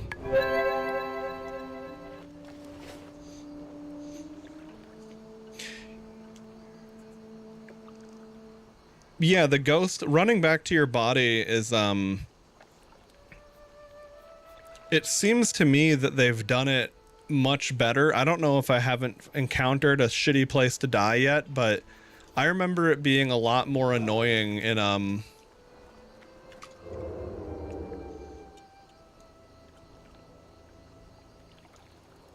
like original WoW's design.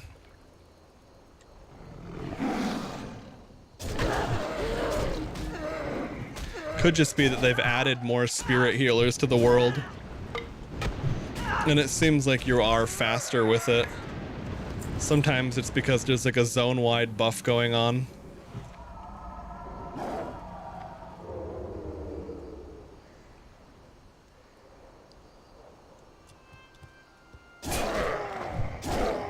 Speaking of buffs, I gotta go get my XP buffs again soon. But that's alright, because then we'll do the Thanksgiving shit that I missed because I wasn't the right level to cook turkey previously.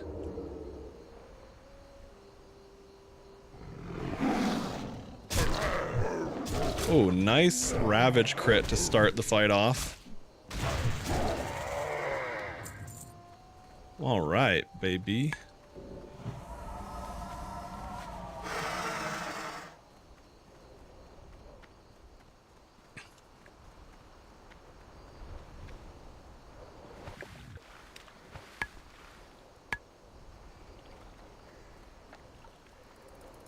Oh, nice. Increases mounted... I was gonna say, my mount feels faster than 60. What the fuck? But yep, that...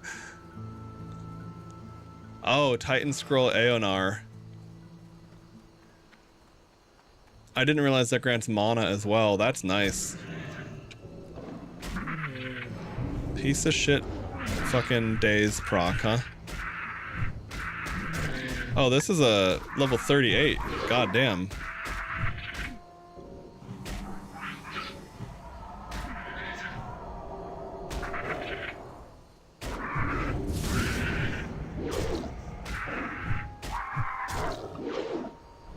Nice, that guy helped. I was like, well, if he wants to kill me, I'm PvP flagged, he can. But yeah, like that's how much harder it is to fight a mob 3 levels above you.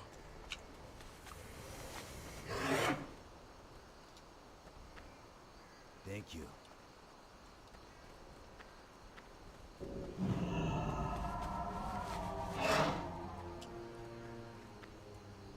And also the fact that at the current moment, in addition to not having stealth if I don't open the fight, the other issue is I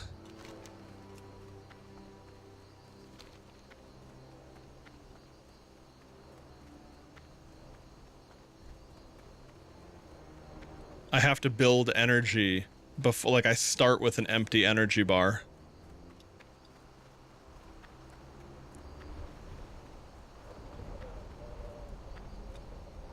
Nice, I was able to do a little mountain climbing there. By now, the Centaur must know your name. I'm sure they know it and respect it and fear it. And just as they know you, they know the banner under which you ride. The banner of the Horde. To beat the Centaur, we must use their hatred against them. We will ally with one of the clans, and through them, we will learn how to defeat all the clans. If you choose to ally with the Magram, then slay their foes, the Gelkis. This will earn you respect among the Magram. When you earn enough, then meet with the Magram spokesman Warug on the outskirts of the Magram village. I wonder if we can group up for this, if it'll count nicely or not. Also, can we tame more than one at once?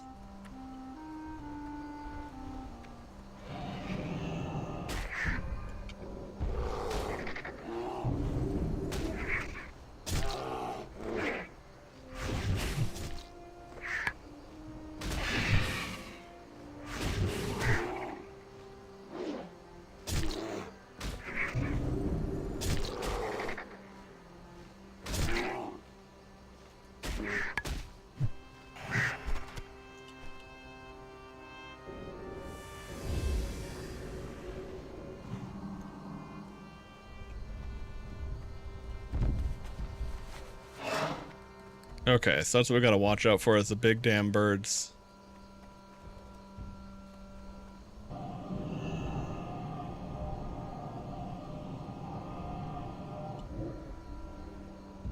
No, Krim, get the fuck out of here.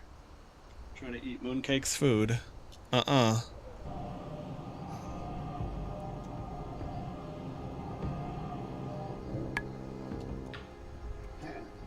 Oh, maybe you can only have one at a time.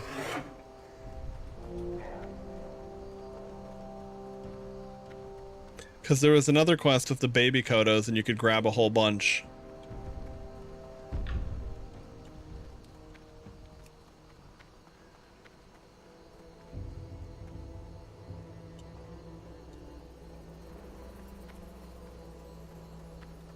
Where the fuck is this guy's place again?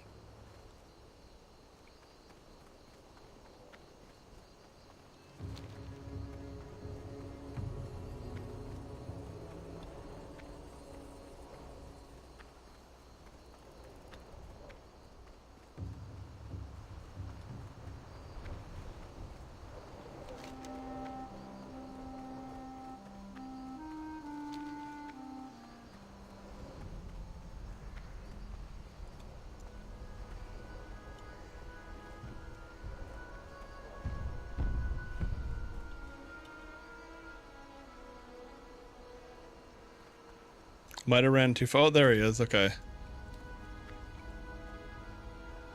Just a slow ass bitch. Come on, you ancient Kodo. Get your ass over here. Well, this one's not going to be that quick.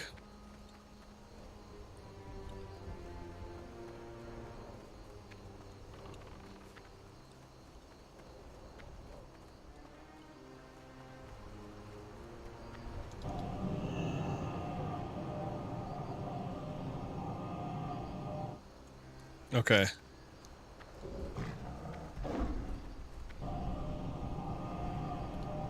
I better start it closer in range. Okay, let's also see if this works. Okay. No, this one doesn't. Interesting. I thought maybe I had been out of range last time.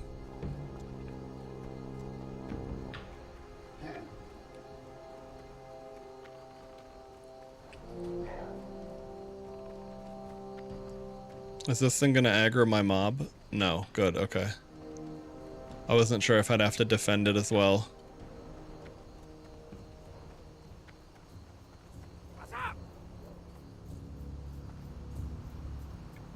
Come on, Kodo.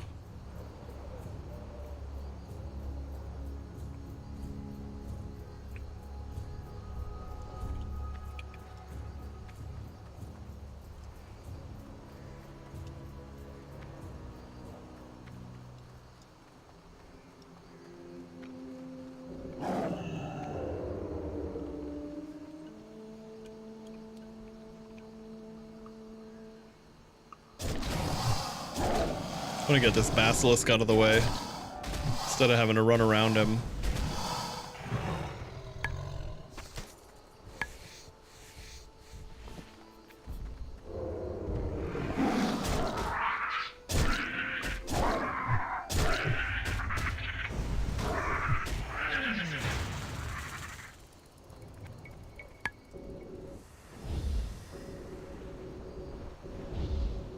Oh, okay, I have clear casting, but not predator swiftness, that's why. I was like, what the hell?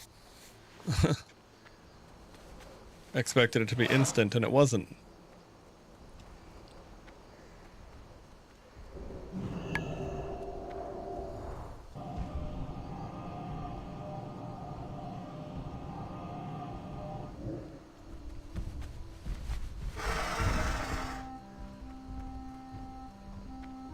Hey, Doughhead. Thanks for the follow. Bought the wrong regent because same icon. Aw, damn. Yeah, that can get they can catch you with that. All right, Kodo 2, or no, this is Kodo 3 of 5. Hell yeah.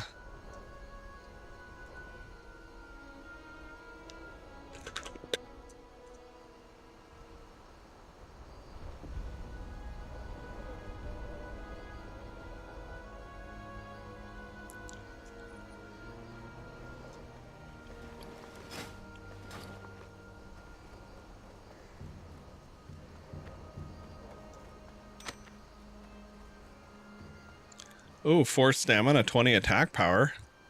It's a way better ring than 3 agi, 1 stamina.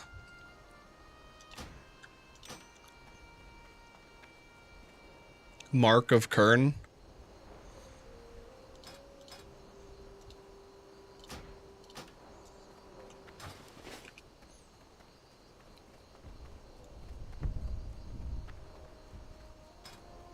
Artisan Tailor. Nice, man. Working your way up in the world.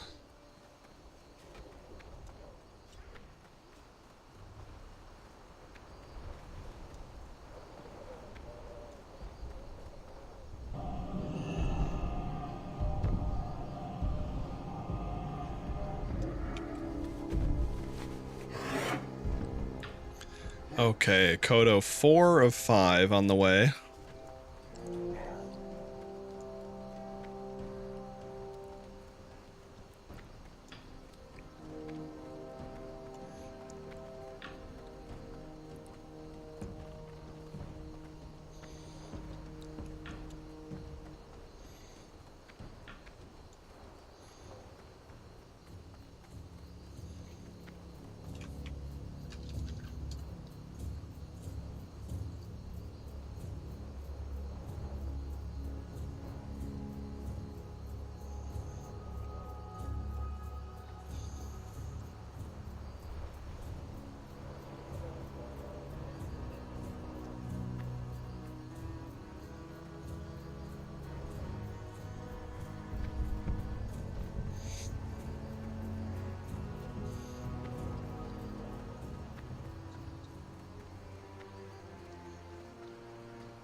Yeah, I was wondering what they're talking about. I was like, what the hell do they mean get banned? No one gets banned on Ascension unless you're like, I don't know, a hacker.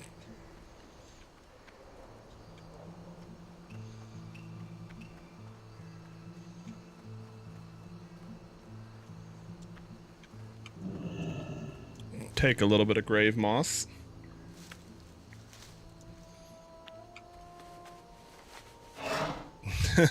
Nah, even that, like, I even told the admin to fuck off and called him gay, and I only got a 24-hour timeout. I'm pretty sure you have to commit like a felony or go to jail to get banned on Ascension. Other than like obviously fucking with their game, like, you know, botting, selling items to undercut their marketplace, etc. I mean, that makes sense just from a sheer business perspective.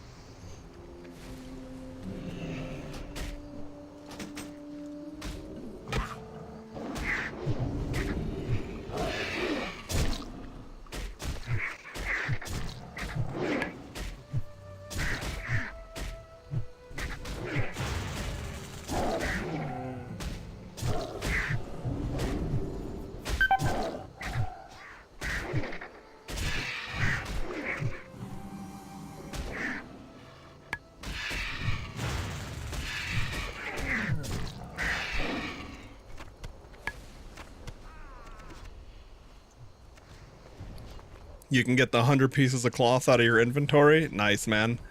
Huge achievement. Okay, I don't need more wild turkeys.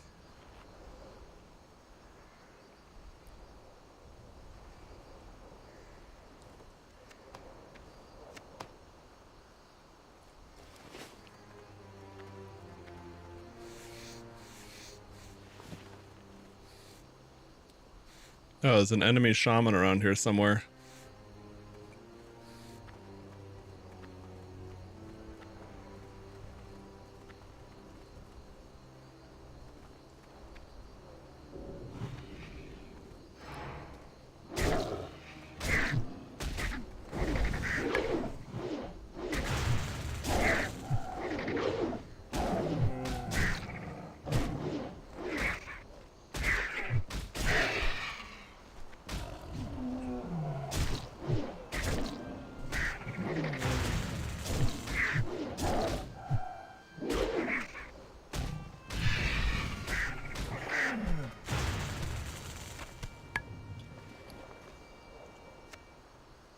Okay, don't need either of those.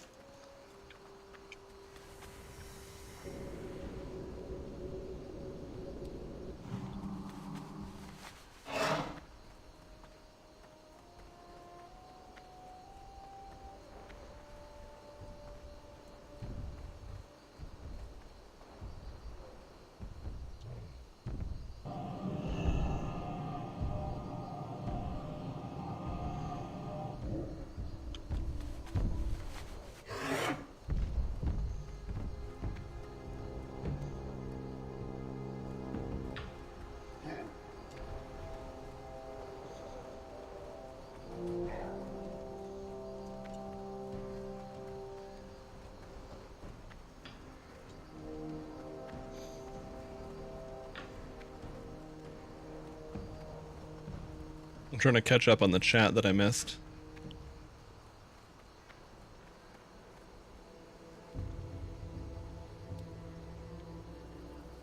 Okay, there we go.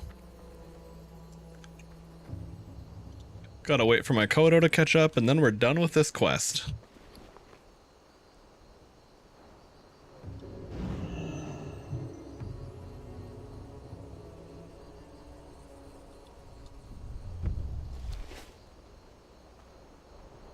Nice. 3, 4, and 5. Excellent. I asked for 5 tamed Kodos, and I get 5 tamed Kodos. I am going to be rich. Yes, very rich. I hope to see the look on Bibley's green face when he hears about my success.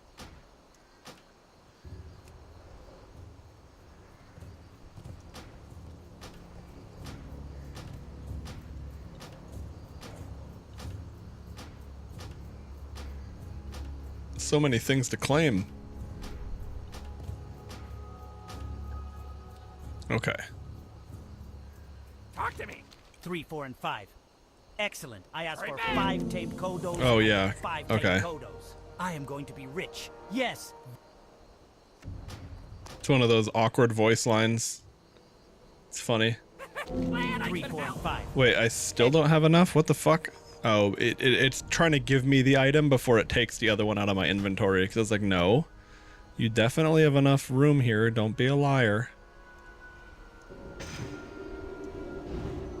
I was gonna pop these scrolls too. Those are never worth saving. Just use them. Excellent. I asked for 5 tamed Kodos, and I get 5. 5 tamed Kodos.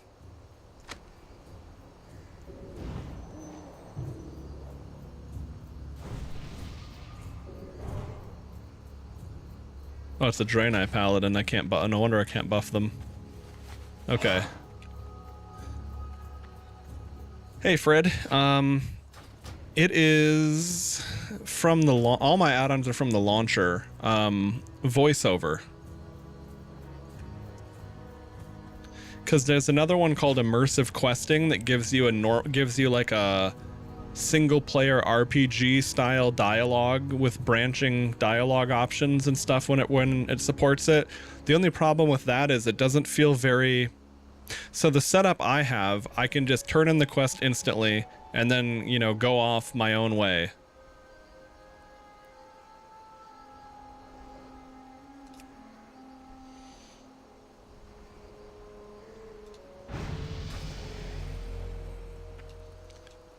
The one that was about like immersive questing or something, the problem with that one is that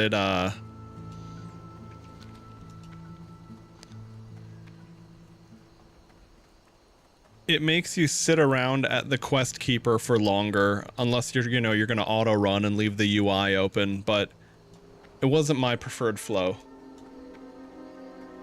And yeah, thanks on thank you for the celebration of the level up there, Pony. That's oh my fucking god, being a druid sucks ass. 10 gold just because I leveled up. So many stupid ass skills to learn, fuck you. Anyway, leveling up is fun.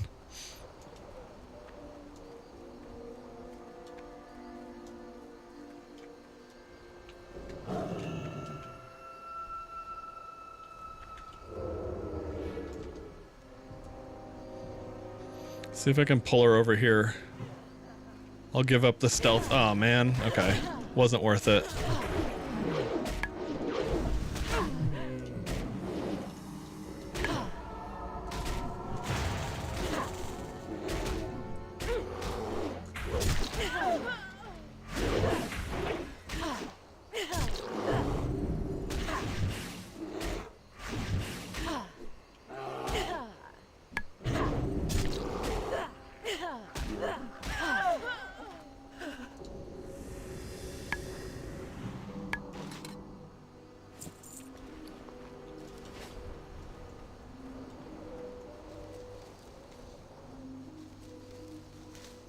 Gotta feed the bear and cat somehow. Yeah, it's true. They do need more food.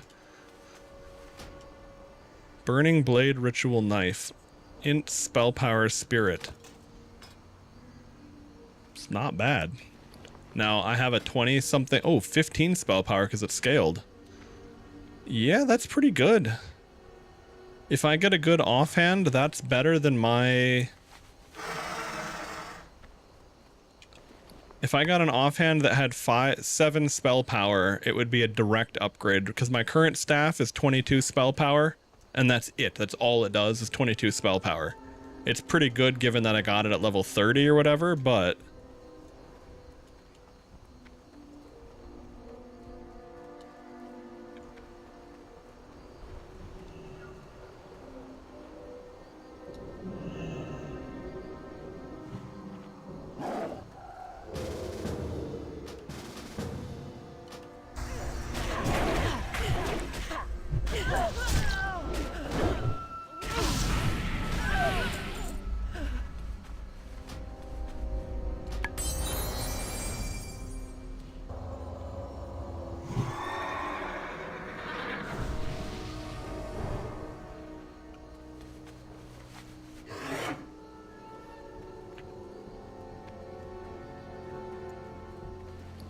So what it is, get Soul Harvest, increases magic damage and your pet's damage by 15%, lasts 6 seconds, increased by 3 seconds for each target afflicted by Corruption, Curse of Agony, and Immolate, up to a max of 24 seconds. Last 6 seconds. Okay, got it. I was trying to see if it would stack.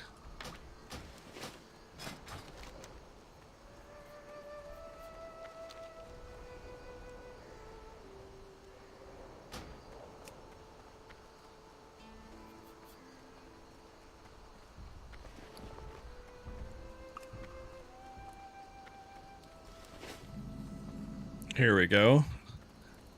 Gelkis Village.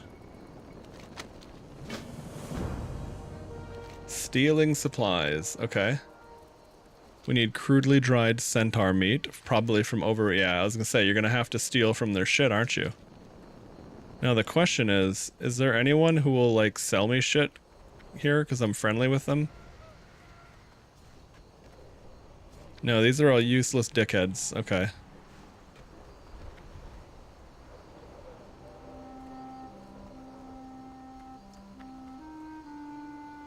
Oh, well, while I'm here, I'll go to the, what is it? Blood belly fish? Blood belly. Sounds pretty cool.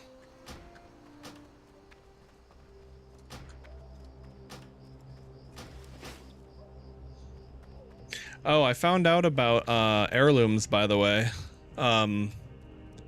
Turns out that hunter, shaman, paladin, warrior, they just equip plate from level 1. I don't know if that change is an old Blizzard change, or if that's an Ascension change, but that solves the dilemma on whether or not it makes sense to go for that.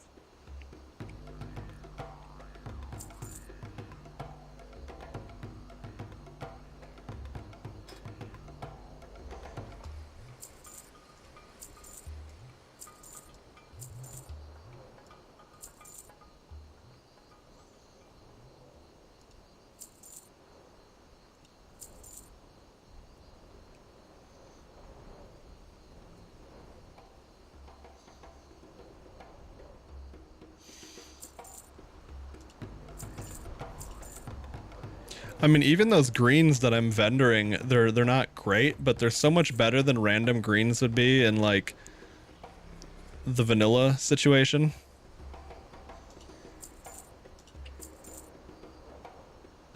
Okay, I'm not going to take that staff, but I'm going to hold on to this because that might actually be really good.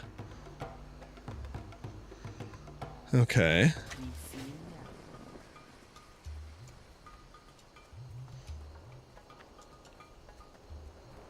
I can loot Stranglekelp now.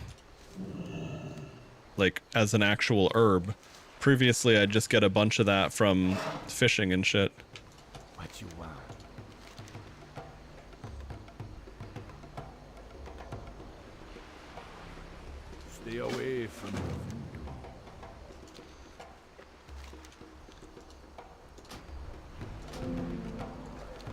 I think this is a Maradon quest.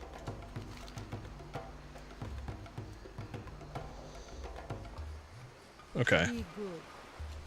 That's another quest up for Northwest. I'm not gonna go, because I do plan to go to, whatchamacall, Stranglethorn Vale pretty soon.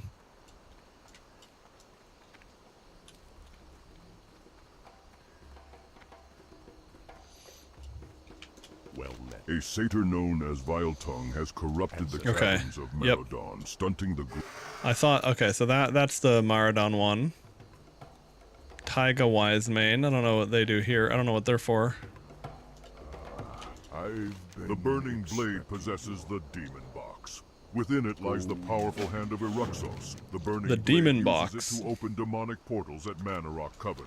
We must stop the tide of demons entering our world, adventurer. Use this demon pick on the red crystal in Thunderaxe Fortress to gain access to the Demon Box. Okay, that's not even a blue quest.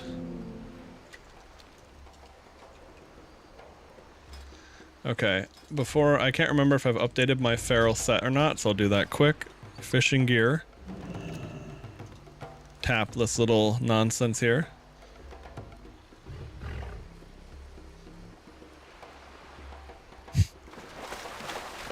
Yeah, I was thinking, what a fitting name, huh? The Demon Box. I feel like I've learned what that one was. Didn't need to learn that lesson twice.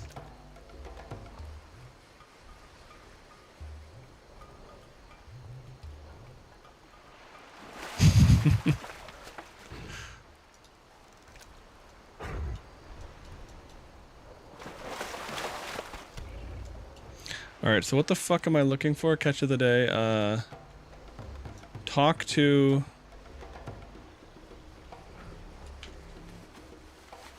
Talk to Jinna. Oh, here we go. This dude.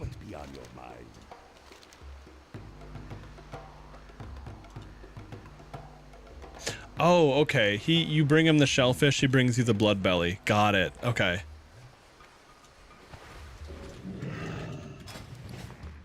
Already learned all. Oh yeah, and I have Pounce now. Pounce, Frenzied Regeneration, and Cat Form Swipe.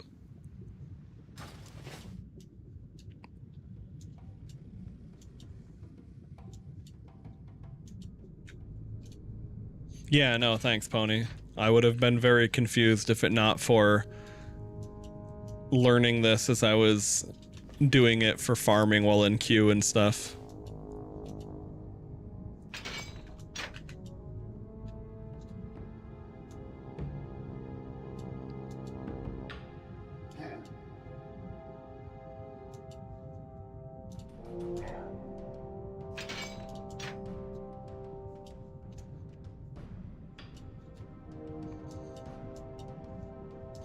Now these guys aren't question mark reds to me anymore. They're just normal ass dudes.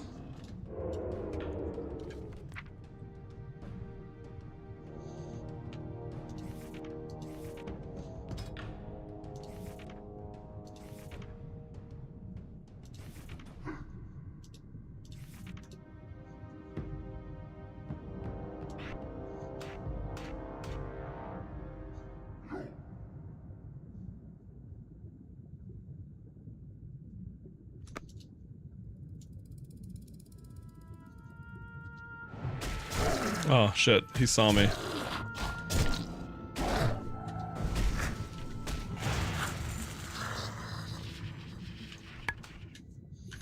Okay, I'm gonna put swipe on...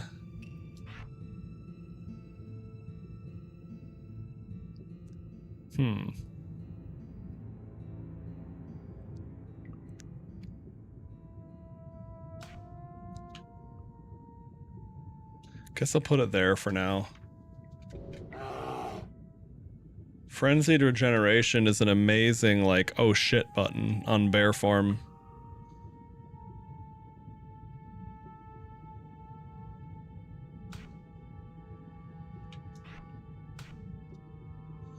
Okay.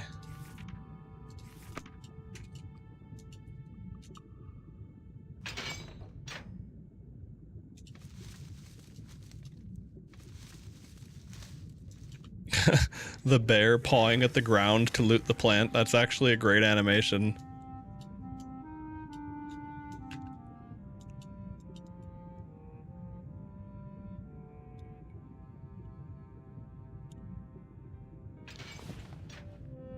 I got a shoe.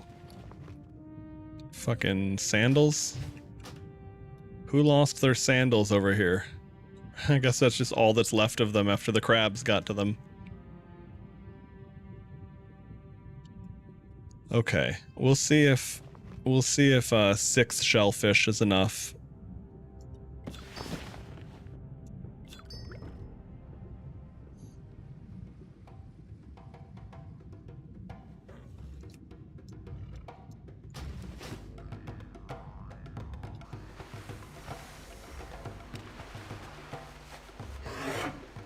So many junk boots fishing I can compete with Nike.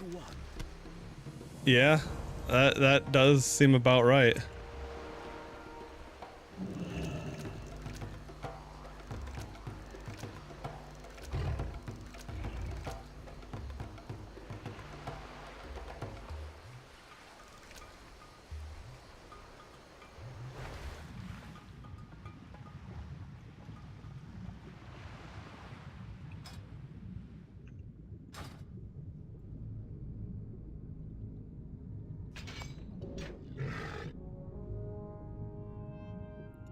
Okay, so it's five shellfish for 1 bloodbelly fish.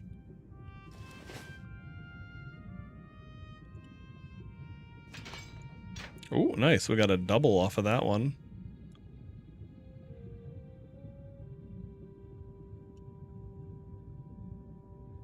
There's one. Okay.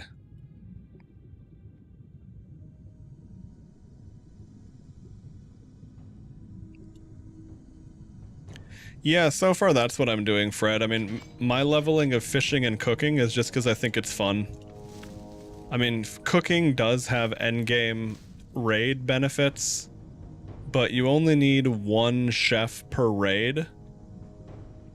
Now, there's nothing wrong with having extra, especially if, you know, no one has that done. It is nice to have raid, like, endgame raid food buffs are substantial. They definitely are something that people aren't going to raid without, generally speaking.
Go, being a friendly player, because I had that same question once, wanted to help other people.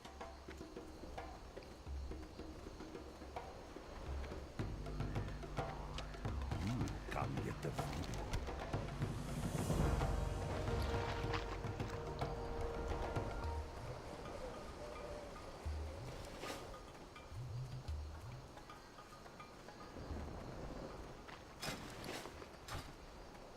Hey there.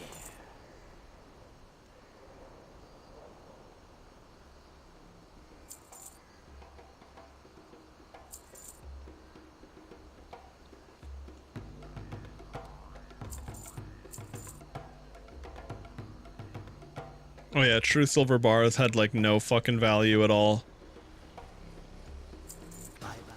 Less than the sell price to the vendor. Now, on the days when that is for a quest, could be very high value, but oh well. I'm not gonna worry about that.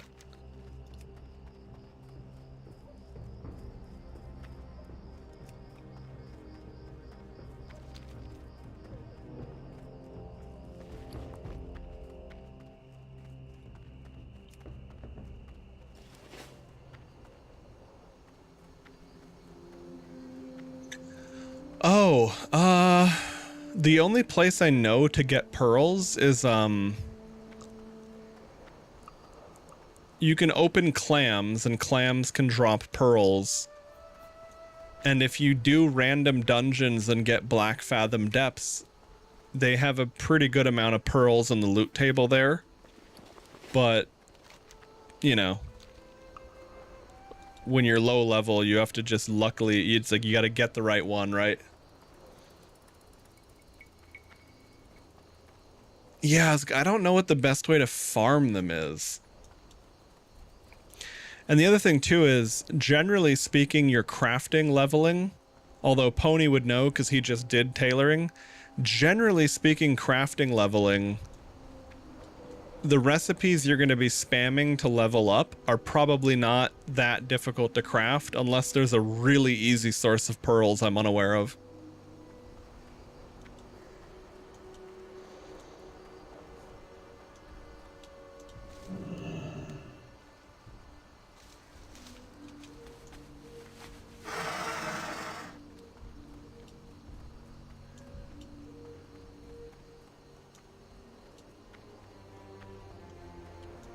The only professions I've leveled so far have been, like in terms of crafting professions, not gathering professions, has been,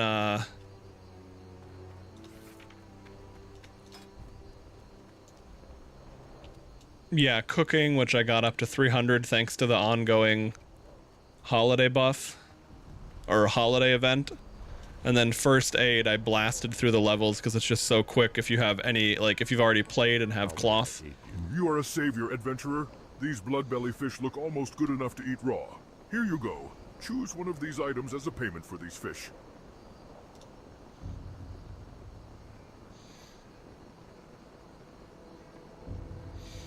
Farewell.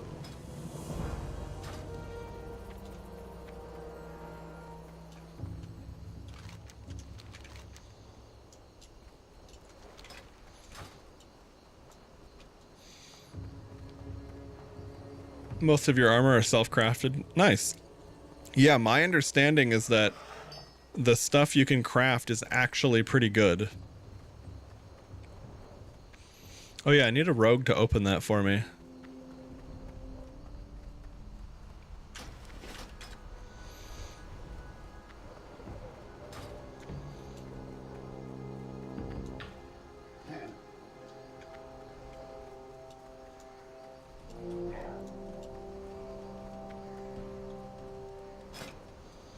Oh, so what did I get? Okay, level 36, huh.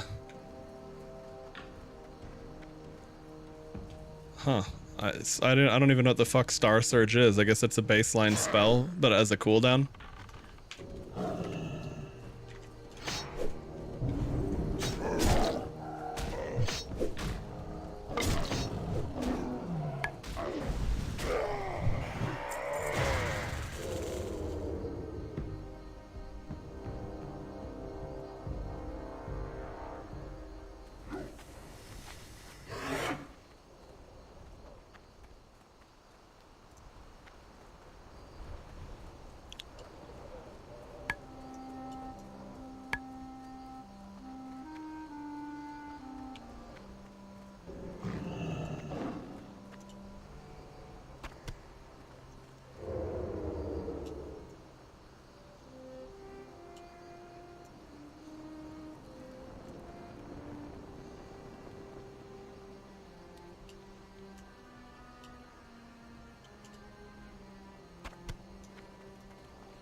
I'm stealing all their beef jerky. God, I'd be so pissed if some fucking invisible cat came over and stole all my beef jerky. This is a good quest.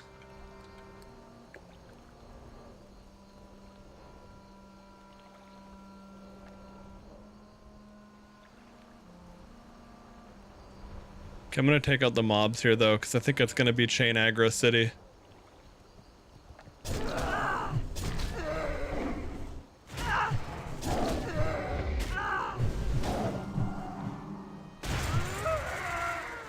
Definitely was worth it casting that heal, wasn't it?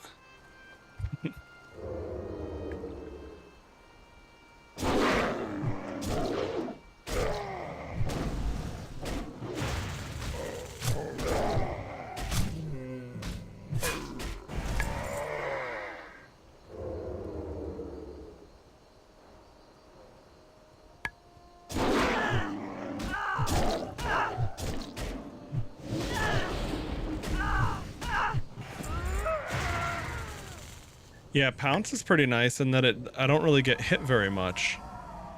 And I don't even have improved Pounce yet, do I? Oh no, I do. Okay, that makes sense. I was gonna say, that feels like a pretty fucking long stun. Given that I don't have it improved yet. But I do have it improved.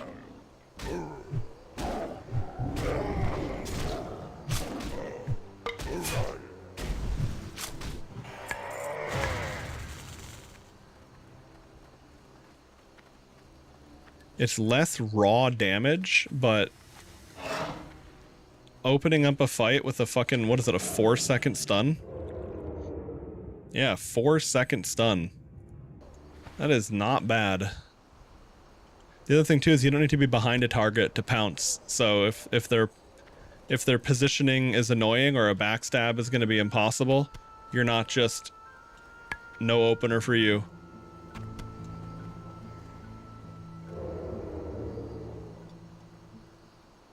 Well, in this case, it does significantly slow down the level of burst that you'd be applying to the mob.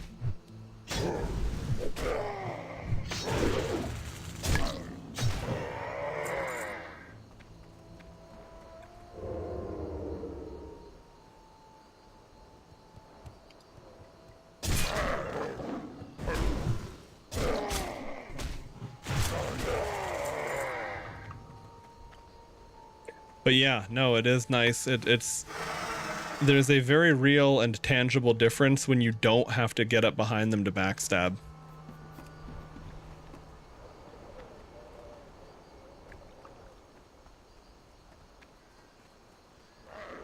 Damn it, he has nets. Okay.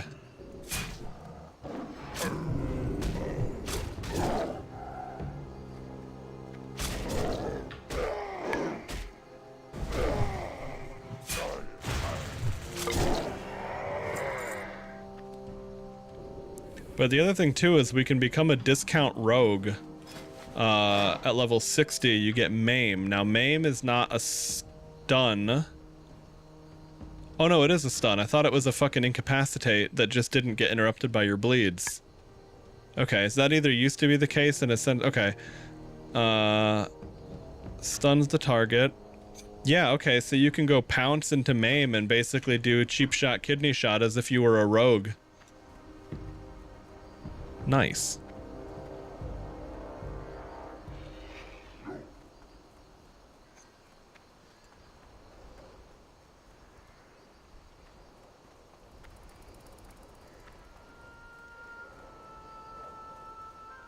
Yeah, that was the other reason why I picked this talent, because it reduces the cooldown of bear form bash by 30 seconds, and so it makes it a 30-second cooldown total, because it's 1 minute by default. And bear form bash is such a good, like, oh fuck, I need a second, you know, you can bear form bash into like a raw healing touch with no you know, proc or anything to make it instant. And in bear form you have enrage off the global cooldown, so you just shapeshift into bear, pop that, then stun. But once I get Furor through the level 45 thingo for that, then when I turn into bear form, I instantly have 10 rage. I can just stun immediately.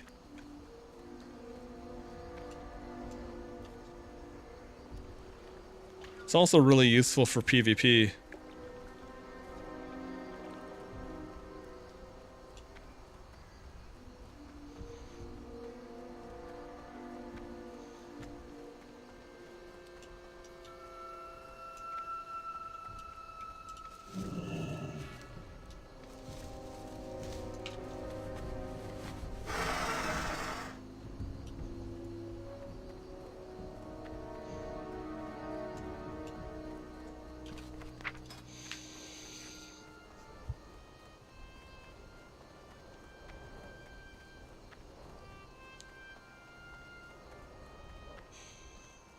Oh yeah, it would also be a good idea to go into Stranglethorn Vale because it's a lush environment and I'm more likely to encounter herbs there, I'm sure.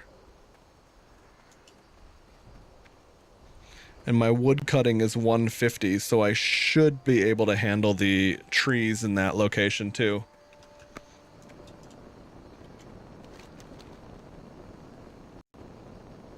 Okay, what am I looking for? Okay, I'm gonna take these and sell them. I'm gonna take the shot because bullets are cooler than arrows.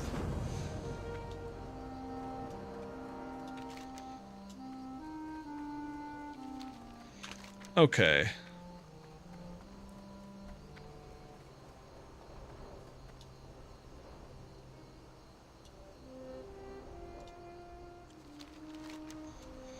What the fuck? Drain Fist?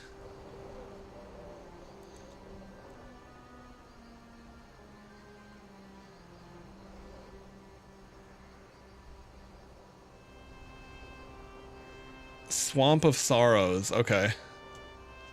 Another quest that's like, hey, go to the other fucking side of the world. But see, these are all things that I would have never done back in the day, so, you know, why not? I'll just do it.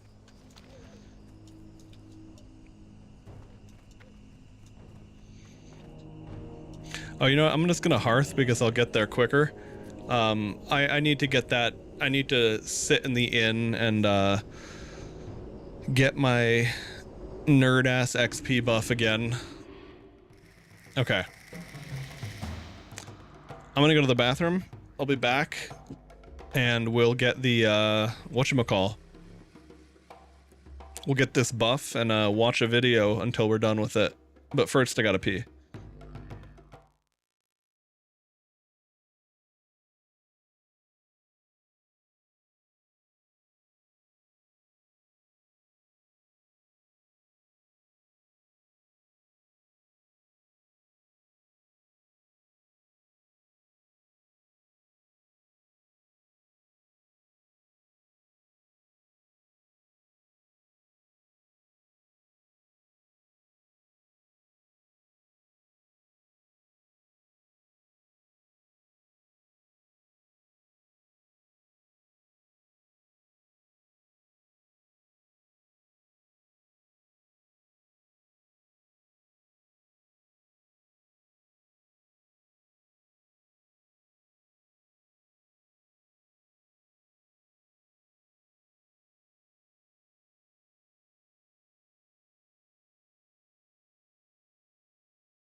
Okay, I'm back. Ended up needing to make tea.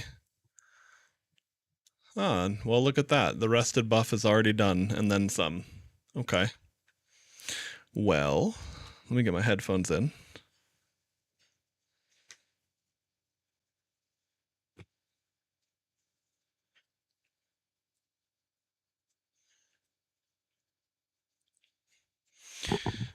Oh, fuck. Pillows, scuff. Okay.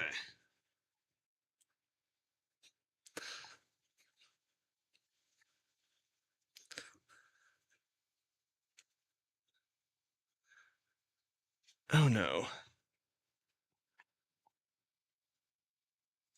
Okay, I see.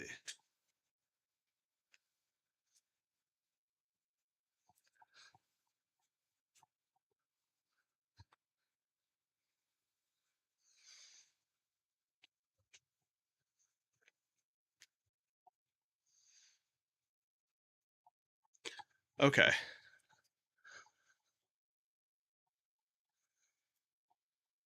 Gotta have the butt and lower back pillows.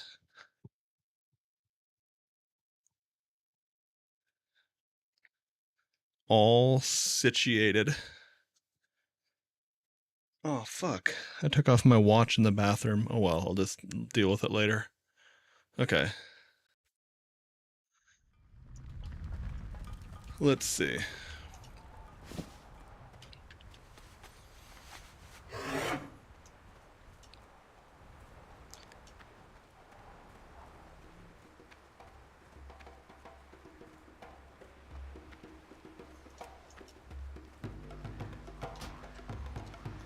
I'm curious what my transmog wardrobe is like these days. Should be pretty good.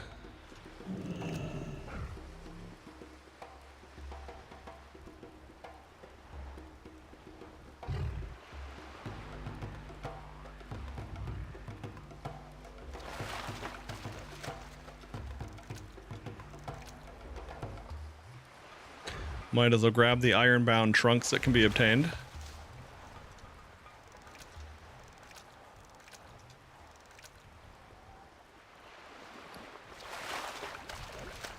Seems like it seems like they nerfed that, which is probably for the best because that was going to be a real source of gold inflation. Hey Cram, what are you doing? Oh, here you are, Moon. Come here, Moon. Moon, come here. Okay.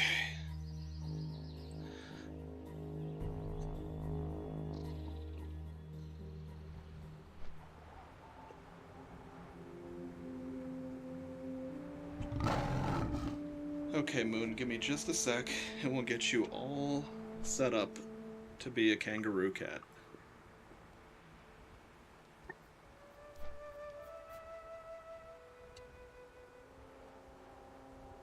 Okay, Moon, come here. Come here. Come here, Moon. Mooncake, come here. Come here, come here.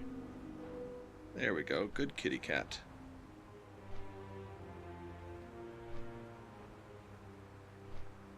No, you're fine. I'm just getting I'm getting the hood set up for you. Okay, that's a good girl, huh? There we go. Now I have my cat equipped.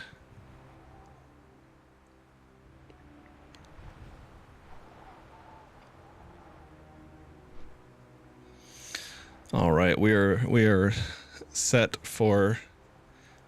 Got a fresh cup of tea. Got my cat. What a good kitty, huh?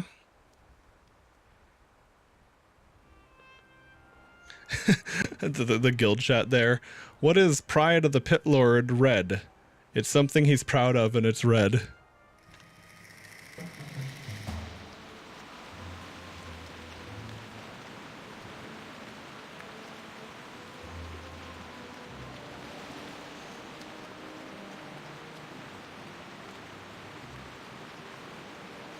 Hey, Pony.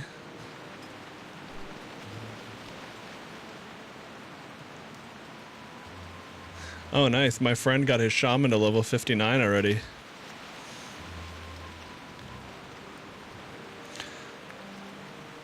I am definitely taking the scenic route. In more ways than one here.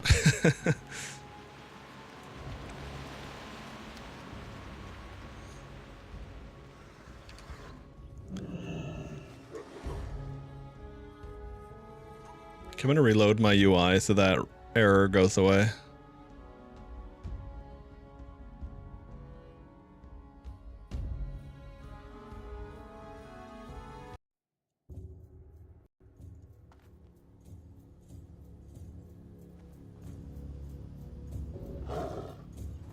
Oh yeah, I don't take less falling damage in cat form just yet.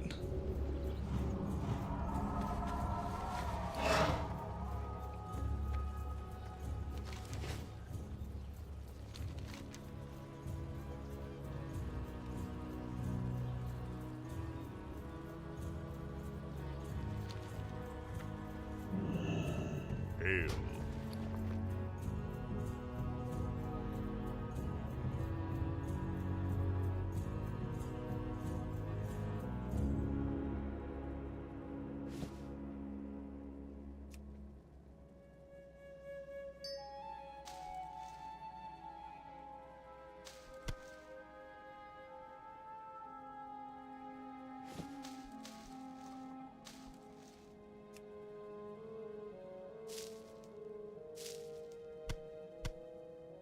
Okay. Yeah, I just use I don't even have good bags yet. I've got a 12, a 12, a 10, a 12, a 12, a 12, a 12. Because these are just these are just things I've found. And that already goes a really long way to just letting me. The reason I store all these mostly garbage trade materials in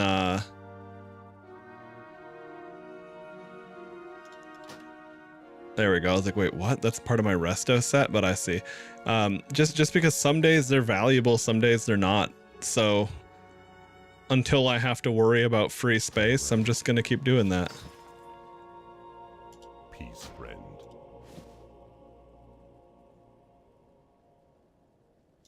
Be careful. Oh, nice. That's good to know. Yeah, that would be, my character has 2 12s and 2 14s, so that would be very solid for me personally. Someone's like, how much gold is this mystic scroll worth? You wish to speak? let us know when you figure out how to transfer that to another character.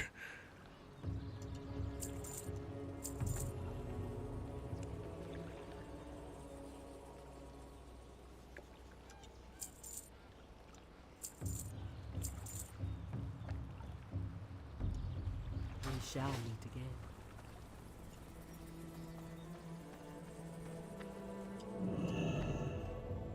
Well met. Fair enough, Pony. We all overlook the obvious at times. Okay, what am I looking for here? Why did I come back to the bank? What did I want to double check? Okay, this is in my resto set, and even though I haven't collected the appearance, I feel like it doesn't matter. But just for the sake of organization.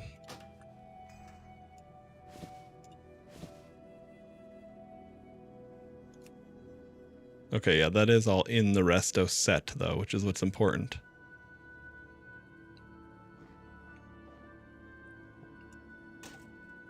Oh, right, I remember. I wanted to see, I don't have any, okay. I've got that wild turkey, okay. Ancestors watch over you.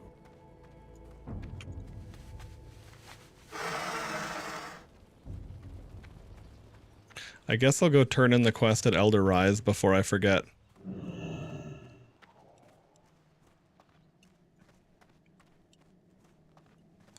Oh, no, that is probably... Is the quest called Donation something? When mounted on the back of a Wind Rider, one sees that it's... Because there are... For people who want to try to obtain favor, reputation that is, with other factions, that's probably the donation quest for that.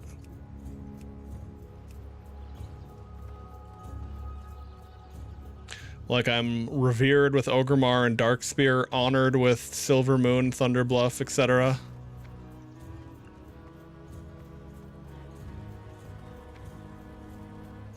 Yeah, and the other thing too is I don't know if you ever do those on this server, because that could be one of those things that is just not reasonable to pursue on Ascension, because it either isn't worth it because there's a better path to a reward, or there's a better method of reputation farm, or it might literally be what you do. I mean, I don't know. You have finally taken your large step into a much larger world, adventurer. I sense the teaching of the Great Bear Spirit within you, and I sense that you have received the strength that Lunaclaw possessed. There are no further obstacles in your way. Well met. Let me now teach Oh you. yeah, all right, that's that one. If I get that dungeon, okay. The druids in the Wailing Caverns.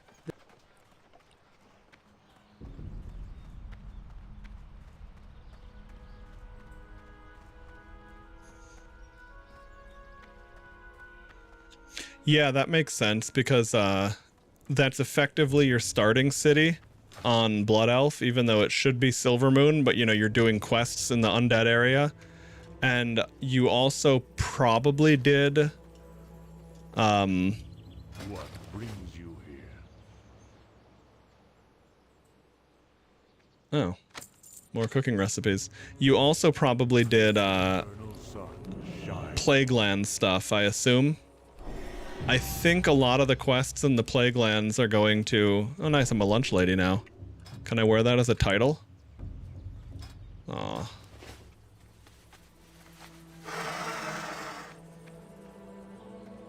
Wait. Okay, you can tag that, so you could type anal lunch lady as his classic WoW spam.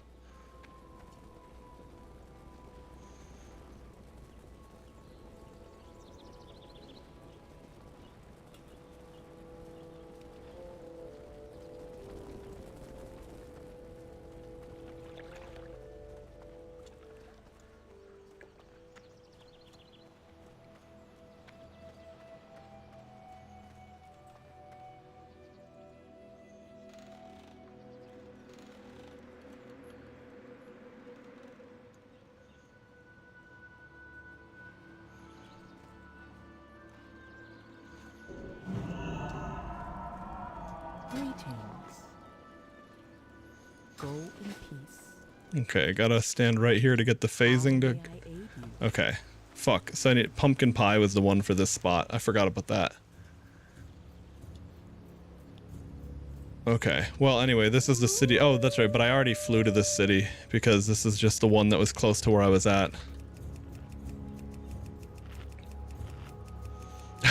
Someone used the word femgirl. That's pretty good.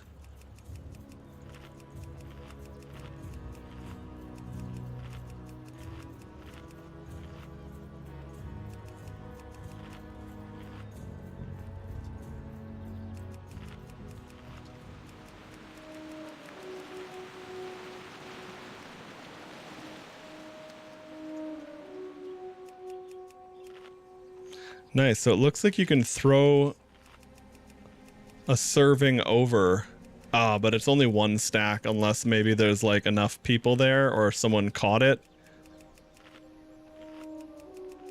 I was trying to see if we could min-max this, but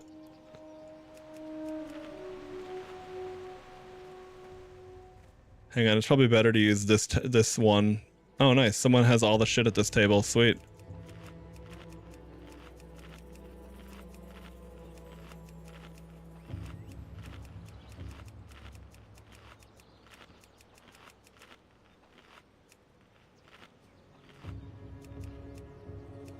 All I need is pie, I think. There we go.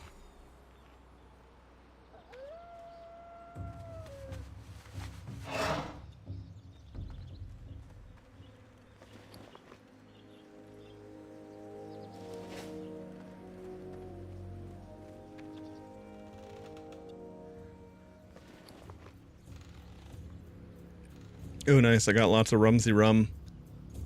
15 stamina is still reasonable. I mean, that 15 stamina at early game is nuts. It's so crazy how much health that is.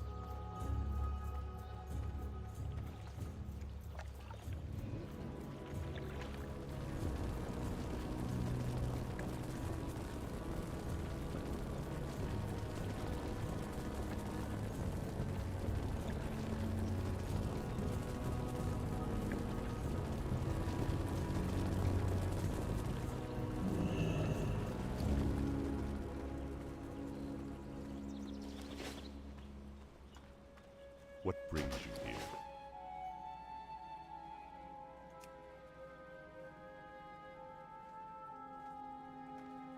Go in peace. Okay, so boar ribs are what you need for dry pork ribs. Okay.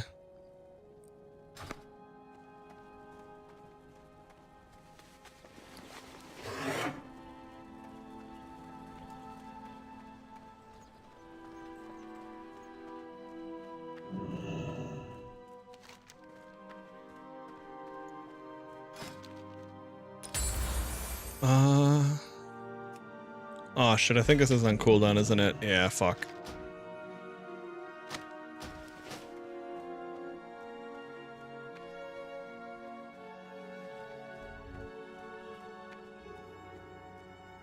I think I'm gonna go fly to Org and set my hearth there for the time being. That its reputation for strength and speed is well earned.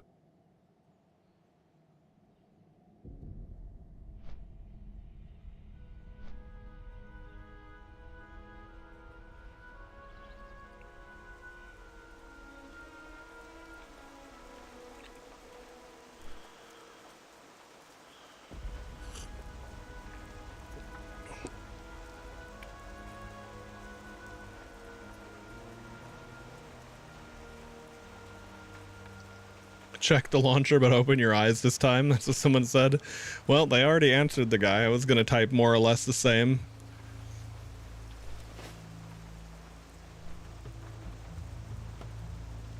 And yeah, you can add Wrath of the Lich King add-ons yourself, but it may or it may not behave ideally, given all the changes that Ascension has, depending on the add-on as well.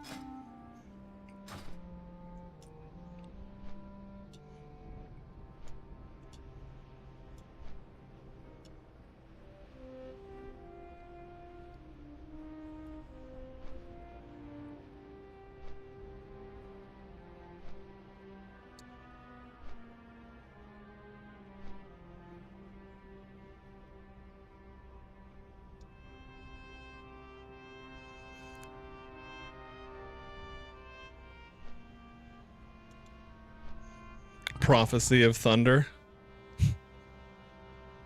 That's probably for I wonder if that's part of the Thunder Fury quest line, but could that even be a thing without Molten Core?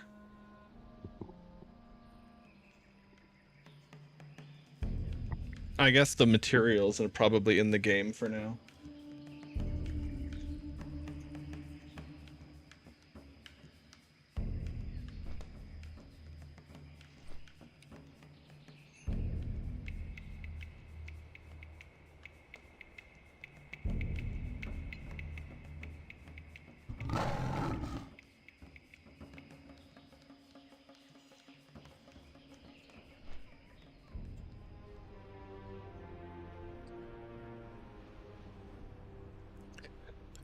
All right.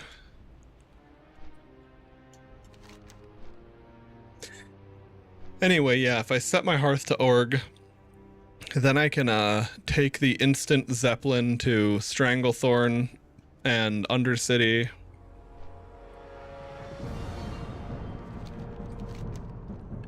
Shadowprey Village was an interesting hearth to get back. I guess the thing is it depends, because like the nice thing about having your hearth over there is that you can go back to the inn. Actually, I'm not going to set Org to my hearth, because most of the time the 12-hour scroll is enough if I think about it carefully.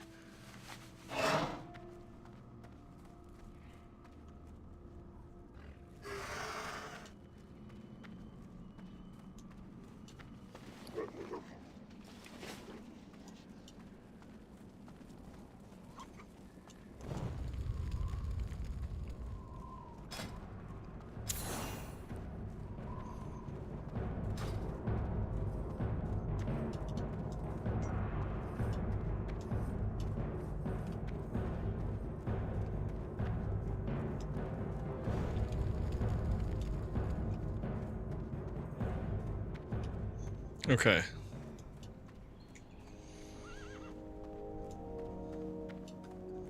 Grab the daily here. Well met. Maybe What is it? sunshine.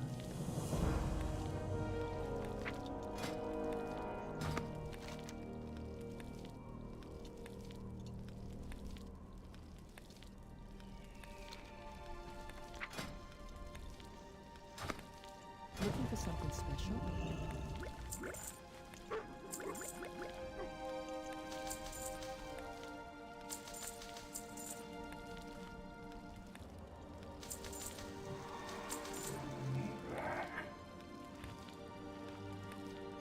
Be careful.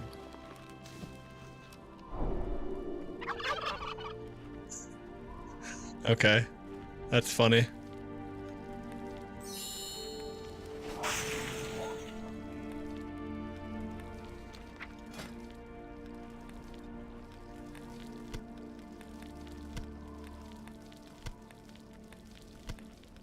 All right, we'll just go through this. Ooh, nice. Someone has the scrolls up so it's quick.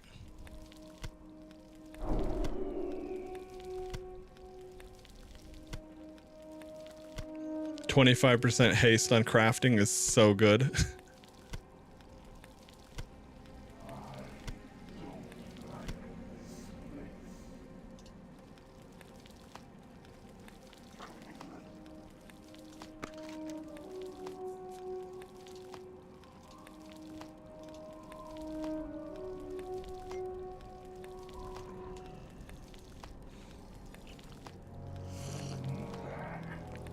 Oh. Fuck, I can't reach that right now.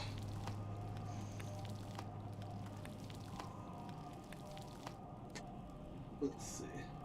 Just in case it's important.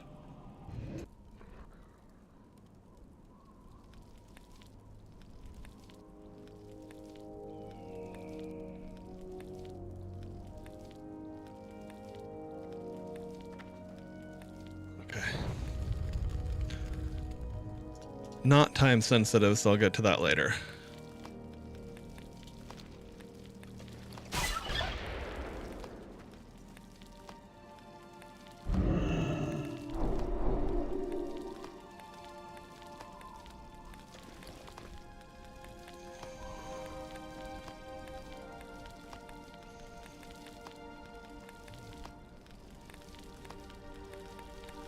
Oh, hell yeah, here's our turkey. Okay, I was like, where the hell did all my turkey go?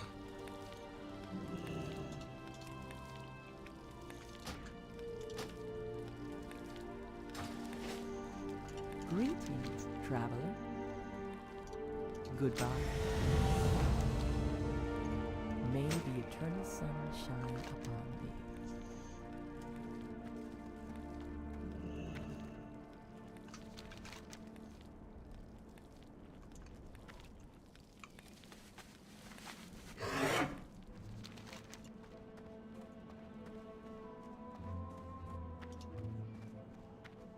Oh, that's right. They are in Ratchet, which would take us to Booty Bay.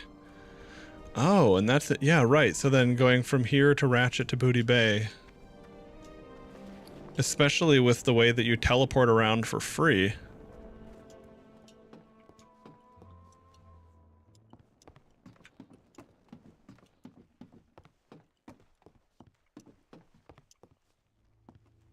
Keep your nose clean in my town. Oh, you have to target other players. Can you target yourself? Oh man. I wanted to turkey blast someone. Okay, well.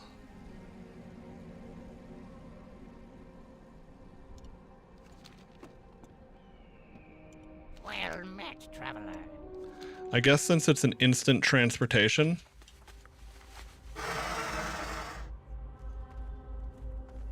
Oh, I hope that's not lethal. Okay, no.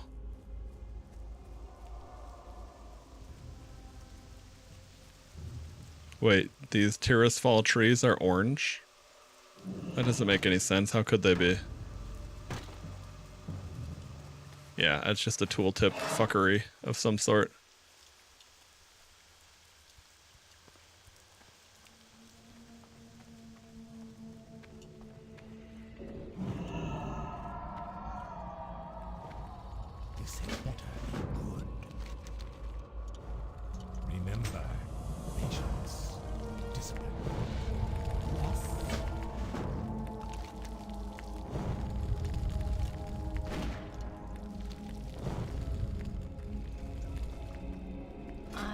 listening. Do not seek death.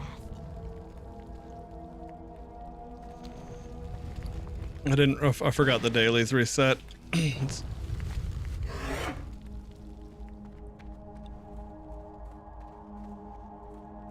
Okay, well anyway, I got the pumpkin, so that's good enough.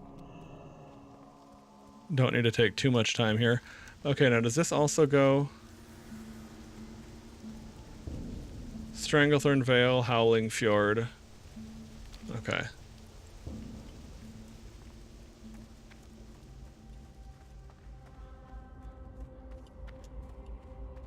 Can't go to Howling Fjord yet, though.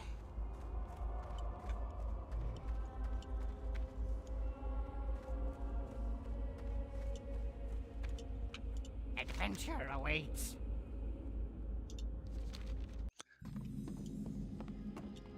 Oh, that's right. We fly to Grom Gall. Okay. All right. Well, we'll grab the flight path here.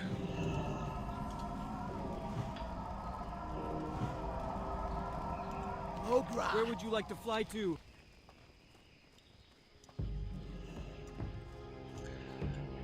Okay, yeah, and I've got my bags pretty... Well, no, there's a bunch of bullshit in them, but, well, I have stuff I can delete if I need to.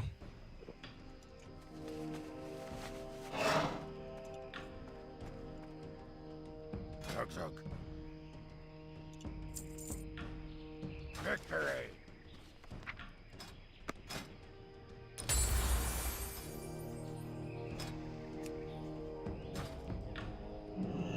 I always forget to be unmounted.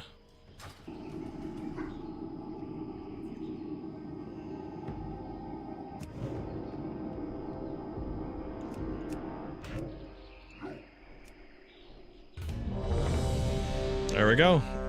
Fairly quick.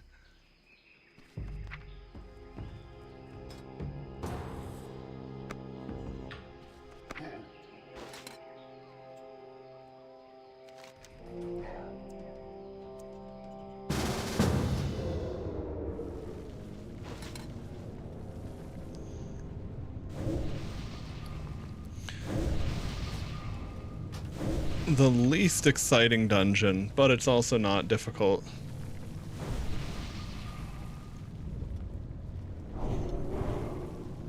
Okay, the tank is actually level 15.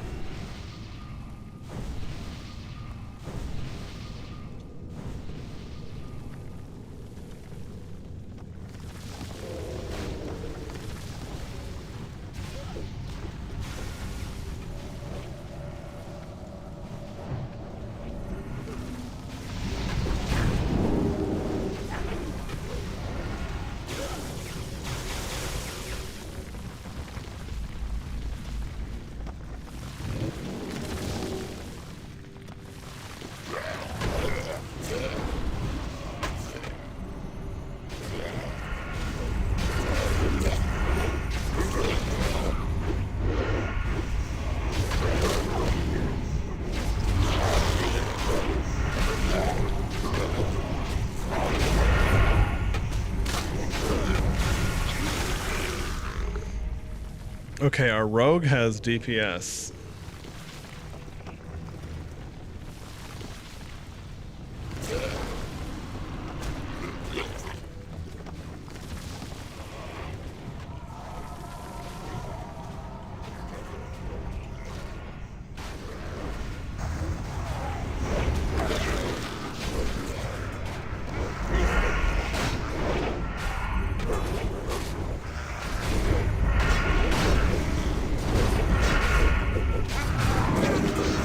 As long as he's got Consecrate, I don't really have to worry. Righteous Fury plus Consecrate just does work.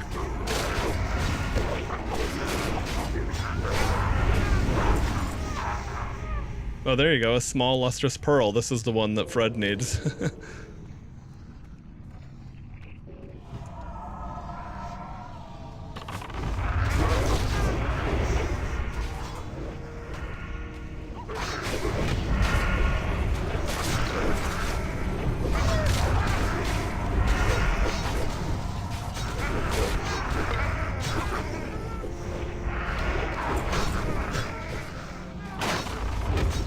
Okay, he's got Righteous Fury on.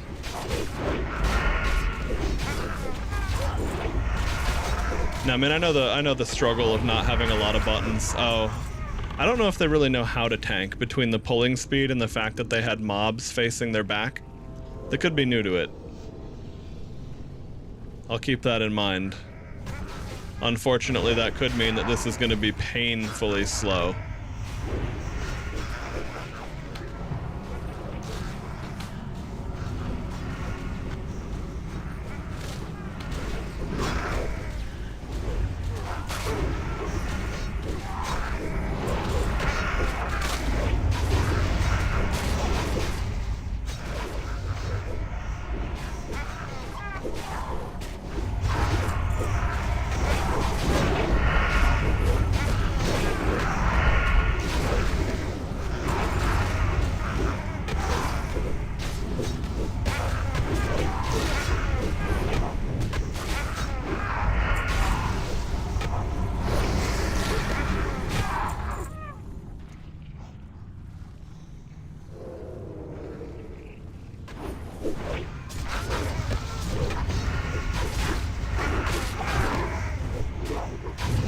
Now, I don't know if one of the other players was in queue for a really long time or something, but I feel like if it's possible, it would be a really good idea to have some form of level, like, it should be more likely to get this dungeon when you're level 15 and, like, less likely to have people higher level in the group.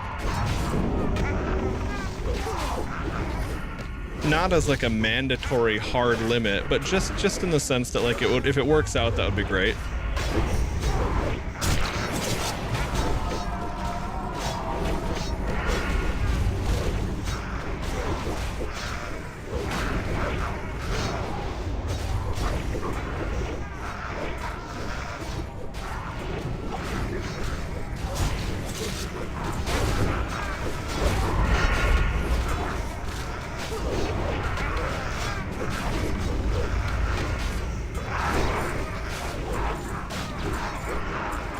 Oh, my bars got reset again. Alright, I need to just have separate resto and feral bars. The method to save it both to the same thing just doesn't make sense, I guess, or bugs out.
Yeah, I'm getting my mana regen just by the thing that restores a % of my max base mana.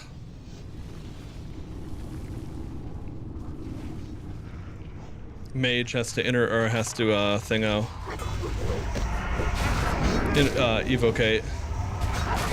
I'll get Innervate at 40, I believe. Yeah.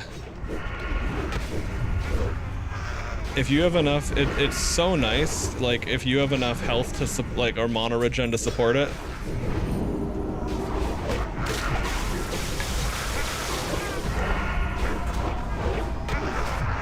To just innervate like a mana hungry DPSer.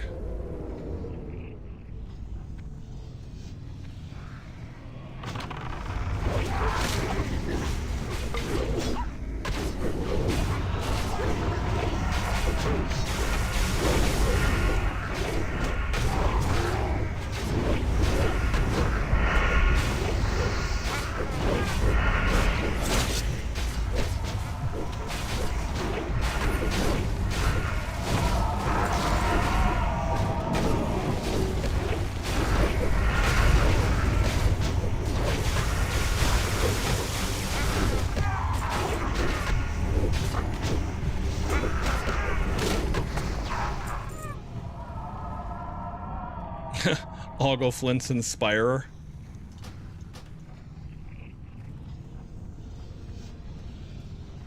It's just a mace for hitting people.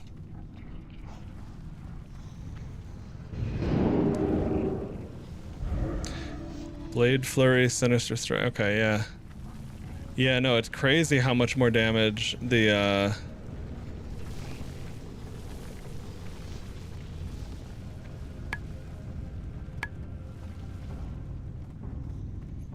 Oh yeah, and this is a Frost Mage too? You think they would have... I mean, I know that Frost isn't the most powerful, but if everything is fire-coated here, they're taking more damage from Frost.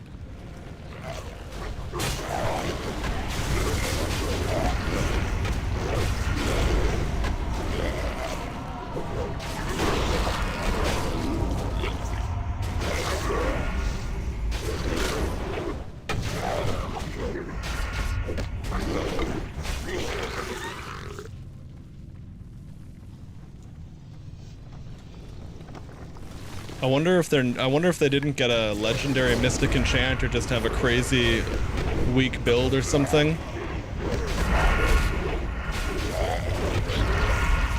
But I haven't really been paying attention to a lot of classes. I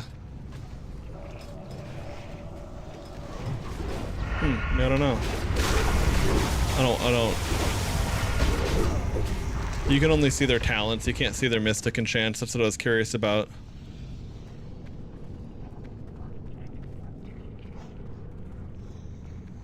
Oh, well, on this situation, okay. Oh, they're using an elemental, okay.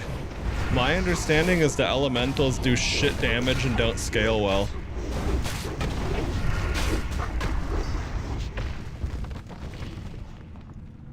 The mage elemental, but I think it's the dragonkin thing.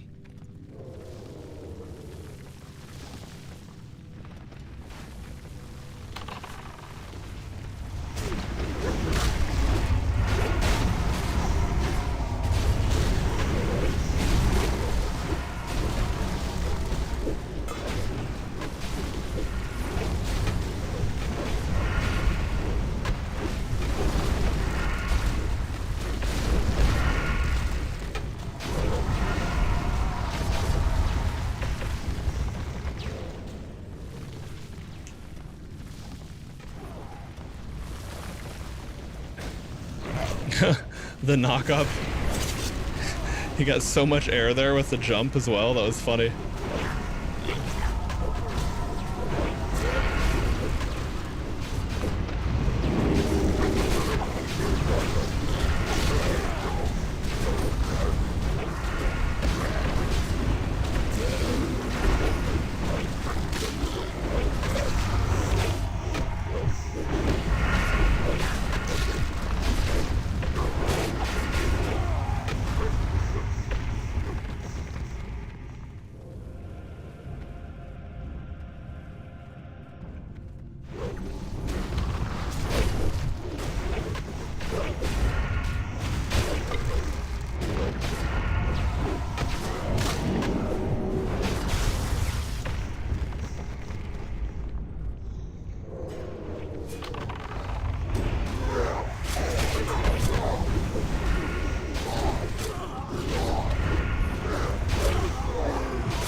It's only a 1 minute cooldown. Oh right, which reminds me, tranquility should be on that. That's my big button.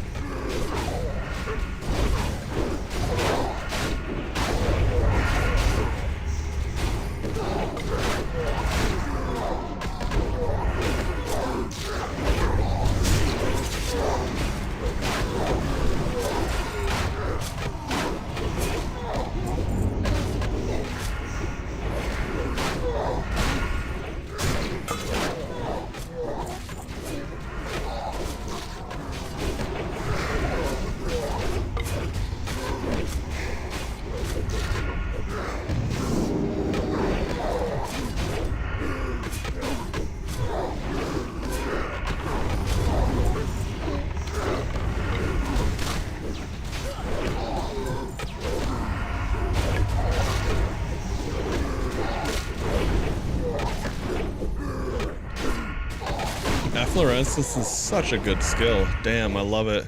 Plus the fact that it just applies a regular stack of rejuve to everyone, that has so much synergy for me. It's like if everyone's taking damage, I'm gonna get back more mana than I even spent.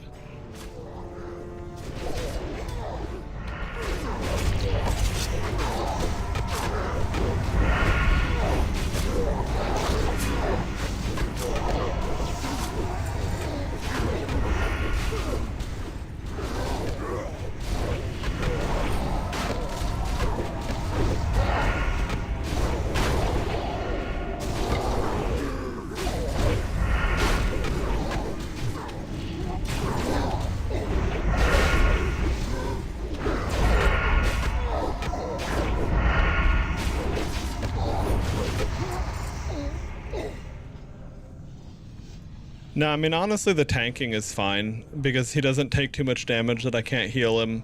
Really, the reality is we have like 1.5 DPSers in this group.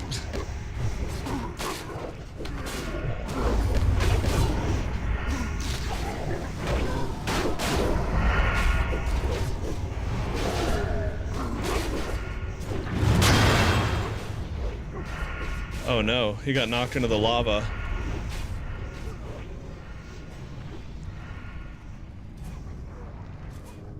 Bro, this is not good.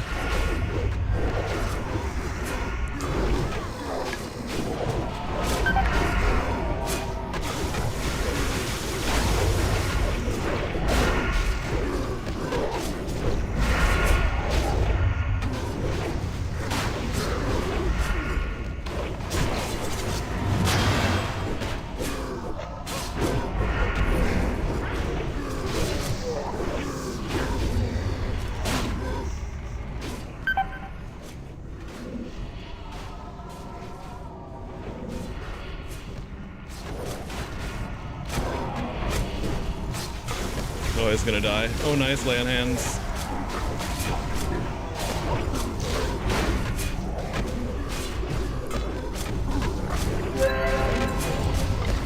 All right, Jesus Christ, we're not even out yet.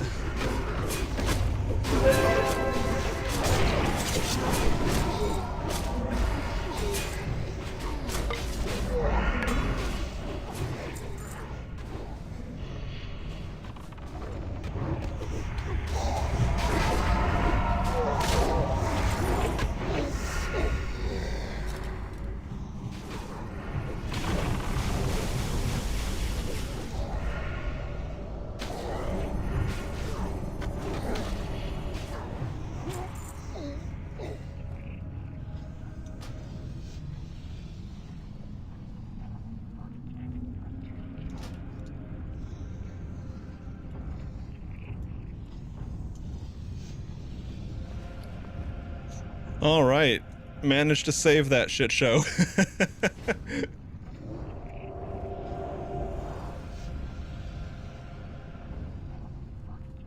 Oh, yeah.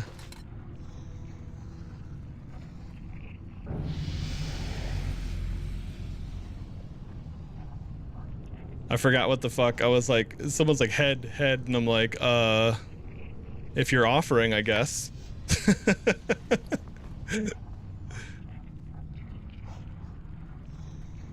Okay.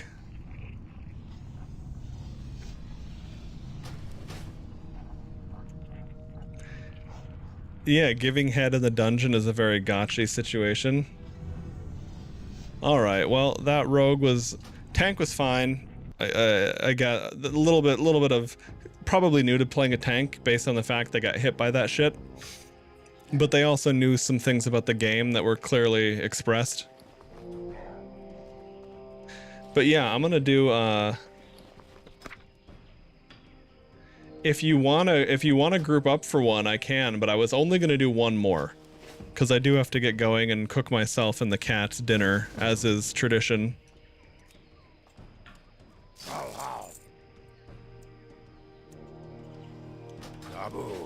But we can definitely do one.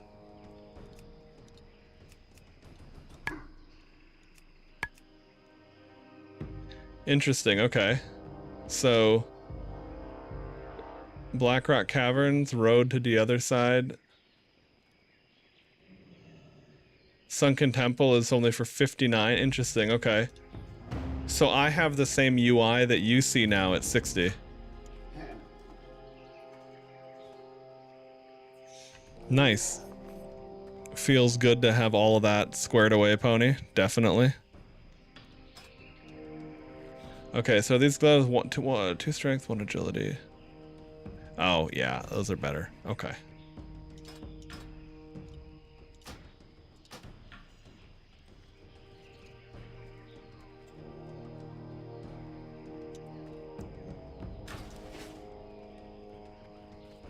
What are you looking for? For the horde!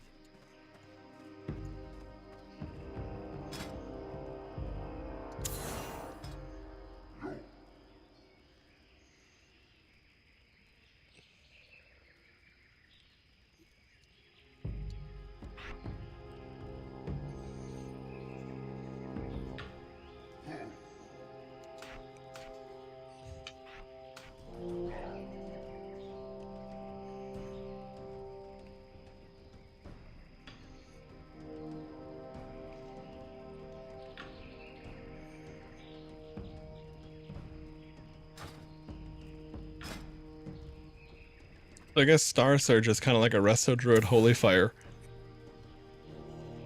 Like it's a short cooldown, so you don't spam it, but you use it basically every fight. Okay, level 50 I get Life Bloom. Level 40 via Talents I get Swift Mend.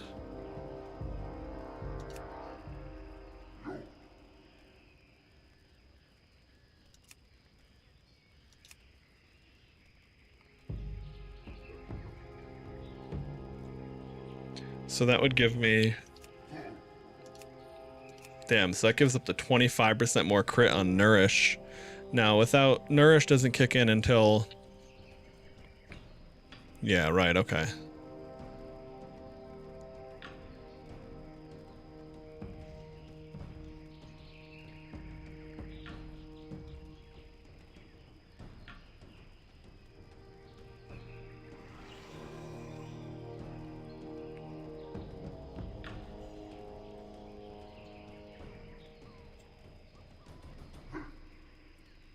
Oh, and then Tree of Life. When does that... Okay, level 50.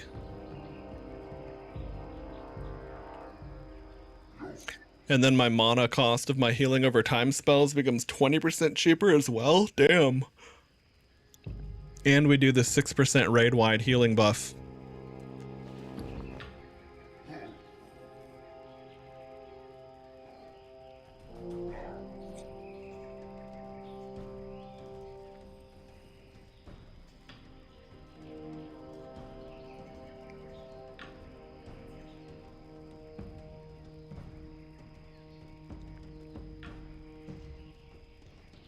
Okay, 12 slot bags. Okay, I was trying to catch up on what you guys are talking about in chat. Okay, well, I'm going to go ahead and just... Because Swift Mend is essential. There's no way I'm not maxing out Gift of Nature. But I was just making sure I didn't want something else ahead of that. Okay. Baladash, Malanore. The reckoning is at hand.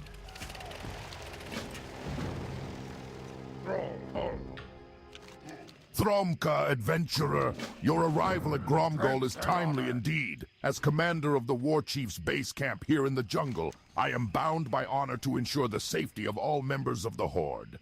Our mission to provide a safe chain of supply to Stonard is being hampered by some of the local inhabitants. I am putting you in charge of thinning out the raptor population outside of Gromgol.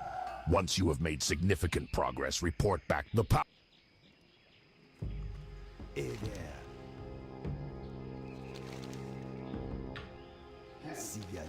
Oh boy, I really need to. Let's see.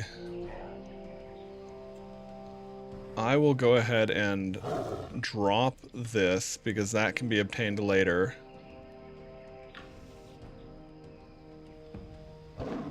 Crossroads, okay.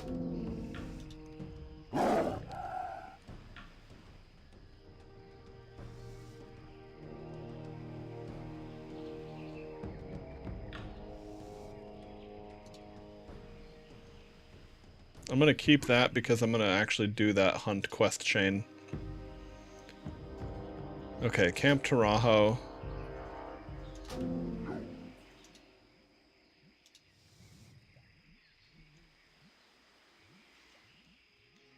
Undercity.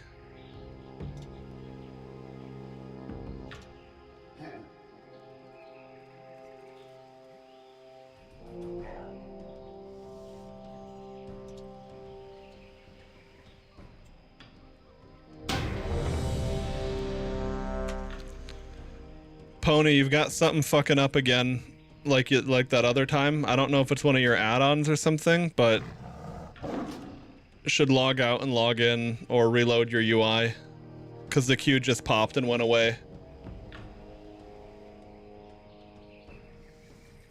Thanks. I'm gonna log out too for good measure, but that's never happened to me yet. That's only happened when we've been grouped up.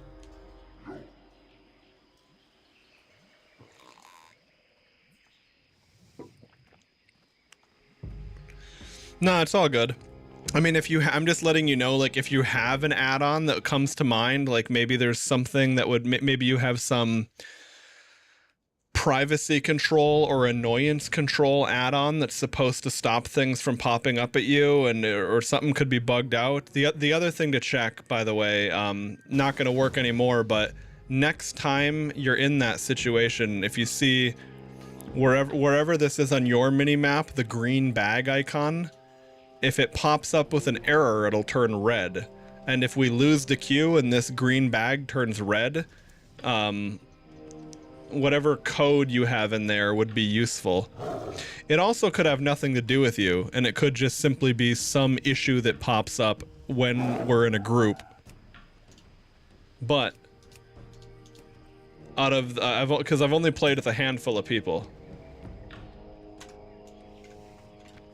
But it's only happened when we've been in a group, so I don't know if it's just a coincidence or if there's something going on.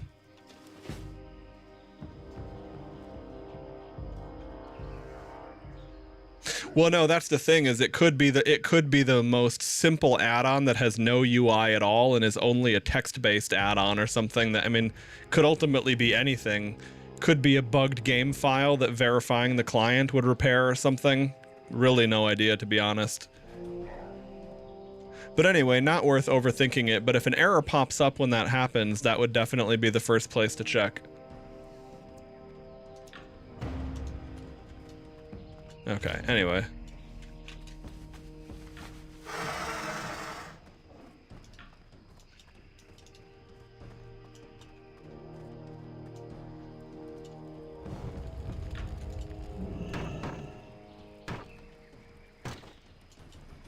Here's the seasoned wood logs.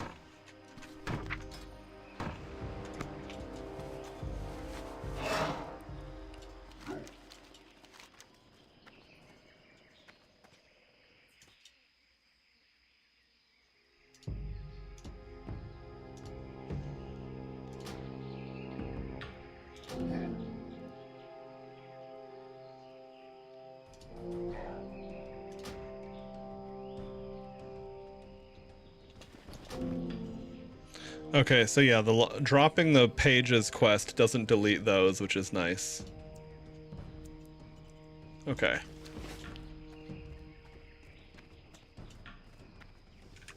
Relax. Relax. Be seeing ya. Greetings, man.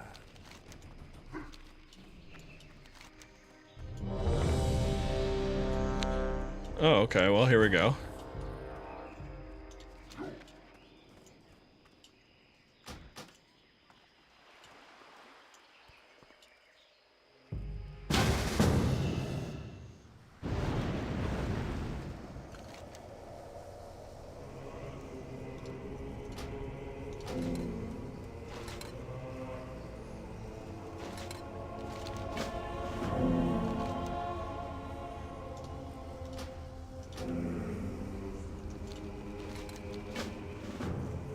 Okay.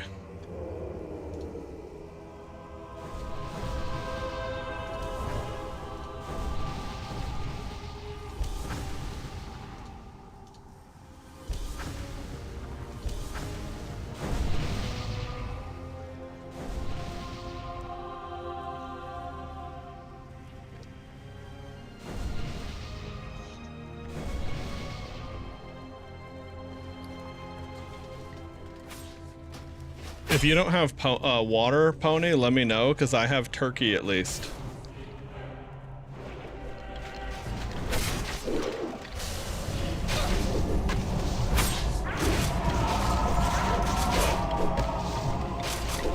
Damn, dude, that healing is so crazy. That's a 1 minute cooldown. I love it.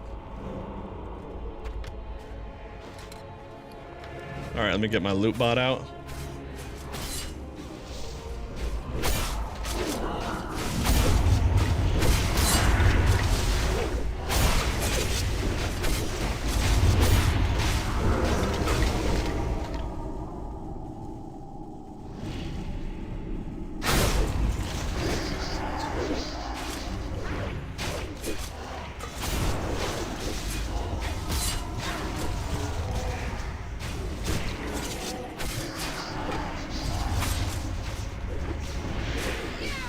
Oh, that's really fucking good for me. Wow.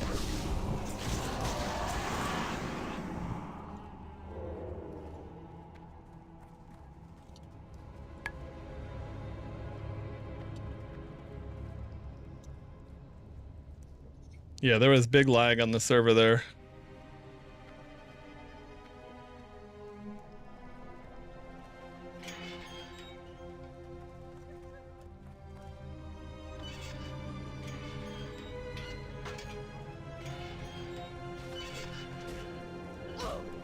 Oh, I just realized we're in a group with a fucking Draenei and a gnome.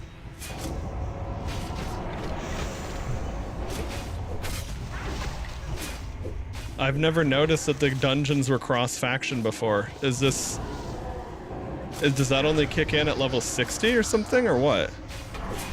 Man, this AoE silence is a real ballsack.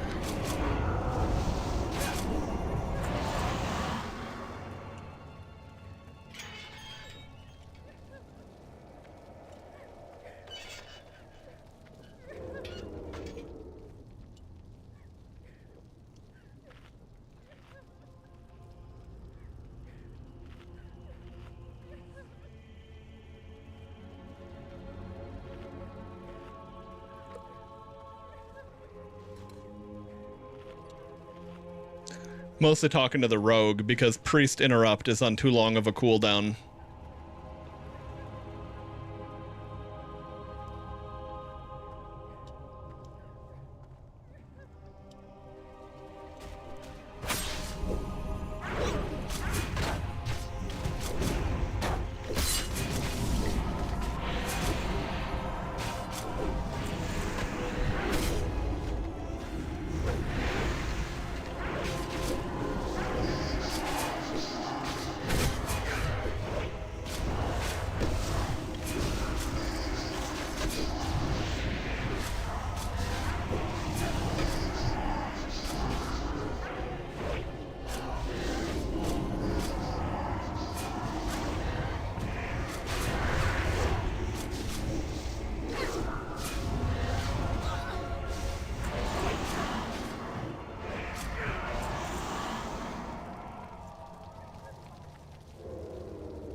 Good damage though, Pony.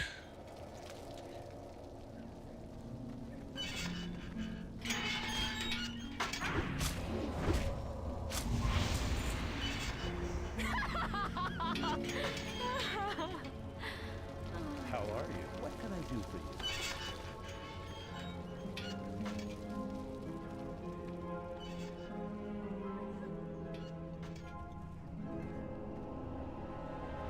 Tank should just run the fuck forward. I mean, it's good to be a little bit cautious, but you know, I want them to just go. I miss Avengers Shield. Ah, yeah, true. That's a really good. I don't know if they have that in this or if that won't be until Burning Crusade or what.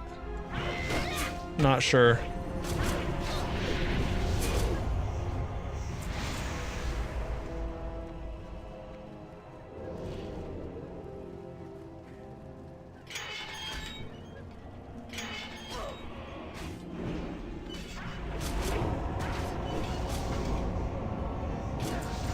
Oh, true, right.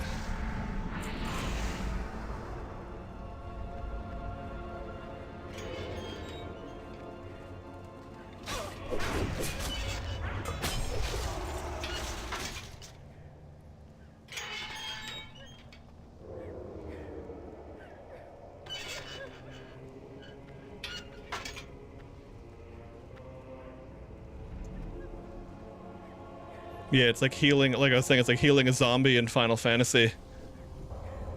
Where the heal actually just straight up does damage then.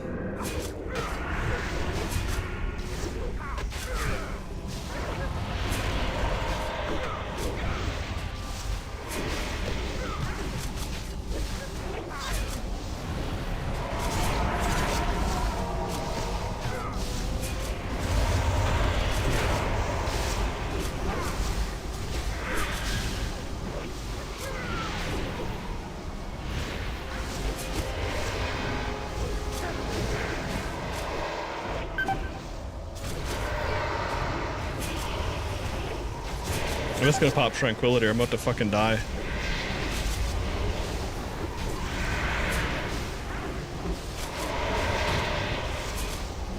So these guys not...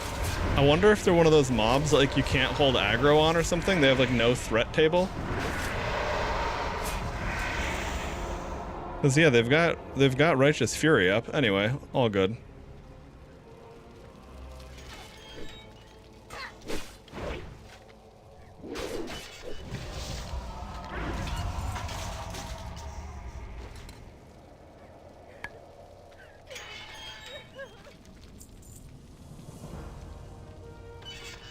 I figured everyone had that quest reward.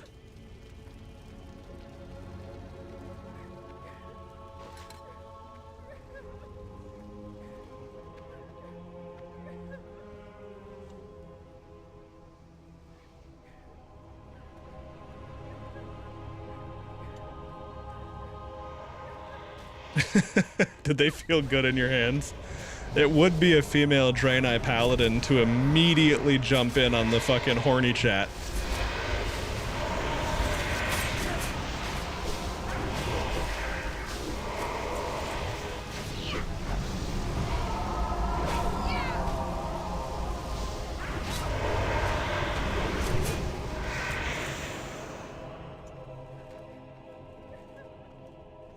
Those nerds do a shitload of damage. Okay, do we get everything in here? Okay.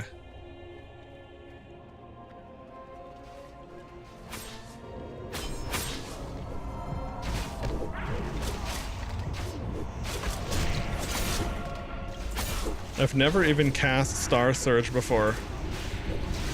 Okay, so it's like a fucking... It's like a Starfire Hadoken, basically.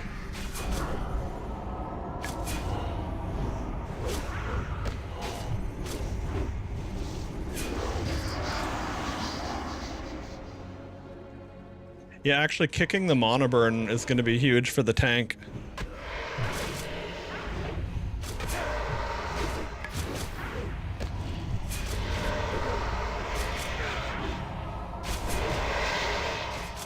At level 40, I can heal mana on a cooldown. 3-minute cooldown.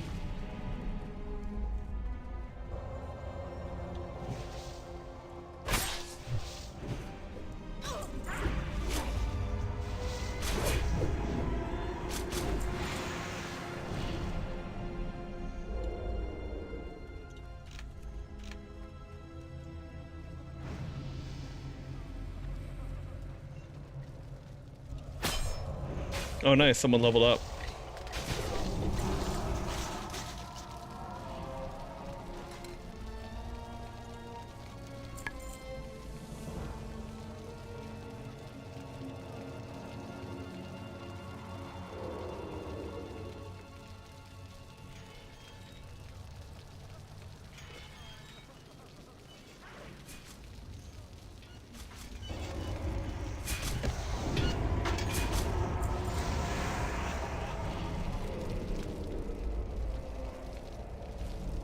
With the whole spec swapping thing, it's very easy to forget that your other spec needs to assign talent points too.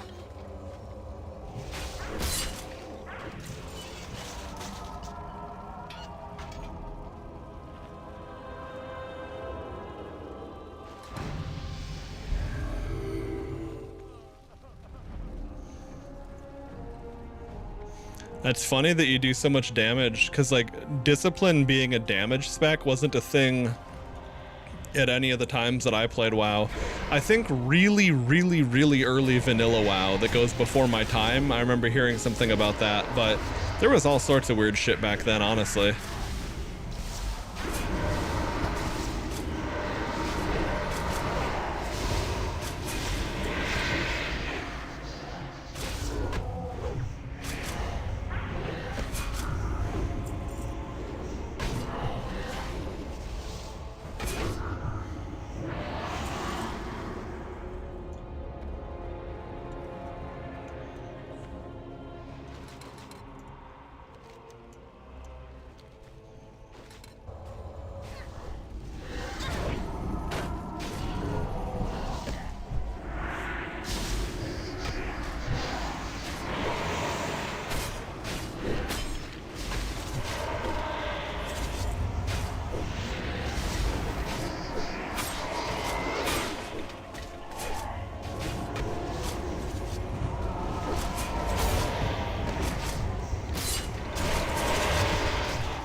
Suddenly feel weird going around distributing my water.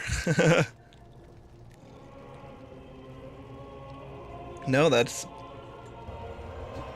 distributing water and food is a big part of being a mage. So it's like, it was always like, in the old school WoW where dungeons would take a lot longer because people weren't as good and you'd be doing the entire dungeon path manually, not queuing up for a specific boss and then calling it a dungeon. It would be pretty common for a mage to be preparing food.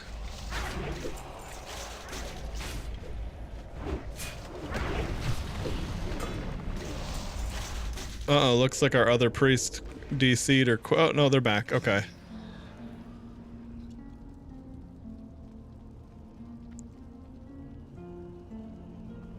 I bet this is a gate that goes up.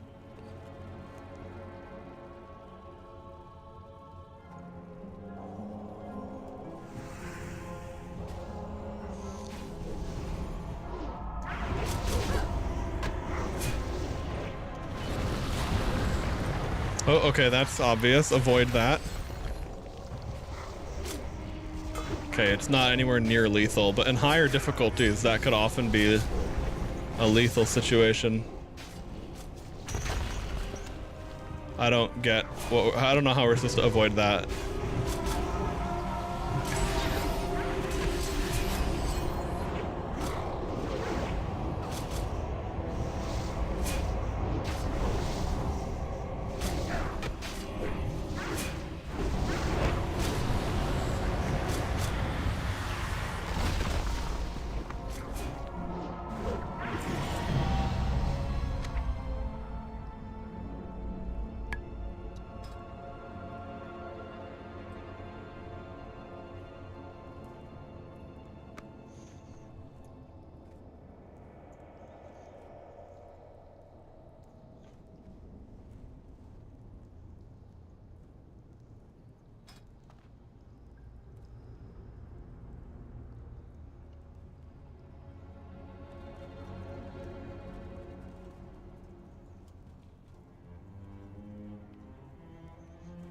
Oops, no. I don't, that's not enough of a deal for me to worry about. Okay.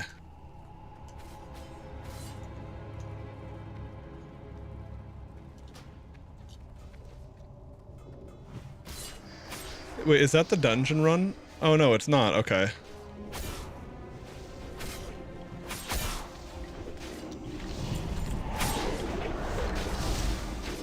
That was just a boss.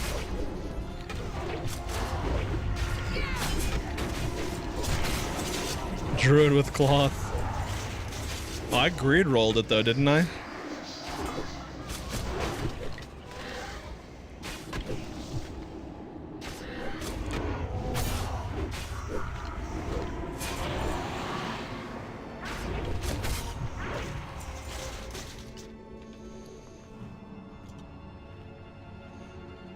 Okay, 3 stam, 10 int.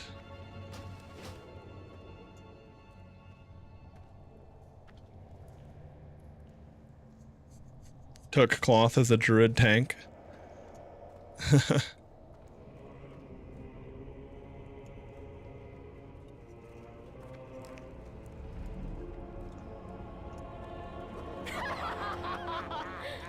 I mean, if it's a really crazy path,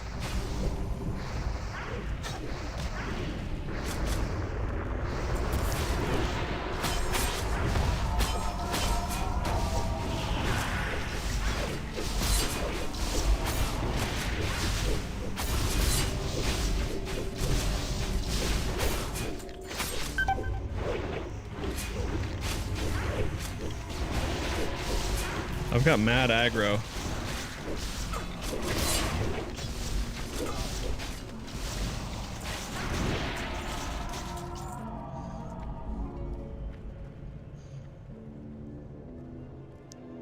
Yeah, I was gonna say if you're in Blackrock Depths or Blackrock Spire,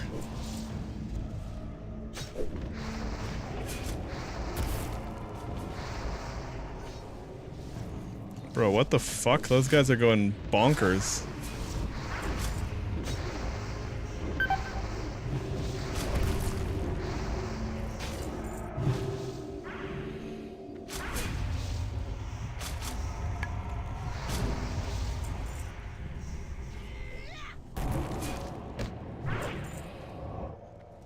Fortunately, the extra mana I have to spend to heal myself expensively.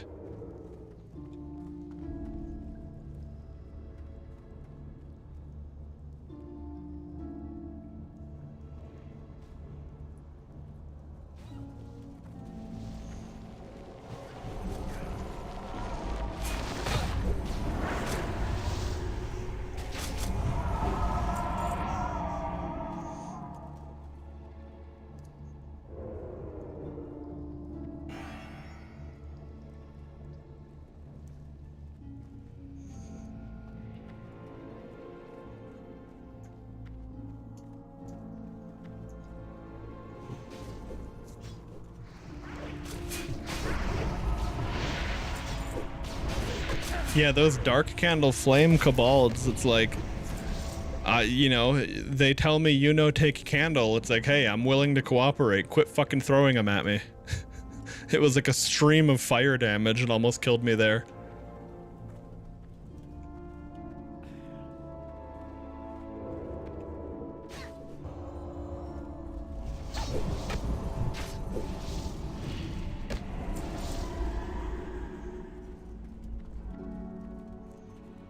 I'm not sure if the tank didn't have aggro or if I'm supposed to stand closer.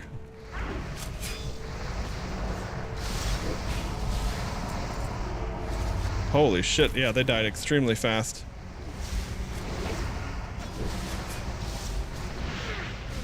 Jesus.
Replacement of World Forge and Mystic? Oh yeah, totally agree. It's one of the best things.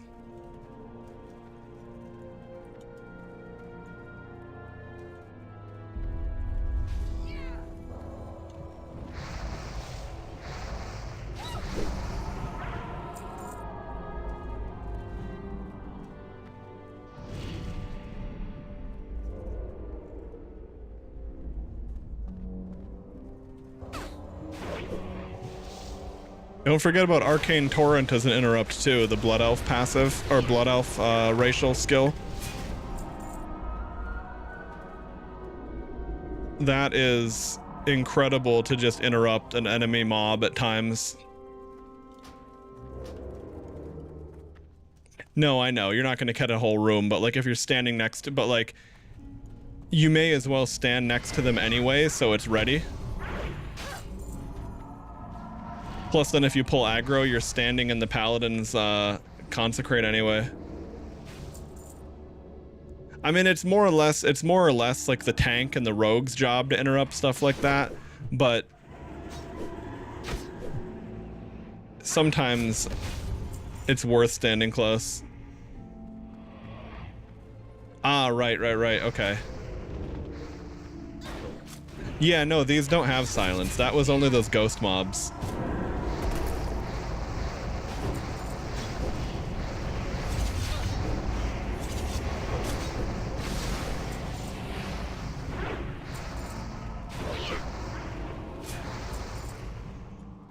Yeah, it seems like if they don't get interrupted, they just go nuts with casts. Like, that's the most damage I've ever seen from a regular mob. I think if the rogue misses his kick... the other thing, too, is there's multiple of them. There's only so much you can do.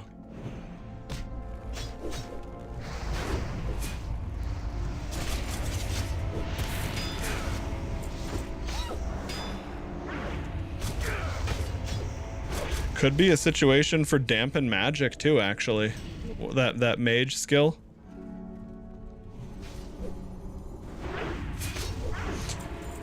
Just like in a dungeon with little to no magic damage, running amplify magic is worth it to make the healer, the heals more powerful.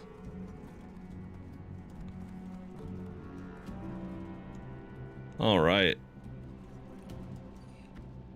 Yeah, this is a new dungeon that the Ascension team built.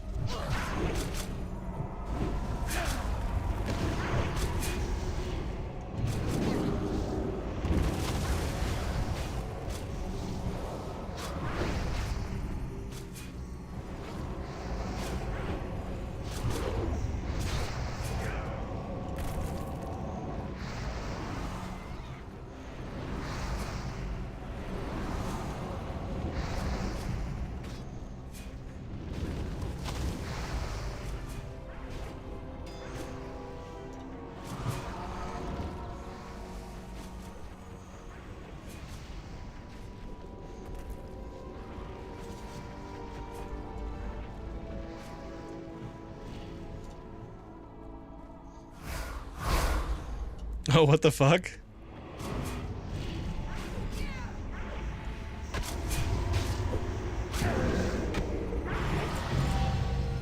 I wonder, was he about to shapeshift or something? There we go.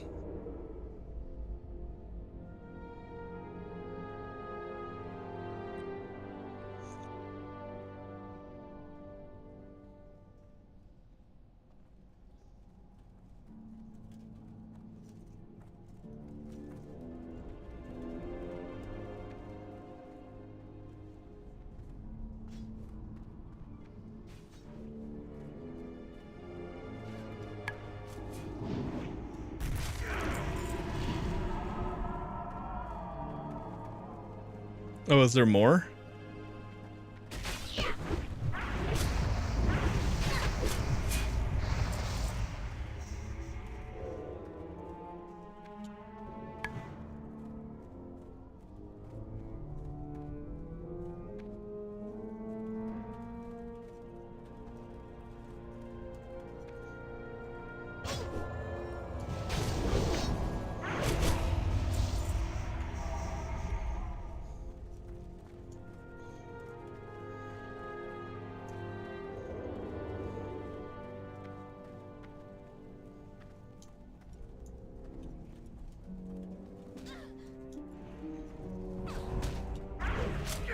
Yeah, this is a very cool dungeon, honestly.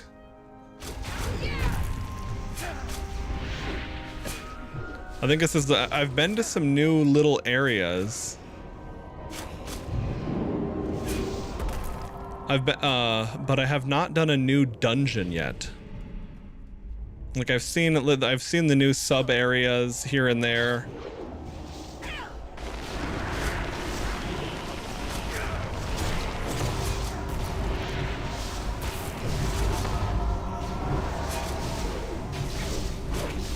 Oh yeah, the other thing, Pony, when I pop efflorescence, that big green circle, it also makes everyone in the circle take 15% more healing for the duration of it.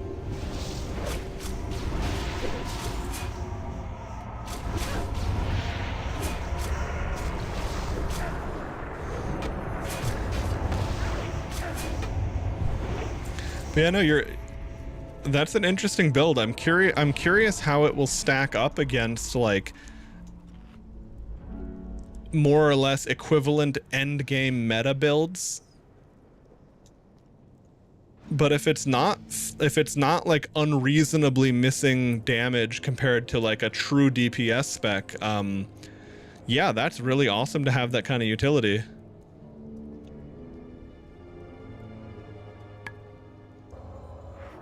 The error sound. I wonder what the error sound is.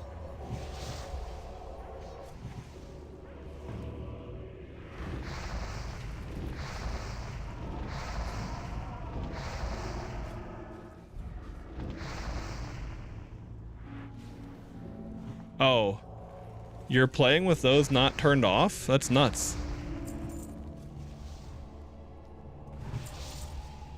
There we go. I think the tank just needs to hold aggro on those, but I'm not sure if there's something that's different about it that makes them not as easy to hold aggro on.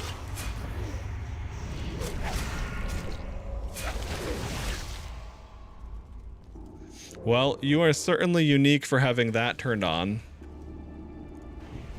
I've noticed it's off by default on this client, I'm pretty sure. Unless I just turned it off that quickly that I thought it was the default.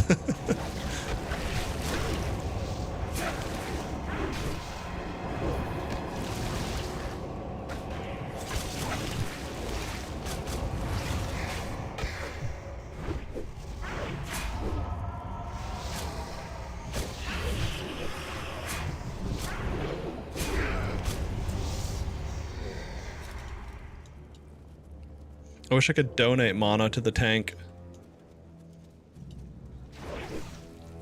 I mean, I kind of can soon when I get Innervate, but...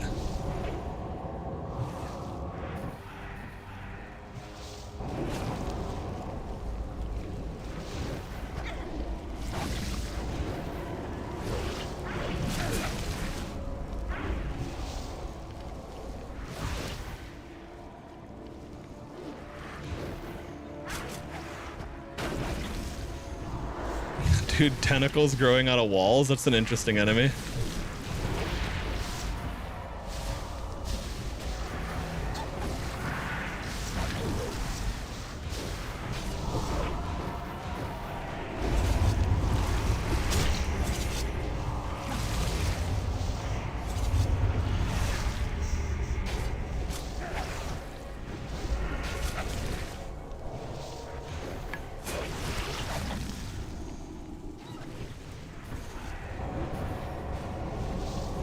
Yeah, I can't really deal damage.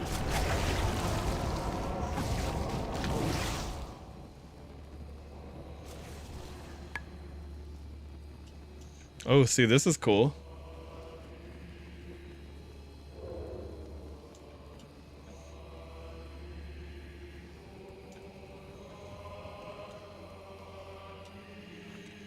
Holy crystal, holy crystal, holy crystal. Okay.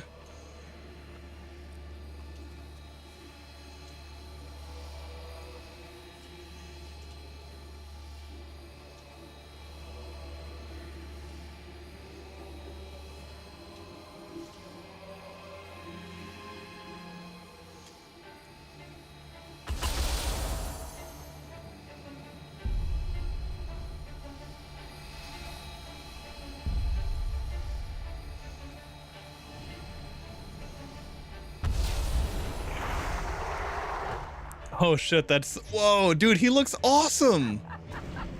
That is such a cool mob. Are you kidding me? Holy fuck.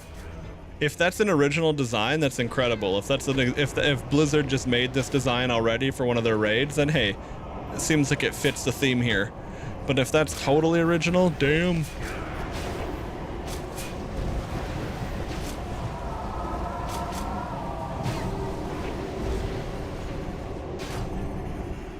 Okay, I didn't know what was going on there.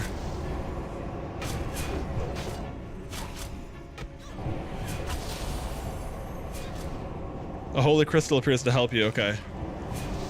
Oh, I thought that was, okay.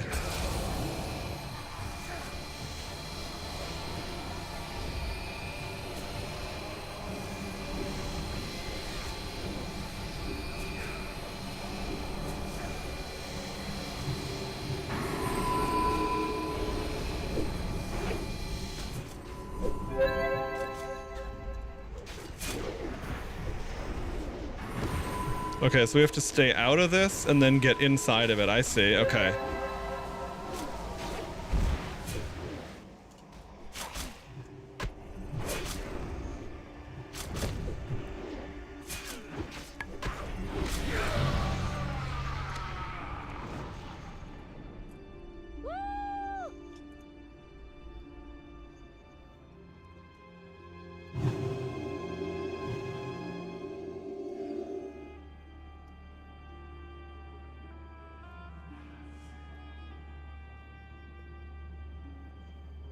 Good design first time, and it was immediately obvious.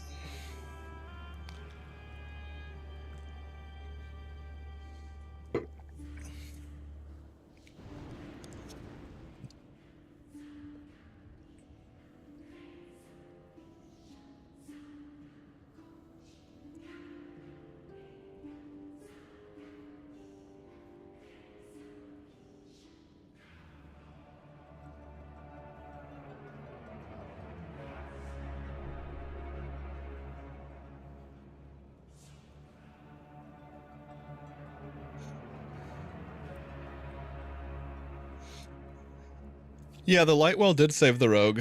Now he should have just, Wait,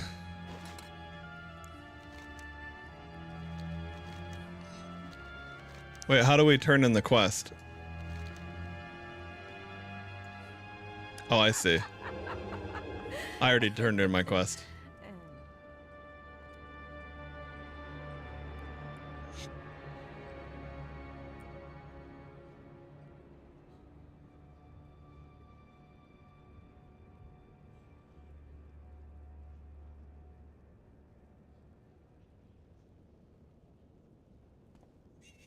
Yeah, the Lightwell saved the guy.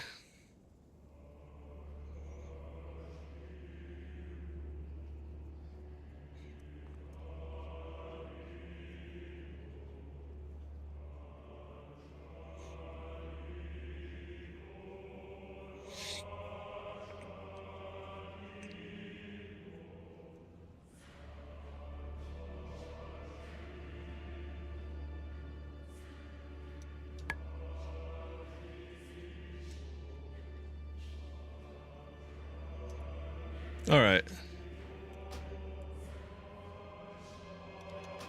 Hell yeah. Well, that was a nice little dungeon run. I do definitely have to go now.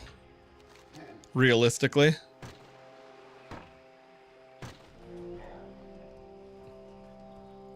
Yeah, no, I was genuinely surprised with the damage. I mean, like, I knew your build wasn't bad at all.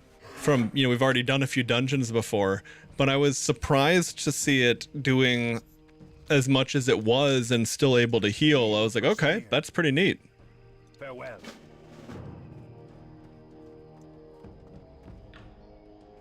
What's beyond your mind?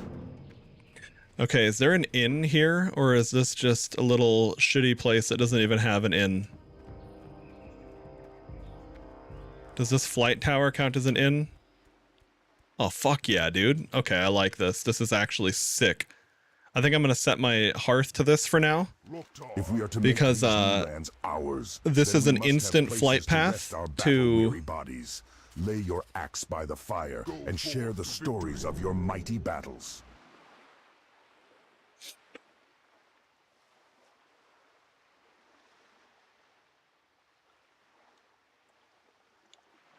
Oh, hey. How do I even pronounce your new username? Erinina. Anyway. HP Omen with 4060 for 500. Yeah, 4060 is not that great, especially in a laptop. If it's like the 6 GB version, but for 500, as long as it's going to play what you want, shit, that's more than reasonable.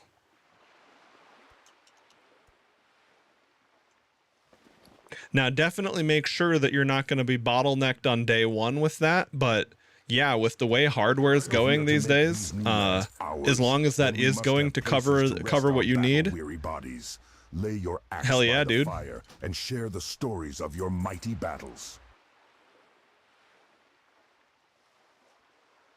Strength. Okay, so that's 16 agility. Oh yeah, and I got another, I got a level up, so I have another essence. 10% more to all healing. Yeah, no, that's really nice too. It's like the utility you have is like as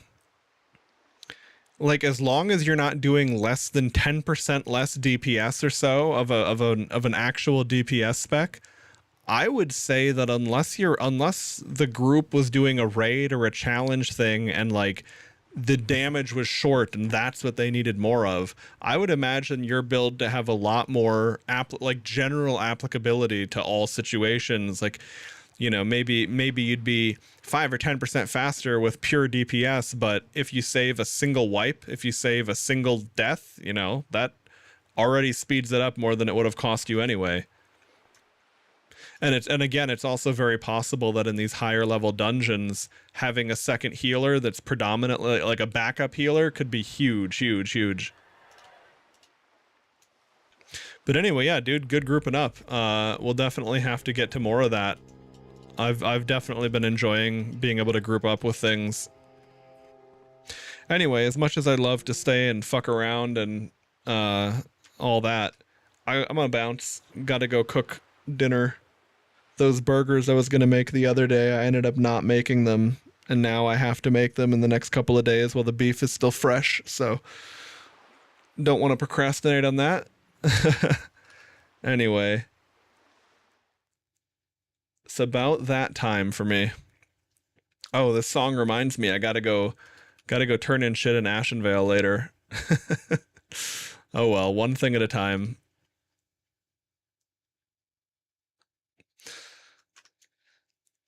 All right. Oh yeah, wait, hang on. Before I log out, I want to put on my feral gear. My resto gear is very fancy. You know, I look like a dark troll priest of Scarlet Monastery, more or less, but my feral gear being with my funny hat and a stick to bonk people, I'm a fan of that. Oh yeah, mine is way better. 40 attack power. Now the agi is nice, but 16 agility. I mean, that's a lot of crit, but the raw attack power is just too tasty. Okay.